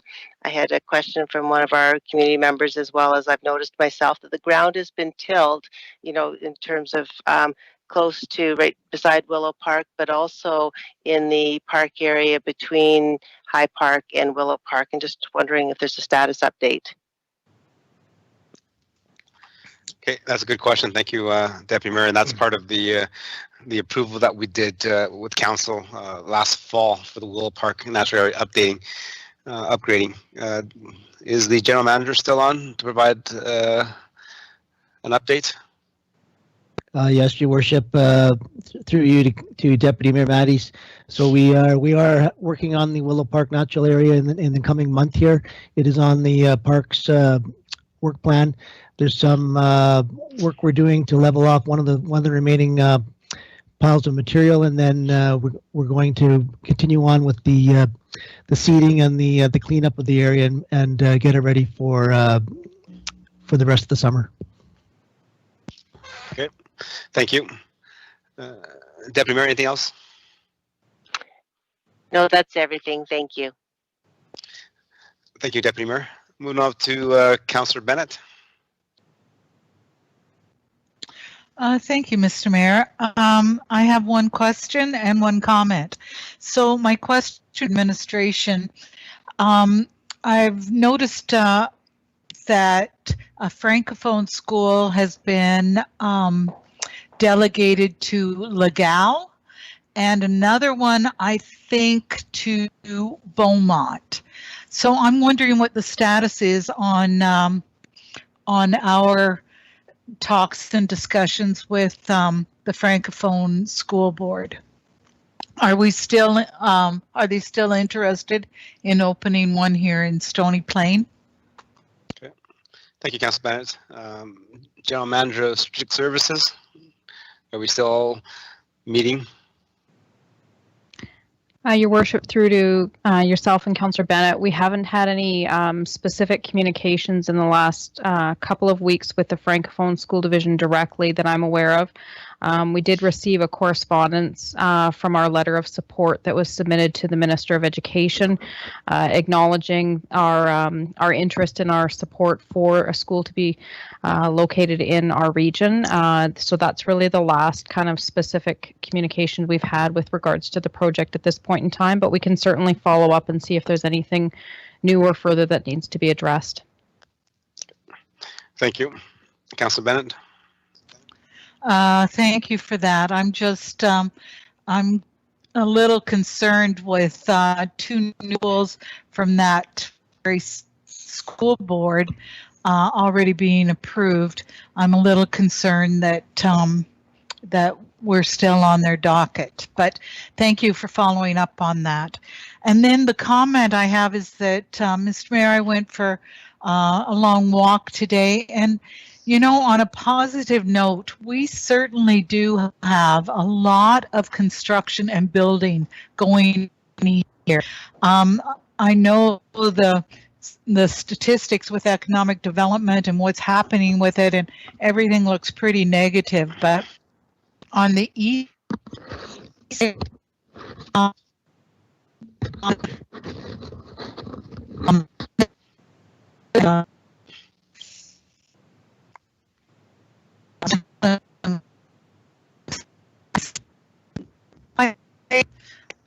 feeling quite optimistic, Mr. Mayor, about our recovery, and I think we on it, and maybe. Okay, Councillor Bennett, if you can hear me, you're cutting in and out.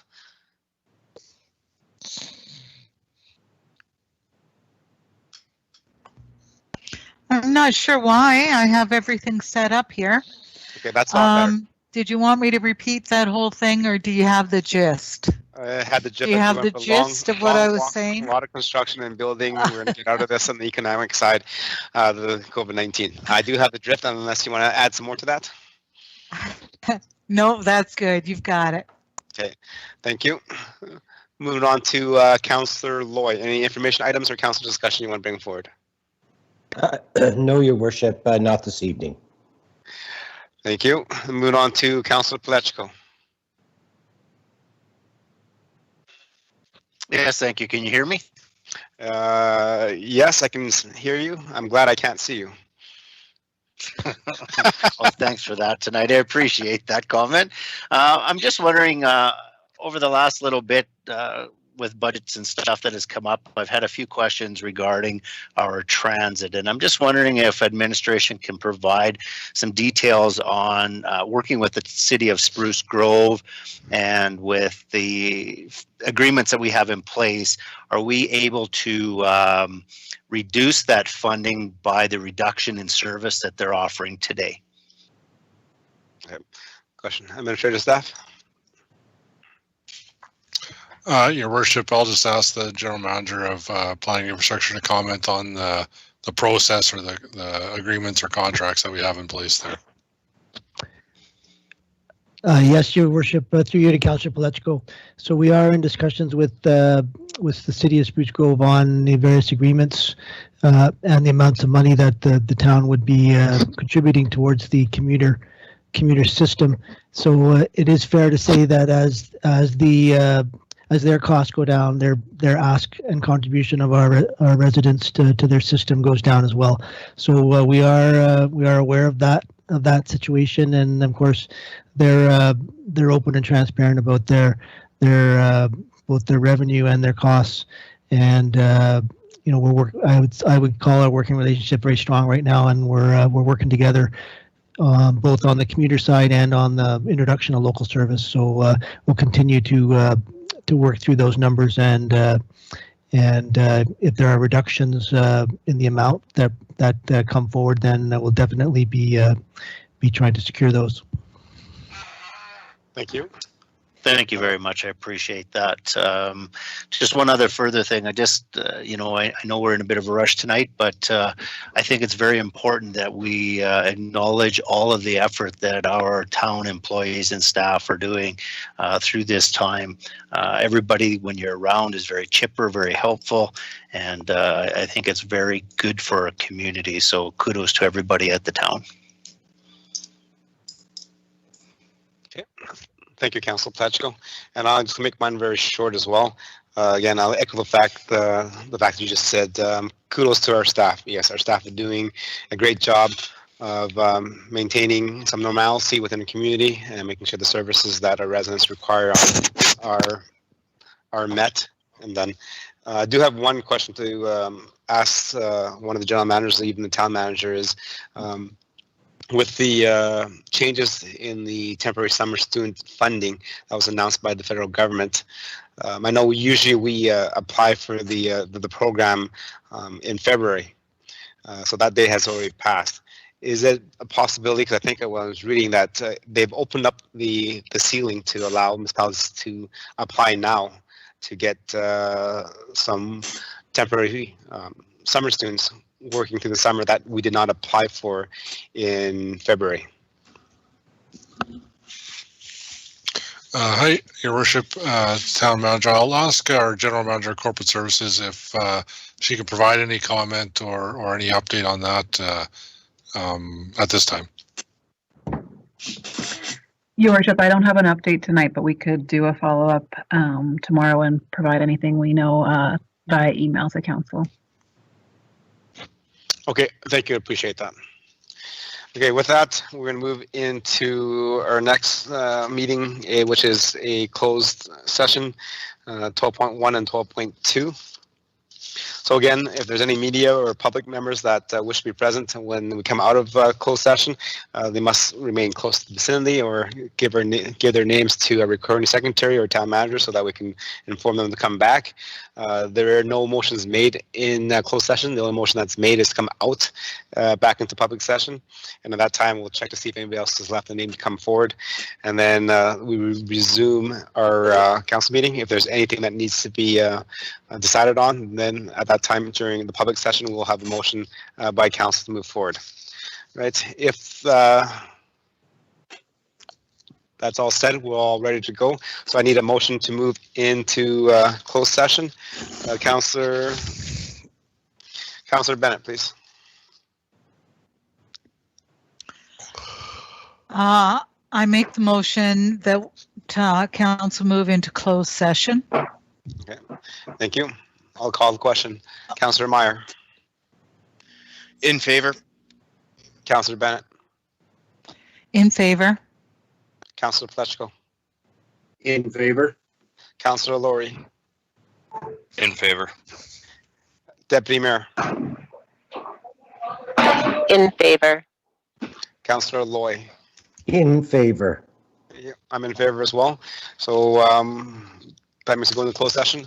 I'll give a 2-minute recess so administration can get everything set up. And then all those people that are not involved in the closed session need to disconnect. Right? 2 minutes.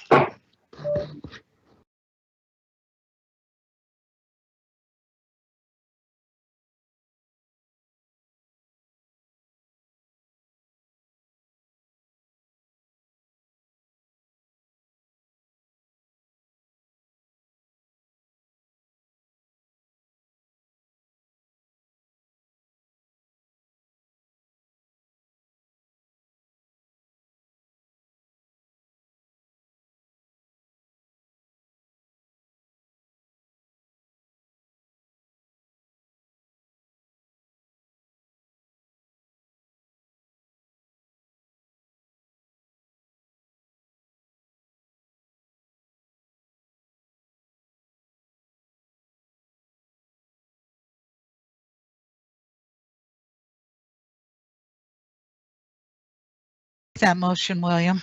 Yeah. Okay, thank you. We're back live, and so I was just brought to my attention of the time. It is 10:55, and that means it's coming up to 11 o'clock, 11 p.m. I think everybody turns into pumpkin. So we need a motion from the council to exceed 11 p.m. That's based on our council procedures and bylaws.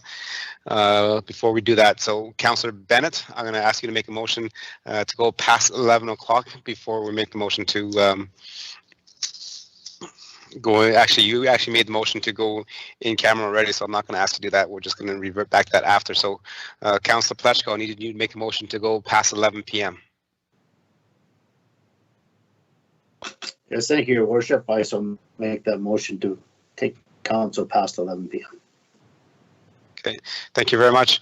Councillor Plechko, in favor or not? In favor. Okay. Councillor Bennett. In favor. Councillor Laurie. In favor. Councillor Loy. In favor. Councillor Meyer. In favor. Deputy Mayor. In favor. I'm in favor as well. So thank you for that, ladies and gentlemen. That was my mistake that I wasn't paying attention to the time.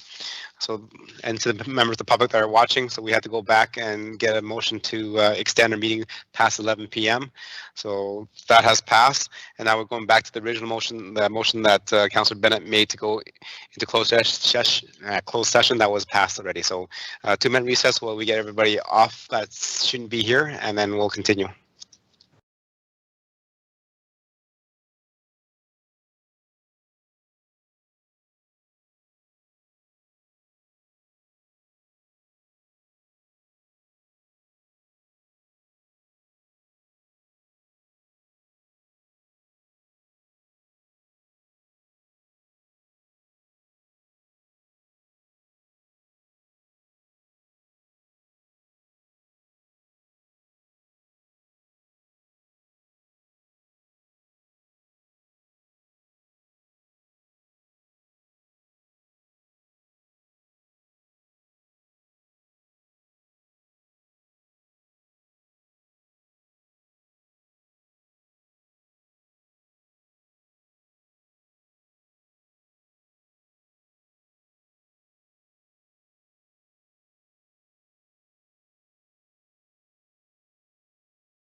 Okay, thank you. Councillor Loy made the motion to come out of camera, and I will call the question. All in favor? Councillor Loy, In favor. Councillor Meyer, Councillor Bennett, In favor. Deputy Mayor Matties, In favor. Councillor Palechko, In favor? Councillor Laurie. In favor. Okay, thank you. We're out of closed session, back to the public meeting. Town manager, was there anybody that submitted a name to you that wants to be notified that we're out of camera now? No, Your Worship.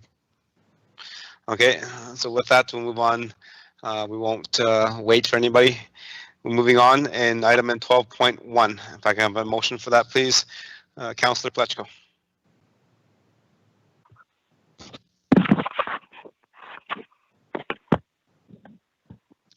See the motion, because I have no computer.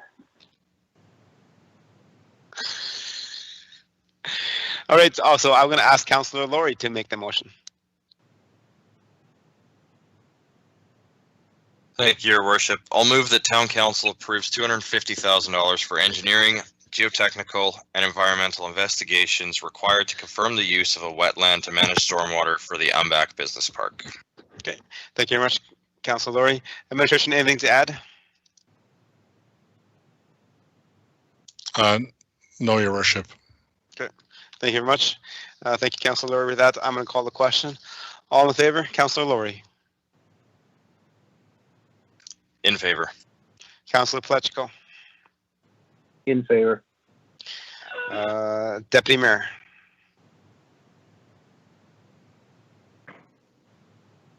In favor. Councillor Bennett. In favor. Councillor Meyer. In favor. Councillor Loy.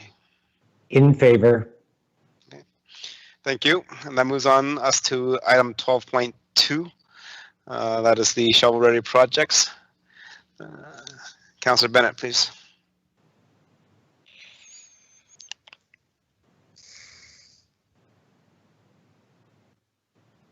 I move that town council authorize administration to submit the prioritized shovel-ready project list to the government of Alberta for consideration. Okay, thank you. Administration, anything to add? No, Your Worship. Okay, thank you. Members of council, I'll call the question. Councillor Bennett. In favor? Councillor Laurie. In favor. Deputy Mayor. In favor. Councillor Palechko. In favor? Councillor Loy. In favor. Councillor Meyer. In favor? Okay. Again, that was passed. And again, I voted in favor of both those motions as well for the corporate recording secretary. Okay, ladies and gentlemen, that ends our agenda. We come to adjournment, and right now it is 12:17. So thank you very much for your dedication and your time in today and dealing with today's agenda items. Thank you to administration for putting the package together, and we look forward to our next meeting. Hopefully it's not so late. I understand that we're going to get big agendas for the next little while because we're dealing with a lot of things, and especially with the COVID-19. But thank you for the staff, and thank you for council members for doing the work. With that, council is adjourned.